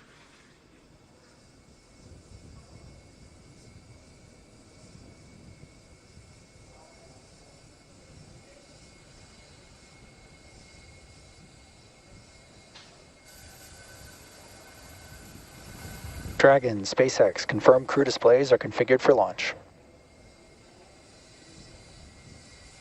Displays are configured for launch. SpaceX copies. Shane, Megan, Aki, Tama. We're thrilled to have crew on board Endeavour once again, and truly honored to have you all at the helm. It's been a pleasure training alongside you ahead of this historic launch. We wish you a great mission, good luck, and enjoy the ride. Thank you, Chad, Christian, Frank, and all the teams who got our crew and vehicle ready for this mission. I want to say a special thank you to our families and friends. We're incredibly grateful for your support and sacrifice during our training and our upcoming flight. Our crew is flying astronauts from NASA, ESA, and JAXA, which hasn't happened in over 20 years. We're excited to represent our nations, agencies, and all of humanity. Off the Earth, for the Earth, Endeavour is ready to go.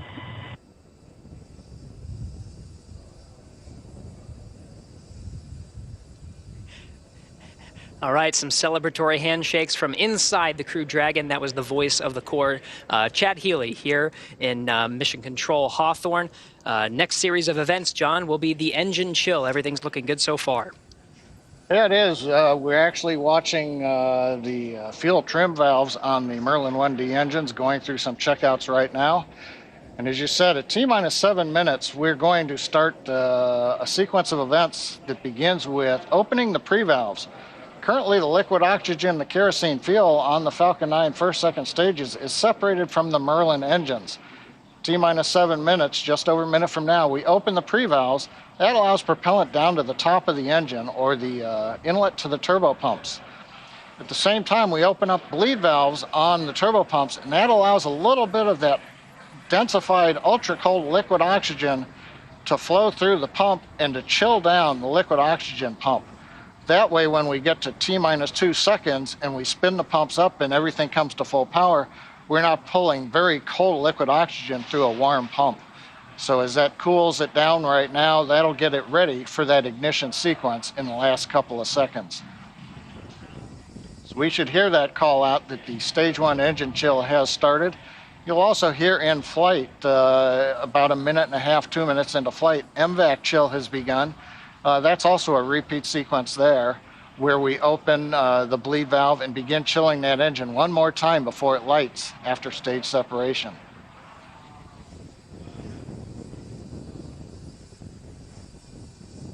Right now we're waiting to see the pre-valves come open and the chill begin. Stage 1 engine chill has started.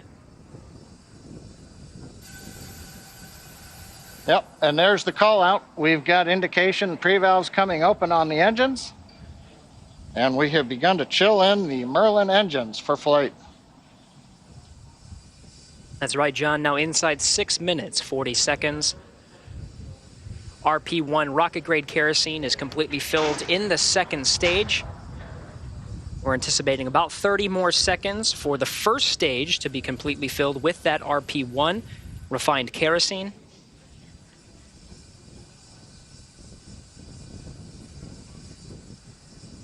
The liquid oxygen will continue to flow through the first and second stages up to the final minutes before Stage T0. 1 RP load is complete.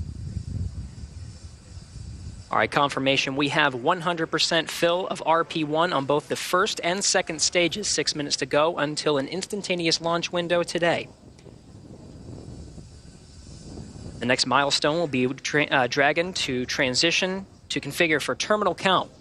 And this time, terminal count, the Dragon will be on internal power, no longer relying on the lines from the ground.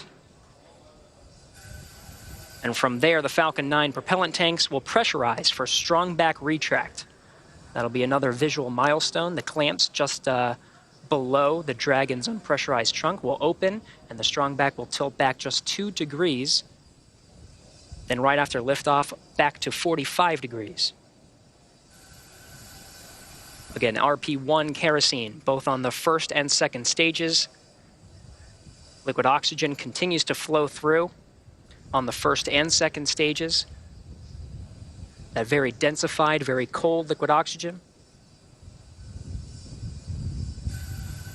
Dragon has transitioned to configure for terminal count. Falcon 9 propellant tanks are pressurizing for strong back retract.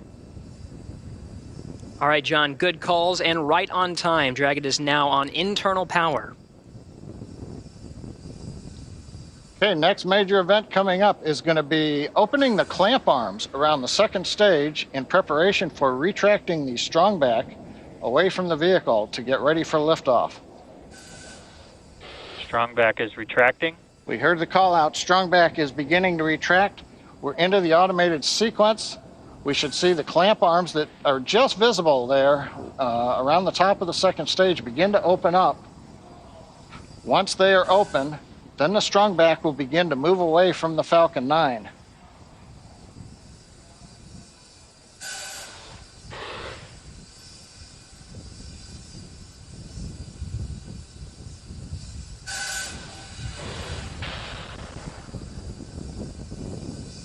Watching the sequence, a nice view from up on top of the fixed service structure. The arms are opening. And we're beginning to recline away from the Falcon 9. We'll move the strong back 2 degrees away from the Falcon 9. That'll get it ready for liftoff. And at T0, when the flight computer commands liftoff, the hydraulics on the strong back will pull it to a position 45 degrees away from the Falcon 9, giving it the clearance for launch. So right now, the strong back is moving away. Everything proceeding nominally. It's great to hear, John. We're also anxiously awaiting the liquid oxygen complete on the first stage. Should hear that call very shortly.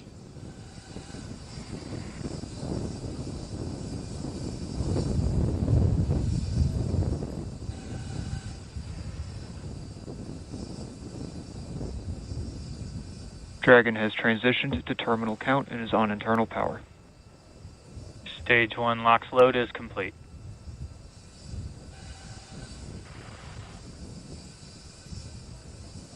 Okay, we've heard the call out. Stage 1 LOX load is complete.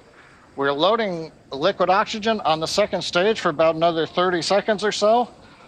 Once we get the liquid oxygen load complete on the second stage, the propellant line that runs up the side of the strong back that carries liquid oxygen, we'll vent that line down to make sure there's no liquid in it when we get to liftoff.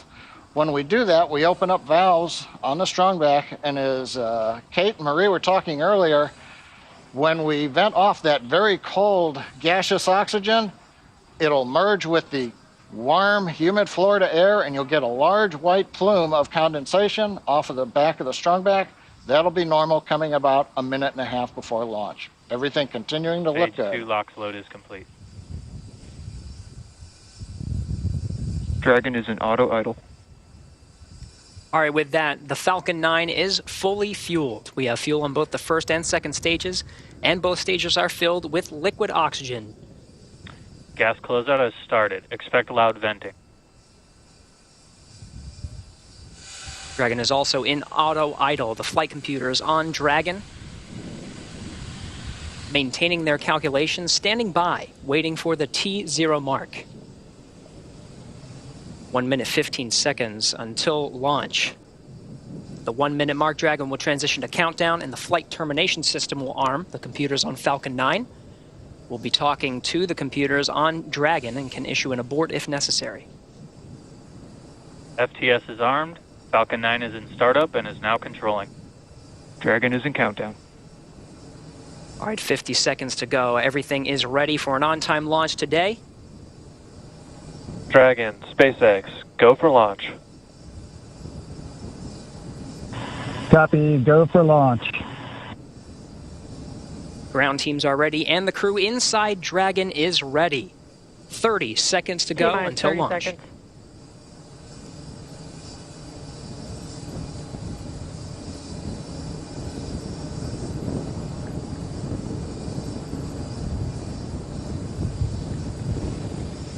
T-minus 15 seconds. 10, 9, 8, 7, 6, 5, 4, 3, 2, 1, 0. Mission and liftoff. Godspeed, Endeavour and Crew 2. Copy, 1 Alpha. Endeavour launches once again. 4 astronauts from 3 countries on Crew 2, now making their way to the one and only International Space Station. Vehicle is pitching downrange. 9 Merlin engines on the first stage, providing 1.7 billion pounds of thrust. Hearing good calls on first stage performance so far.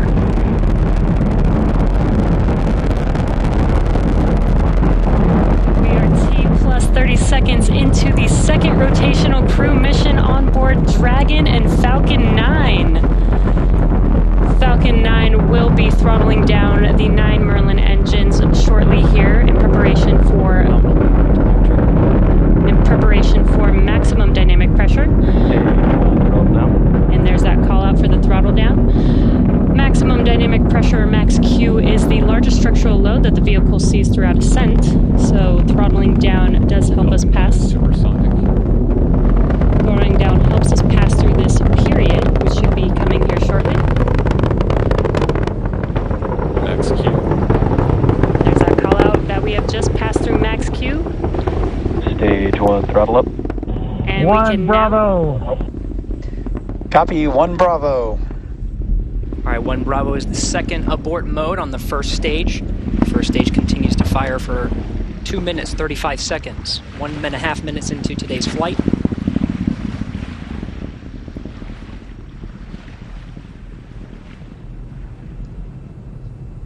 Falcon 9 now traveling at more than 1,500 miles an hour.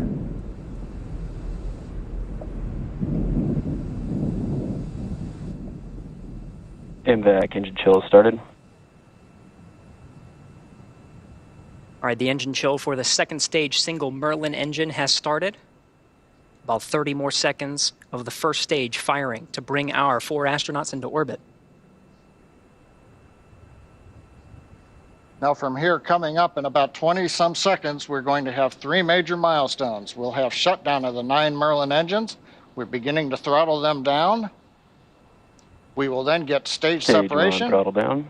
And then we will get ignition of the second stage engine to propel Dragon and the Falcon 9 second stage into orbit.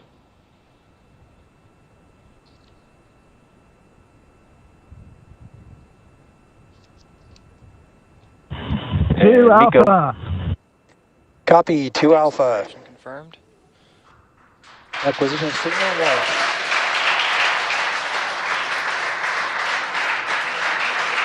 Ignition.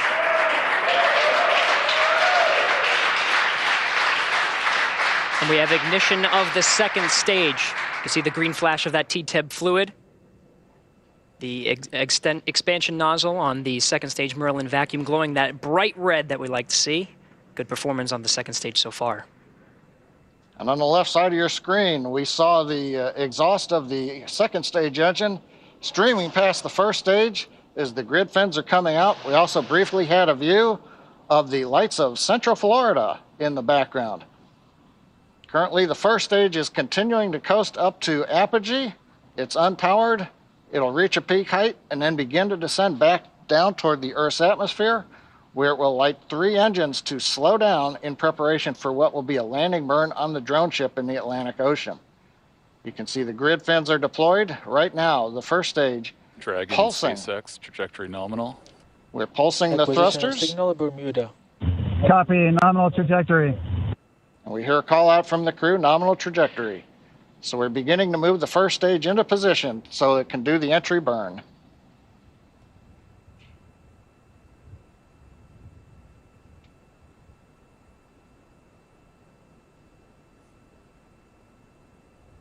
Four minutes, 15 seconds into today's flight.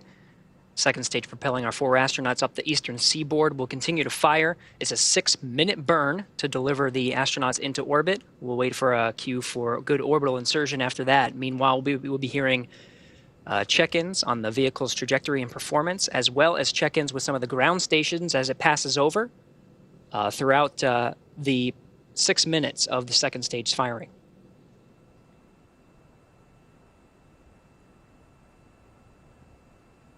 Dragon SpaceX, trajectory nominal.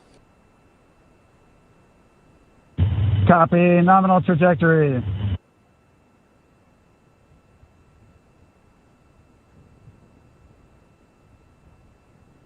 Getting good views of both the first and second stage from the onboard cameras. Acquisition of signal, boss. The New Hampshire tracking station has acquired the second stage telemetry signal.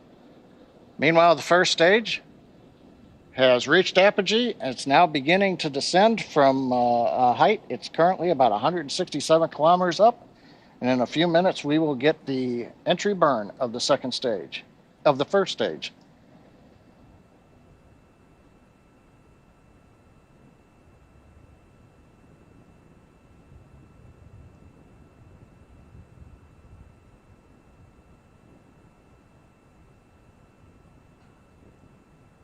Dragon SpaceX, trajectory nominal.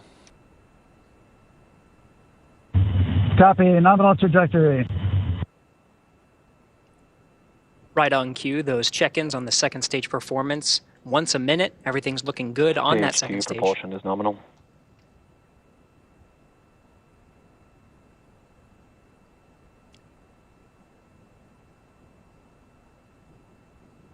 Stage 2 continues to climb. The vehicle now exceeding 8,000 miles an hour at an altitude of about 124 miles. And just about 1 minute from now, we will begin the entry burn of the first stage. That'll consist of lighting the center engine, and then shortly afterwards, 2 more engines for a 3-engine burn to slow down the first stage in preparation for entering the Earth's atmosphere.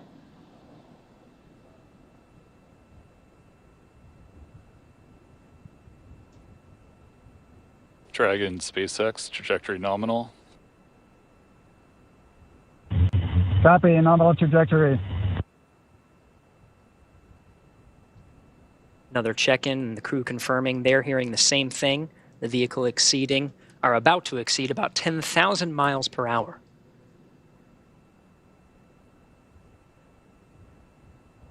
Meanwhile, first stage down at 90 kilometers, getting ready to relight 3 engines for the entry burn.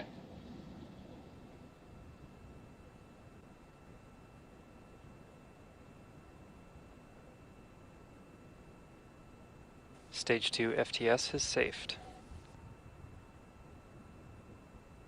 We've got the center engine ignition, and there come the 2 side engines.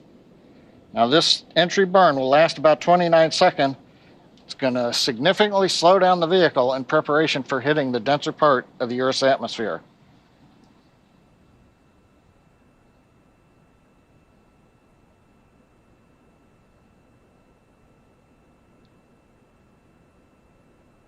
Entry burn complete. We're down below 35 kilometers, continuing to look good on the first stage, heading to the Atlantic Ocean for a landing on the drone ship.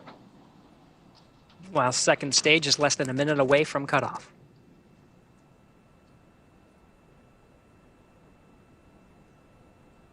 Stage 2 in terminal guidance.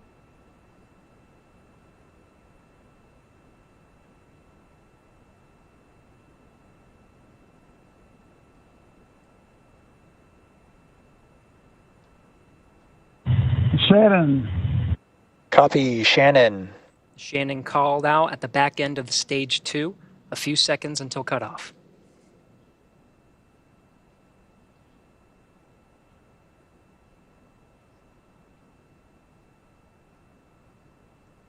MVAC shutdown.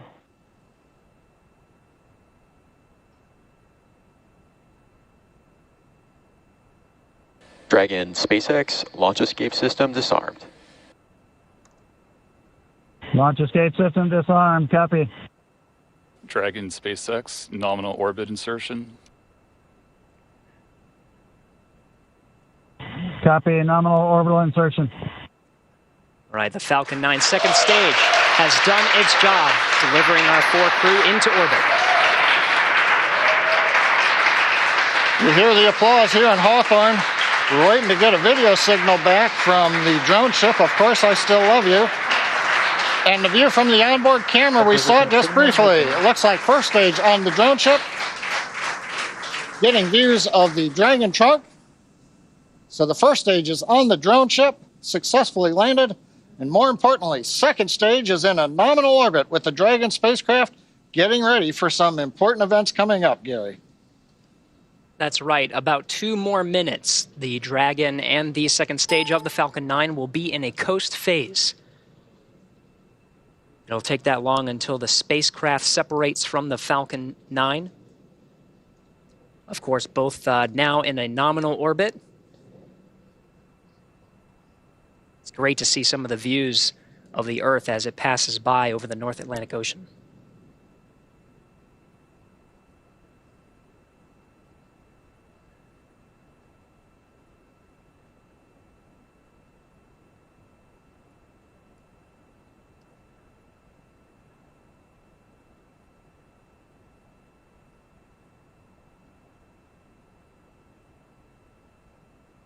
All right, we're getting shots of the crew in orbit. I'm looking for that 0G indicator.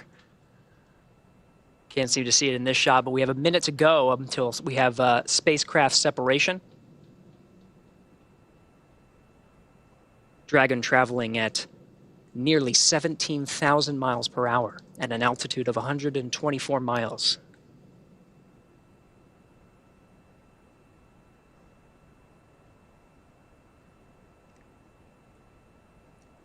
Again, the 4-person crew of Endeavour is in orbit right now.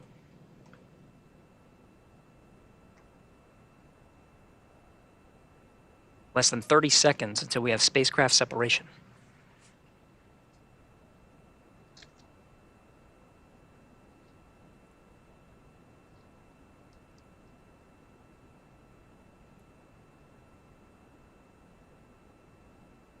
Ten seconds to spacecraft separation. We should hear words from the core here in Mission Control Hawthorne once we have successful separation.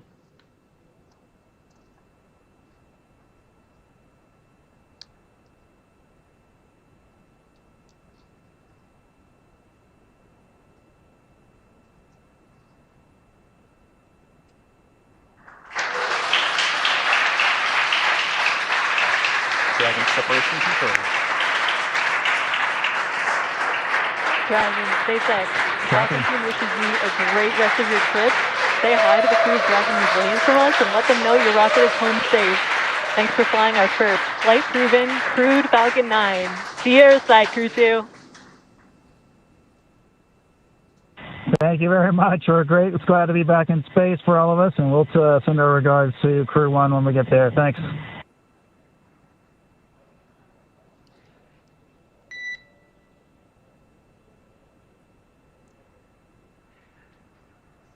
Absolutely stunning views from both inside the cabin, seeing the excitement of our 4-person crew inside Endeavour, and watching Endeavour drift away from the camera on the second stage as the Earth passes by on an orbital sunrise.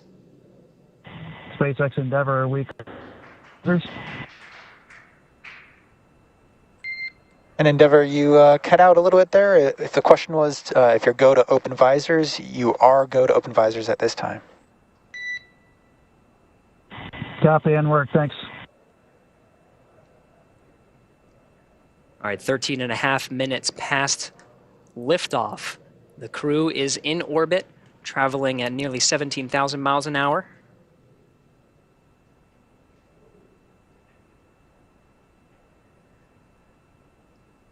Well, Gary, I don't know about you, but that was a great countdown.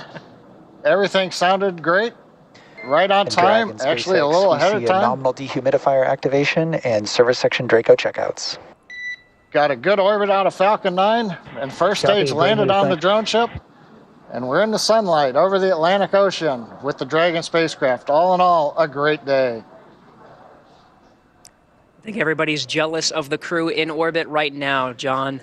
These views, even just from the cameras, are absolutely stunning. It was great to see our crew members get into orbit. They already performed successful checkouts of the 12 service section Dracos around Dragon. The next milestone will be the deployment of the nose cone. That'll be about a 5-minute process, but that'll expose the forward bulkhead Dracos and prepare them for checkout. There's a phase burn. There's 5 major burns that are needed to get the Crew Dragon up to rendezvous with the International Space Station over the next 23 hours. And so that first phase burn is coming up real soon in about 35 minutes, actually less than 35 minutes.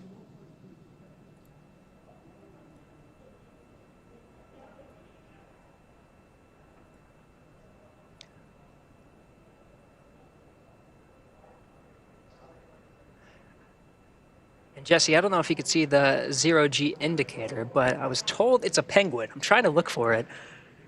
I'm looking for it too. Keep an eye out on that left-hand screen. Meanwhile, the Dragon is configured for a nose cone deployment.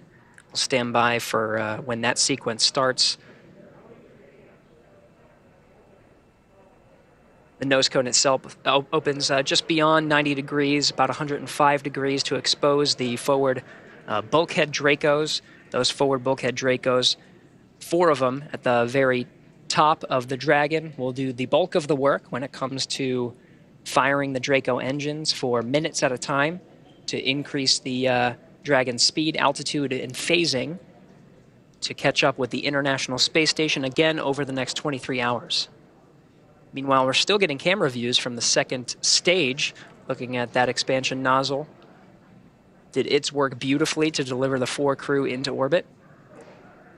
Dragon over the North Atlantic Ocean. And Gary, this is John. I think I heard a call out on one of the Dragon nets that the first set of nose cone hooks is open. So it sounds like that sequence is going well. Very good. Well, from here in Hawthorne, it was very exciting to see the Falcon 9 liftoff and deliver our 4-person crew into orbit. We're going to be with you throughout the entire phase, the rendezvous phase, until Dragon and this 4-person crew docks with the International Space Station. That'll be over the next 23 hours. We'll bring you through some of those major burns that are happening. But I am so jealous of Marie and the group over there over at the Kennedy Space Center. You actually got to see the launch and probably feel it as well. Marie, what was that like? Oh, it was just spectacular.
Thank you.